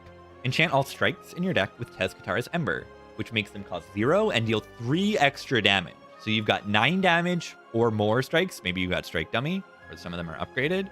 And they cost 0 energy. This just improves your damage so much on every single character. Yeah, I'm nearly convinced that this is broken, but I don't think I'm going to quite put it up there. But this just improves my Act 2 damage so much. On Ironclad, it's broken. Because you got Strength and just love those strikes. You can get lighter. That's not very consistent to get the Mystic lighter to make them do 9 extra damage, but it's just really good. Needs to be pointed out that they are eternal. Yeah, you can't remove the strikes, but if you're picking this, why do you want to remove the strikes? I think the reason they're eternal is just so you can't transform them. But yeah, Nutritious Soup is ridiculously good because of that 3 extra damage on your strikes. You do so much damage for free. It's crazy that I even feel like I pick this on Necrobinder sometimes, just to do a little bit of extra damage, or maybe a lot of extra damage. Sorry, it's not a little bit, it's a lot. Not only are you not spending the energy on that strike, but it's doing 9 damage.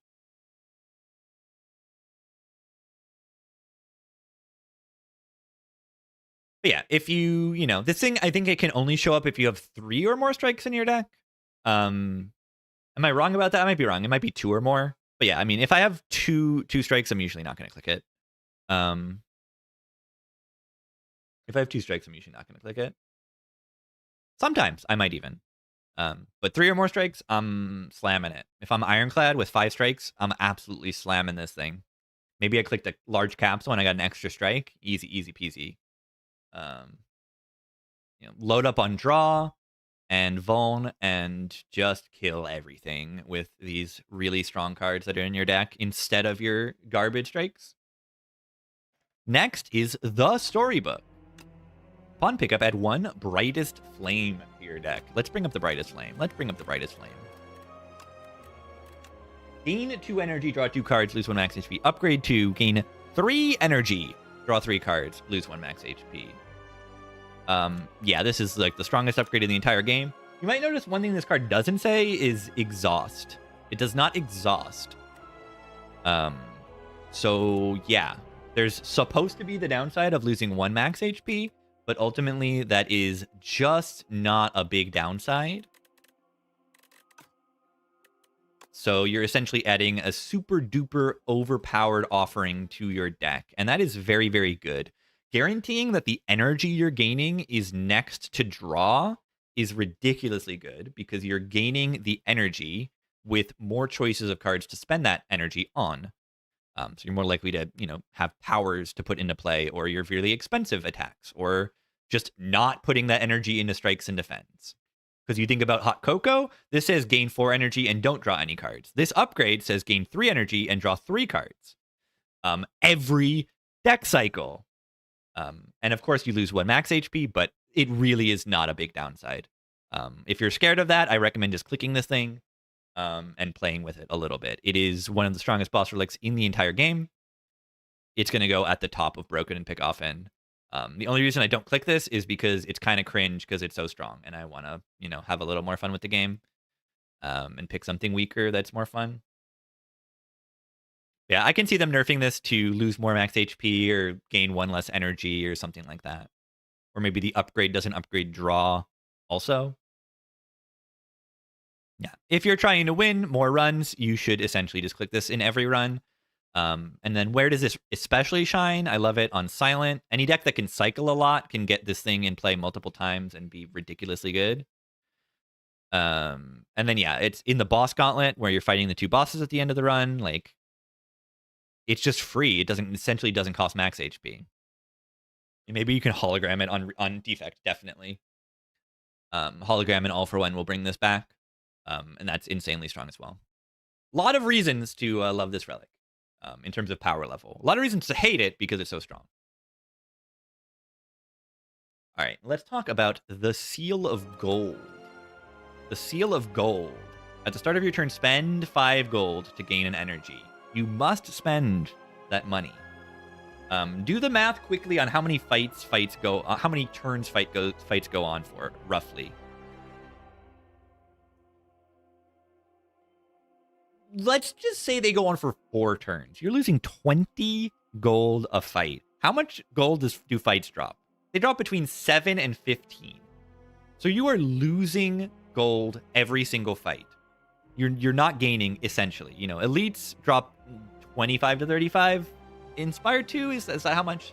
I might be a little bit off, but that's how much they dropped Inspire 1. They dropped roughly 30. But essentially, you're just not gaining money with this. If you don't have gold-generating relics in your relic bar, like Aubergine or Fish, you are going to run out of gold very often by the end of the run. And then you don't even have a boss relic. So yeah, this is one of the weakest energy relic, if not the weakest energy relic in the entire game. I'm going to put it at the top of Never Pick, because sometimes you really do need that energy to survive Act 2. But it is so bad. The gold that you lose from this thing is atrocious, and then not only do you lose all that gold, you also lose itself by the end of the run a lot of the time. So that's just terrible. Next, let's talk about the Pumpkin Candle. This thing was reworked recently. Gain an energy at the start of each turn. Extinguishes after 5 combats. So you lose it after 5 combats, just like the Seal of Gold. But guess what you can do with this thing? You can kindle it at rest sites. And when you kindle it, it'll gain 5 more combats. Often I find I need to kindle this thing 2, maybe 3 times a run. So you're giving up 2 or 3 rests / upgrades. It's kind of like a combination of Dripper and Hammer. You know, you're giving up some of your value at campfires for an energy boss relic. And the energy is like really strong sometimes. Not a lot of energy boss relics are in this game compared to Spire 1. So getting that energy consistency can be very, very strong. And yeah, it will not go below 0 ever. So you can let it go away and then kindle it later. Maybe there's some hallway fights that you don't really need the energy for, and you wait a little bit. And yeah, I gotta mention Tent. If you have Tent, this is free boss relic energy. Every rest site, you can just click the kindle for free while also clicking the other options. So this is another reason to consider buying Tent in Act 1. Tent is a really solid relic. I'd usually buy it in Act 1 anyway, but this makes it even stronger. That means I'm going to put this in the good and pick often tier. I think I will pick Soup a lot over it, and I might pick also I'm gonna put it right. Yeah, I think I put it in the right spot. But Tez relics I would pick over it would be Storybook, Hug, and Soup reasonably often. Because there is a downside associated with it. It's not a unreasonable downside, but it still exists. Whereas these other relics don't essentially have any downside. They just give me power boosts. Next is the Toy Box. The Toy Box is, upon pickup, obtain 4 wax relics. Every 3 combats, your leftmost wax relic will melt away. So this can be really interesting when you get certain relics that apply on pickup. So that when they melt away, it doesn't, hurt. I should mention what these wax relics are. They're just normal relics, but they're wax versions that will go away. It can be very, very good to get you through Act 2 because it gives you a good power boost. And you can also pick up the relics in any order to make sure that they melt away in the order that you prefer. If you void enough combats, it is possible to make it to the end bosses with your 4th relic still intact. And that can be pretty good.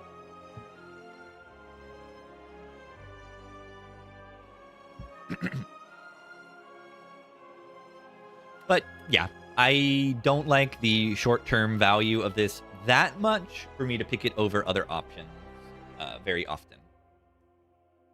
So I do not think Toy Box is that good. I'm going to put it in the top of usually bad. I don't think it's that bad. It's like usually okay. It's like bottom of usually okay, top of usually bad. It's not really like situationally good because you don't really know what relics you're getting from it. Yeah, the rarity is not predictable like with Bell. You just get random relics. So it's like bottom of usually okay. It is a power boost, but it melts away, and it's kind of weird.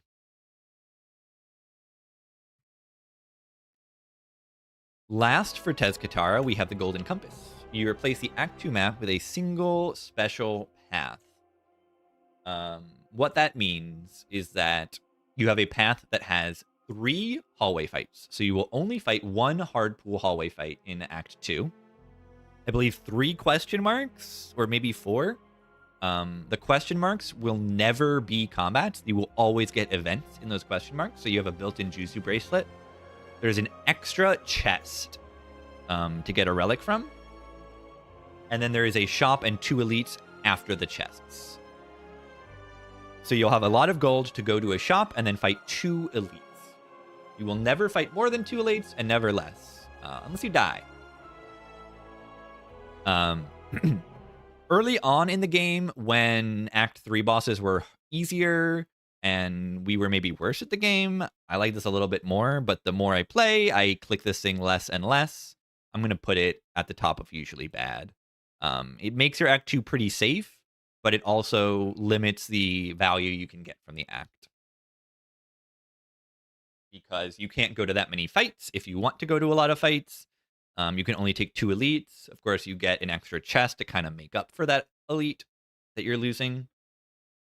So it's just like survive Act 2. If you have a deck that's like, oh, I'm kind of bad at hallways, but I already beat the boss, maybe you can think about clicking this, but I'm not going to click it very often. Maybe it's actually like lower, honestly, than some of these. I have to put it above Driftwood. I hate Driftwood.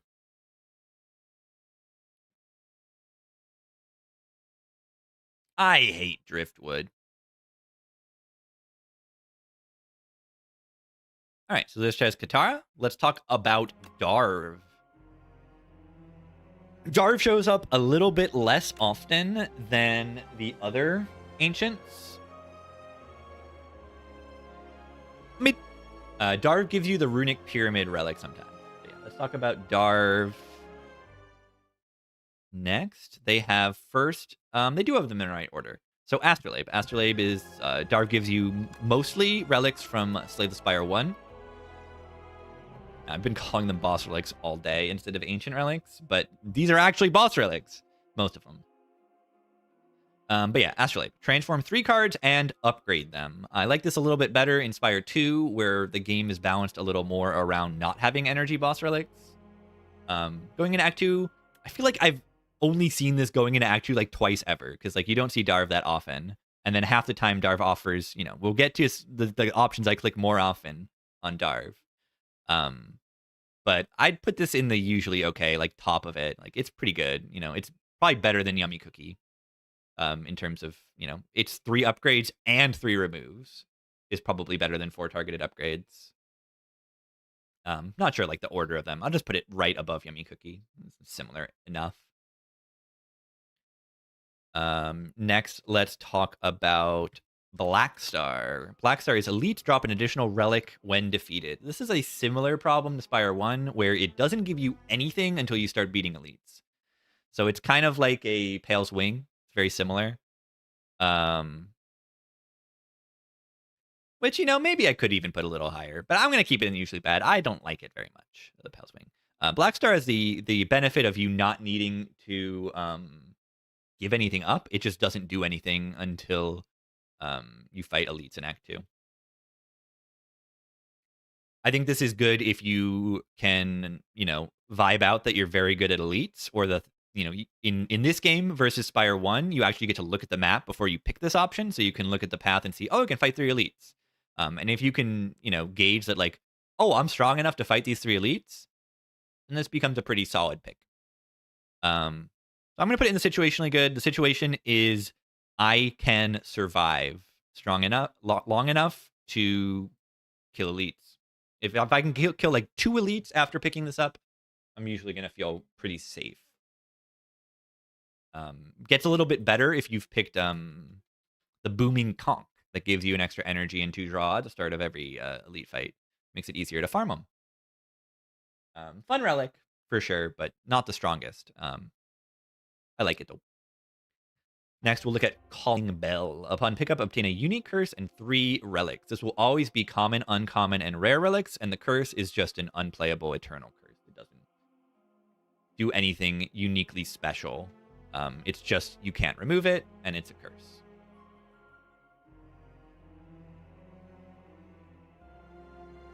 Very nice. This gives you a nice power boost with a very limited downside. So this is in the pretty quintessential, just like top of usually okay. You know, I compare it, like, it's probably better than Astrolabe. In Spire 1, at least it was. I don't see this very often because it's Darv, so I don't have all that much experience with this in Spire 2. But I have a lot of experience with this in Spire 1, and it's just like a quintessential, like, usually okay relic. It's never going to be, like, you know, making your deck worse. It's usually pretty positive. It's probably better in Spire 2, honestly, because the relic pool is more consistent. Very nice. Joe, thank you for the 10 million bits. Let's go. What's next? The Dusty Tome. Upon pickup, obtain an ancient card. So let's bring up the ancient cards. Cards granted by the Ancients. First, we will talk about Corruption. Let me make this look a little bit better. We'll be talking about these cards for the next, like, 5 rewards.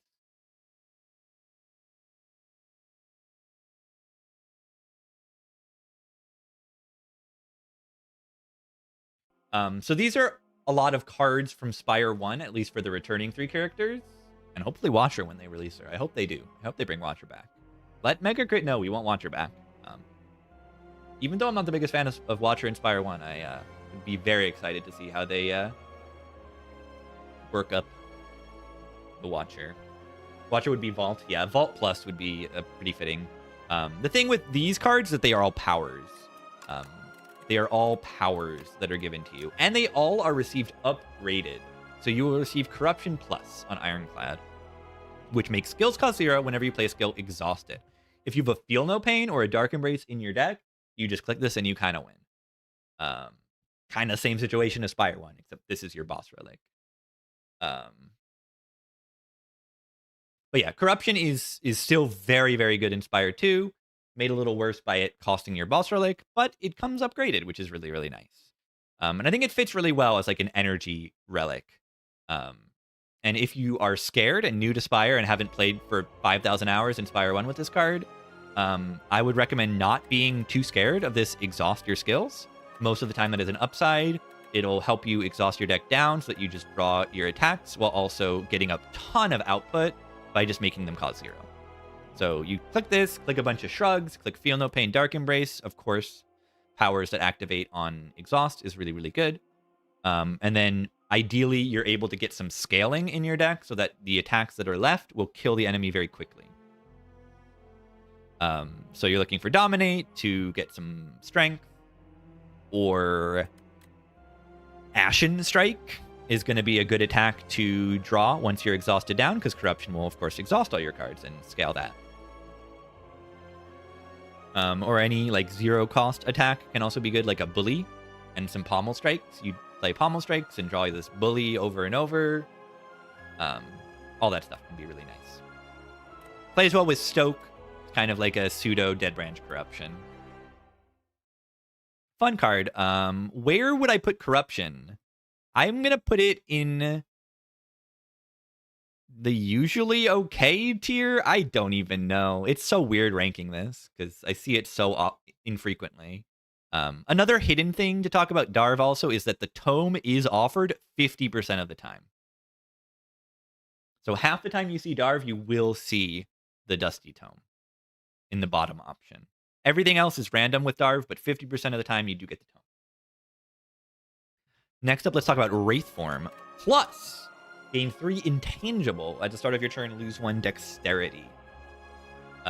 Yeah, Wraith Form was like the strongest card in Spire 1, or second strongest, one of the strongest cards in Spire 1. They made it a boss relic so that you don't see it that often.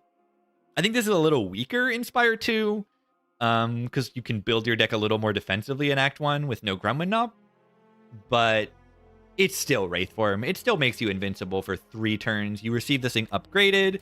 Nightmare is still in the game. You don't click Nightmare that often, but Nightmare Wraith Form can still exist in this game. You could theoretically have Bing Bong before this if you see Darv in Act 3, but we're talking about into Act 2 right now. I don't know if I've ever actually seen this thing in Act 2, so I'm just going off vibes right now, and I do have experience playing this card in Spire 1.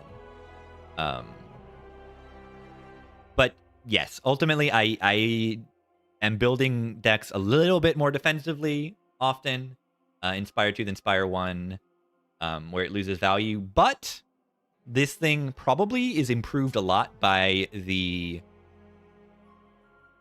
Infested Prism, where you can play this card and save a bunch of chip damage in that fight.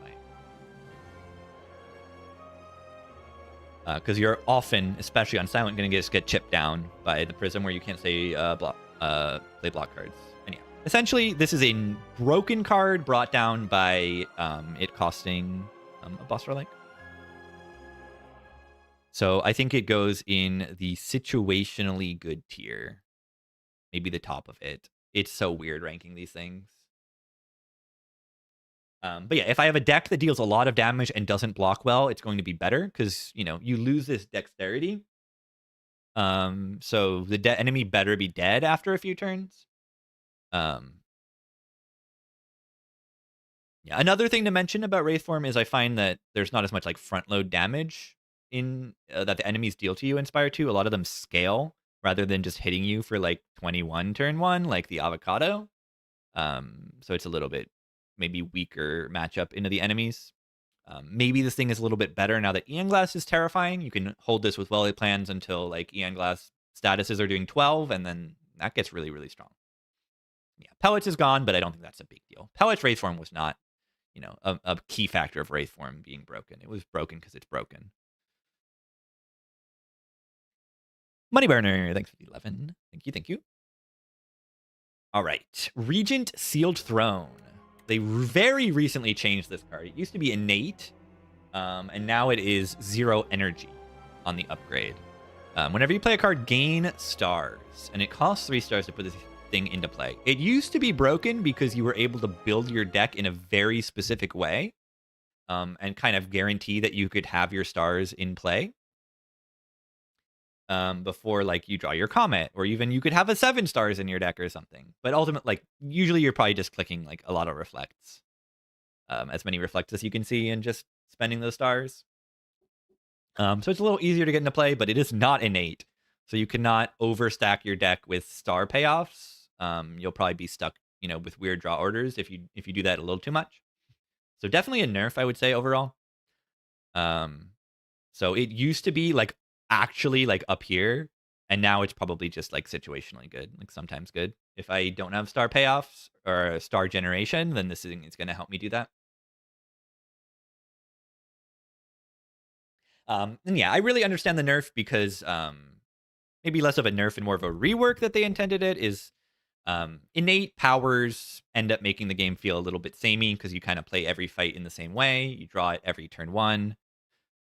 The game is a little more interesting when you have to think about, oh, I bottomed at this thing. How do I react and respond to all of this? So yeah, you get a little bit more gameplay variety with this nerfed Sealed Throne. So I think it's a good design change. Forbidden Grimoire. Speaking of designs I like, this is not one of them. This is a 1-cost power when upgraded, but it receives it upgraded. At the end of combat, you may remove a card from your deck, Eternal. Why did they do this? Why did they do this? So would you like 4 removes or like 18 removes? Very strong and pretty boring. You do get to build like the super duper Omega Streamline deck. Going into Act 2, it's like a little bit of like a slow value, but like it's so much value over the whole run that it is simply absurd. Simply absurd. There's also funny things you can do. I don't know if this is like a big reason to click it or not, but you can transfigure it. If you have card generation, as in Call of the Void, you can remove your entire deck in one fight if you can stall it. Because you can transfigure it infinitely, make it ethereal with Sculpting Strike, and then put it into play with a Veil Piercer, and just play it, 50 times in the first fight. You hit Bullbug as your first fight in Act 2, and you have a Call of the Void in your deck. Yeah, I'm removing my deck. You can do that. But yeah, I don't really like this design because it's big reward for no risk or not much risk. You don't have to like get fatal with the card or anything to get the remove. You just like get the removes.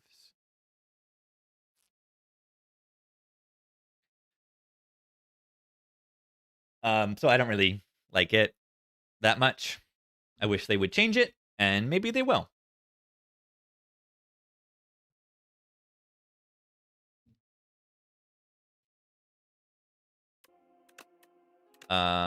What is the last one to talk about? Biased Cog. Okay, this one I actually love. I love Biased Cog. Biased Cog says gain 5 focus at the start of your turn, lose 1 focus.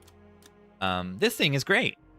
First vibes on this are like, oh, this is worse than Spire 1. It does we have no artifact. How are you going to prevent this focus down? Yeah, you're actually not going to prevent the focus down. But It's so good every time I click it. It's especially good when you have damage from your orbs, which you usually do. If you make a lot of lightning with a, like, what is it?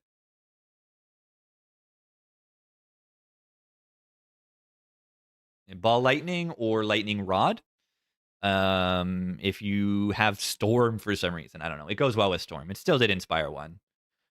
Or just dark orbs. A lot of times in Act 1, you're clicking the first dark orb you're given. Bias Cog goes amazingly with a dark orb. And glass orbs as well. It goes wonderfully with glass orbs because glass orbs evoke for double their damage, so they will evoke for just like ridiculous numbers. You make a glass orb with Bias Cog, they start at 4. You have 5 focus, they're 9. If you evoke the glass orb the turn you make it, that's 18 damage. Like, you make a glass orb, you evoke it with a dual cast, boom, AoE fight over. But yeah, this is just such a huge power boost once you play it in a fight. This is one of those powers that I feel like if I have the right deck for it, I click this and I win the fight immediately. I stop taking damage because I have Frost, and I kill the enemy because I have Dark Orb. It's just outstanding. It was maybe the best defect card in Spire 1, and it's still great in this game. Only downside is that it costs you a boss relic. You receive it upgraded for that, but still. Defect also has Signal Boost to play this card twice. It is a power, or perhaps subroutine to put this in play for free. So I think Bias Cog is one of the best, if not the best. Like, I'm gonna put it in the good and pick often. I think this thing is awesome. I actually think it might be the best of the boss cards from Darv, outside of this stupid grimoire. I don't even mention this. It doesn't exist. It's not real. Tome's not real. All right, let's get back to the real relics.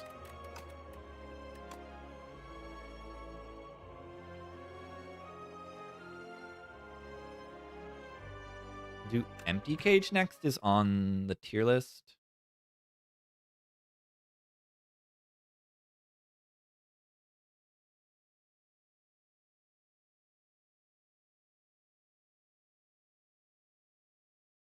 All right.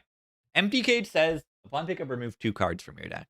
Would you like to remove 4 cards from your deck as your boss relic, or would you like to remove 2?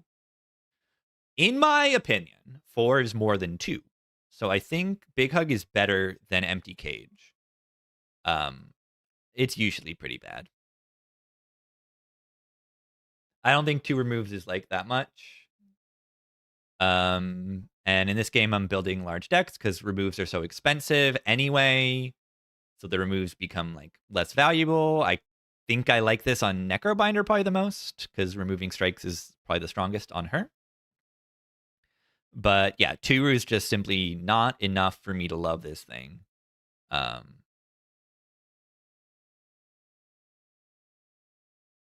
all. Pretty simple, straightforward relic, but it's not very good. Because 2 is small. It wasn't great in Spire 1, and it's not that great here. Next, we talk about the Pandora's Box. Transform all strikes and defend. I think this thing is actually worse in Spire 2 than it is in Spire 1. In Spire 1, it is like the second best relic in the game. It's like up here. But I actually think it's like a tier below in this game. Weirdly. Just a little bit. It's probably like here. I think this thing, I do want to mention this because this is something that is very not obvious about P-Box, is that it's really bad on Regent. For some reason. I hate strikes and defends on Regent, but like Regent's got a lot of stinkers, and if your deck is not balanced on Regent in terms of generating and paying off stars, you got a deck full of curses. And P-Box gives you that very often. So your deck becomes like worse at blocking somehow because like you don't have your defends, and then also just like doesn't do anything. So I really don't like it on Regent, but on every other character, it's really solid to broken.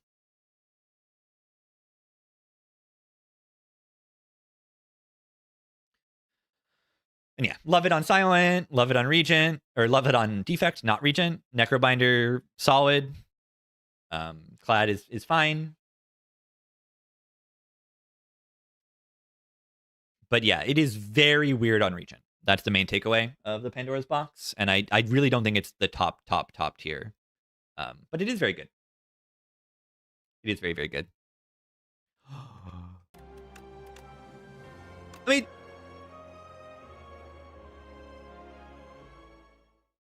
mean,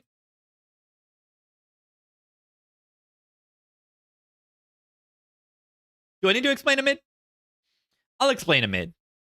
YouTube audience is probably different than my normal audience on Twitch. A mid. Runic Pier, a mid. It says at the end of the turn, you no longer discard your hand. This is somehow even stronger than it is in Spire 1. It was the strongest relic in Spire 1. It's even better here because the game is more so built around you not having an energy boss relic. And synergy pieces and combo pieces. And energy generating cards are more often. Ironclad has a bloodletting in the common pool. You know, sometimes you pick this on Ironclad in Spire 1 and you don't get offered a bloodletting. But you're playing Spire 2 and you already have a bloodletting in your deck because it's common. And then you pick a second one because it's common. And you pick a third one because it's common. And then you have a mid. Probably best on Ironclad, I would say. In Spire 1, I would probably say it's best on Silent, but I love this thing on Ironclad with, you know, Second Wind, with Burning Pact on the right card. You can Burning Pact a Drum of Battle and get the energy. You get the Bloodletting. You got your you know, Ironclad has way more energy generation. Knavegreed comes in to say Toy Box better than Black Star.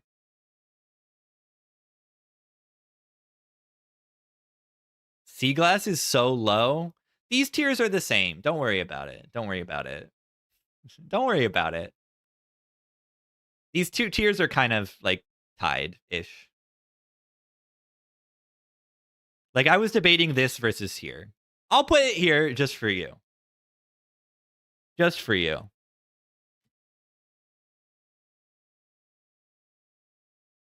But yeah, these two tiers have the same color, so they're kind of, you know, equivalent.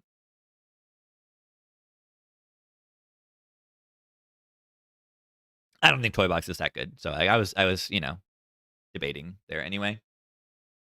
One guide. Back to the mid. Yeah, setting up your combo pieces is ridiculously good. Having block cards guaranteed in your hand on the turn that the enemy is blocking is ridiculously good. Having your strength down in hand when the enemy is doing a multi-hit. Having your weakness in hand when the enemy is going to hit you is really, really good. You know, you kill the minion and the queen, and suddenly you have the cards in hand that you care about. Talking about the queen, you know, your cards are bound. Oh no, I can't play my bound cards. Yeah, but you can next turn because you're retaining them. That's amazing. Yeah, it says a mid. Yeah, there's one fight that counters the mid called the Guys. The knights in Act 3 that make your cards ethereal, and you lose your Amid for a fight, and then you realize, oh my god, I missed the Amid. I need the Amid. Maybe you kill the middle one first there. But yeah, Pyramid is simply outstanding. Click it when you see it. Is there more to say? It's this Pyramid, strongest relic in the game. After like History Course, which doesn't even count. Snecko Eye. At the start of your turn, draw 2 additional cards. Start each combat confused. This relic is so weird in this game. I feel like I see it less often and click it even less often. Of course, it is going to be very good. I should explain confused to the players. It will randomize between 0 and 3 energy. And the main upside of this is that you draw 2 extra cards every turn. So you get more randomness in terms of the cost of the cards, but less randomness because you're drawing 2 cards every turn. Big upside, the 2 draw. If you have cards that benefit from this confusion, it is crazy. So you say you have a Bludgeon on Ironclad, Reap/Bury on Necrobinder, or just some other random high-cost cards on Necrobinder. Necrobinder kind of loves Snecko Eye. Or Meteor Strike on Defect, Meteor Strike Sunder, Hologram on Defect. Hologram brings back your cards from your discard pile, which is really good to bring back low-cost cards from Snecko. But, you know, as usual, it's not great on Silent. Sometimes it's not great on defect if you're running like a lot of zero cost cards from Act 1. And Necrobinder, if you have a lot of souls, those souls are going to be random costed because you have to draw into them, and that's going to be pretty bad. And of course, on Regent, I haven't even mentioned it because I don't even think about it on Regent. It does not randomize the star cost. Regent has 1,000,000 energy, but high star cost cards, and those are just unplayable with this Neko Eye. It's like absolute garbage. I've not clicked this on Regent once or even been tempted a single time to click this Neko Eye on Regent.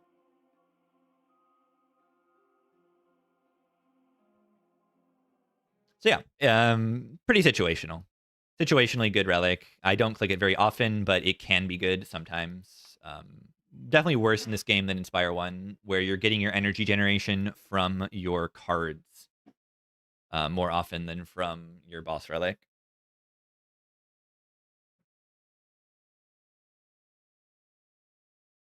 And then not only that, I'm clicking a lot of zero cost cards because I'm not reliably getting that energy as much. Yeah, we have only 2 more Darv relics to talk about. It looks like we have 4 more, but there's actually a secret here, and you cannot get Philo or Choker after Act 2. And I'm only talking about relics going into Act 2 right now, which is weird, but that's just simply the case. So let's talk about Ectoplasm. Ectoplasm says you can no longer gain gold, gain energy at the start of each turn. Losing gold is really bad. Did you know that? But it is better than the Seal of Gold, I think. Much better, because you're not actually losing gold. You're only not gaining gold. So I think it's far better, but like, is it really? Like, is it really that much better? Yeah, no. It's still bad, but it's better than the gold. I'm not 100% sure if I want to put it here in the usually bad tier, but it's definitely better than Inspire 1, where there's no Act 4 to prepare for. That's usually where I really felt the downside of the Ecto. So I might honestly just put it higher than some of these. Because it does really help you survive Act 2, and then the energy is actually just really strong. Let me get hydration.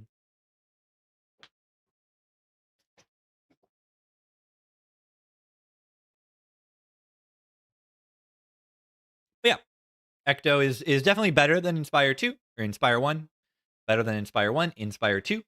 But still, losing all your gold is a lot to manage.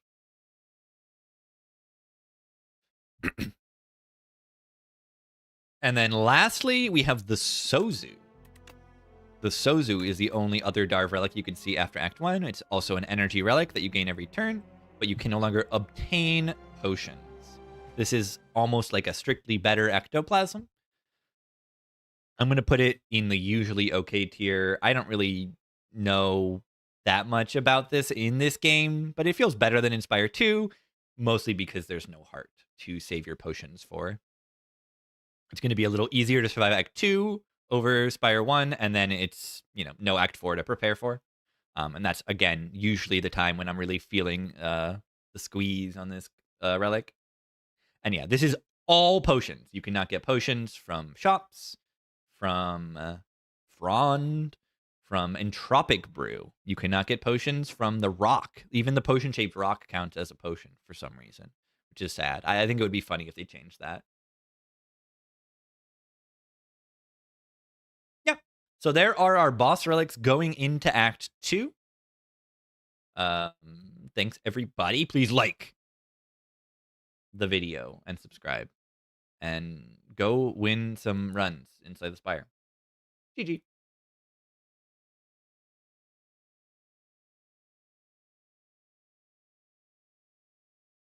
GG.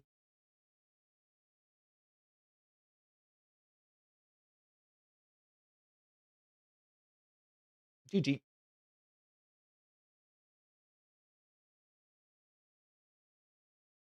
GG.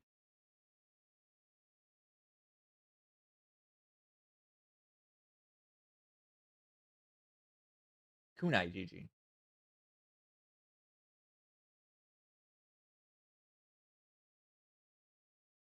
What makes Phylactery Unbound so good? It saves you HP.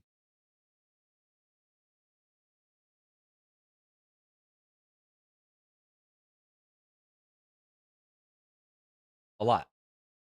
In every fight. What makes Protector so bad? It doesn't save you HP. In very many fights.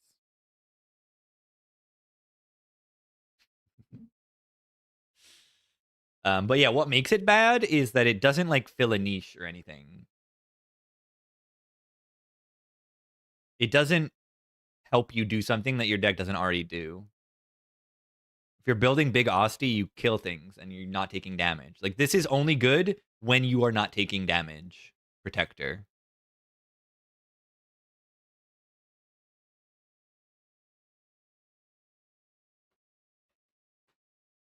Yeah, this is like Psy, kind of. The Phylactery. You get 5 front load block, and then you get 2 after, 2 every turn after. Or you get 6 front load. Over what you normally got. But yeah, it's funny to compare this to Black Blood, right? I mean, you can't, like, heal with this. Whereas Black Blood can heal if you would take no damage in a fight. If Mummified Hand was a boss, like, where would I put it? Probably good pick off and maybe broken, maybe top.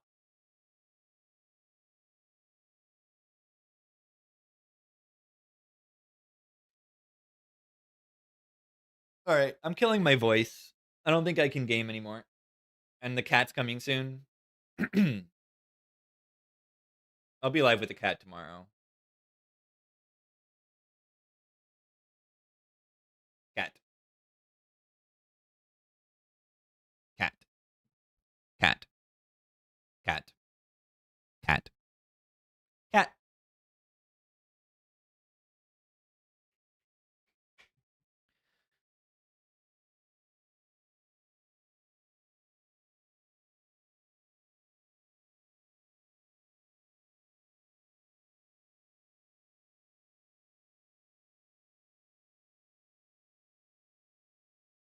That's the cat.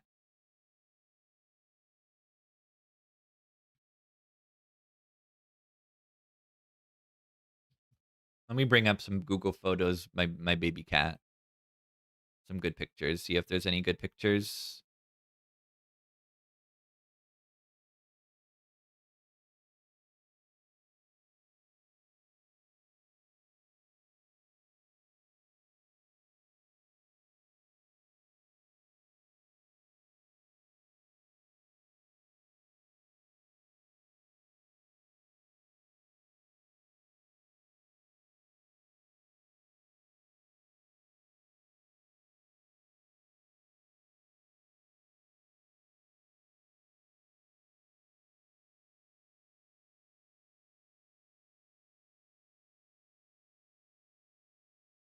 I'm pulling them up.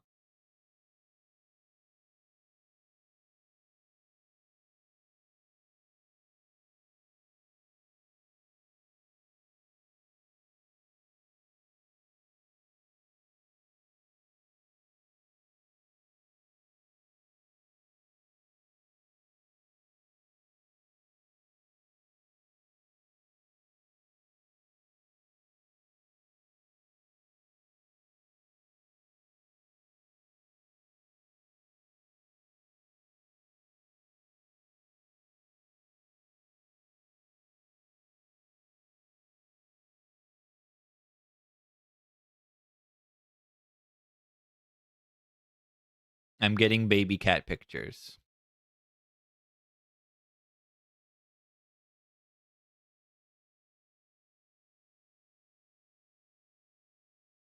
I am compiling.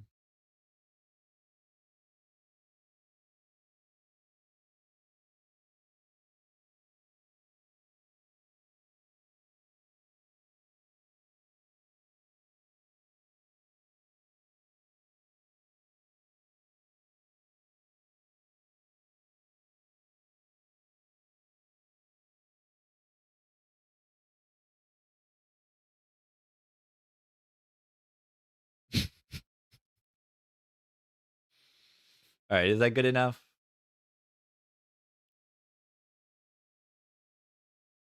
Okay, this image is not. Okay, whatever. These pictures didn't open. Ah.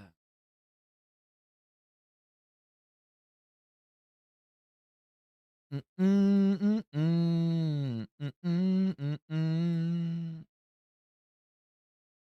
didn't open like full versions of some of these pictures.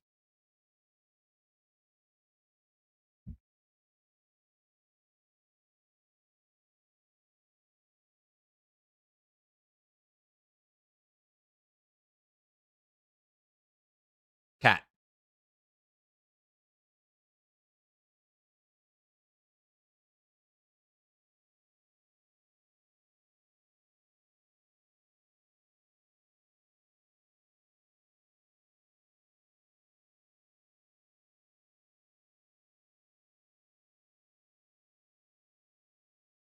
Baby.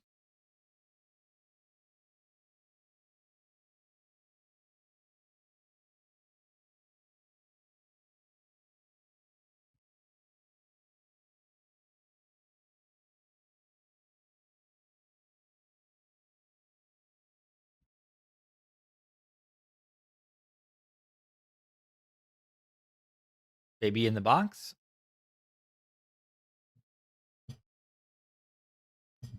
That's a cat. Sleeping in a box. Baby in a backpack. Or was that her in a jacket? Cat.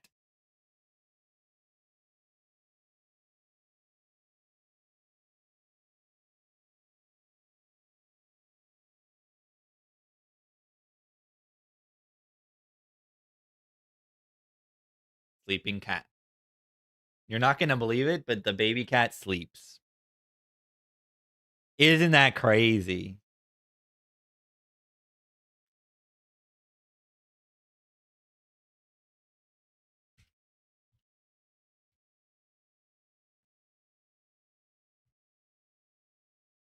A baby. Baby in Twilight Imperium box. She's a gamer. She's a gamer.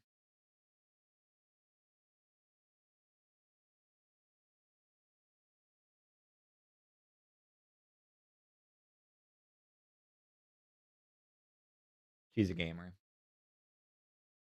All right, I got to go see the baby cat.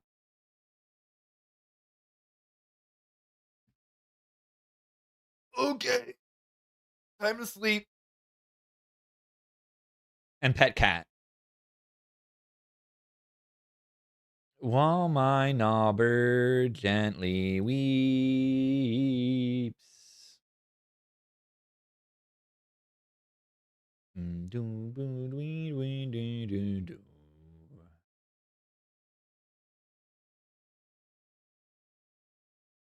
Cat. All right, let's get out of here.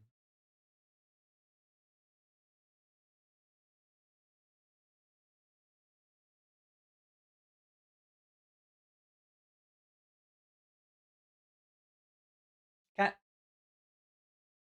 Cat.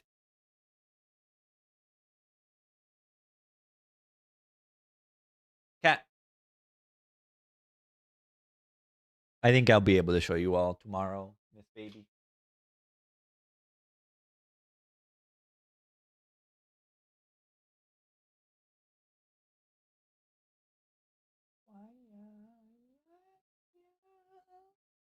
Okay. Thanks for watching. I'll see you later. Have a good one, everybody. See ya.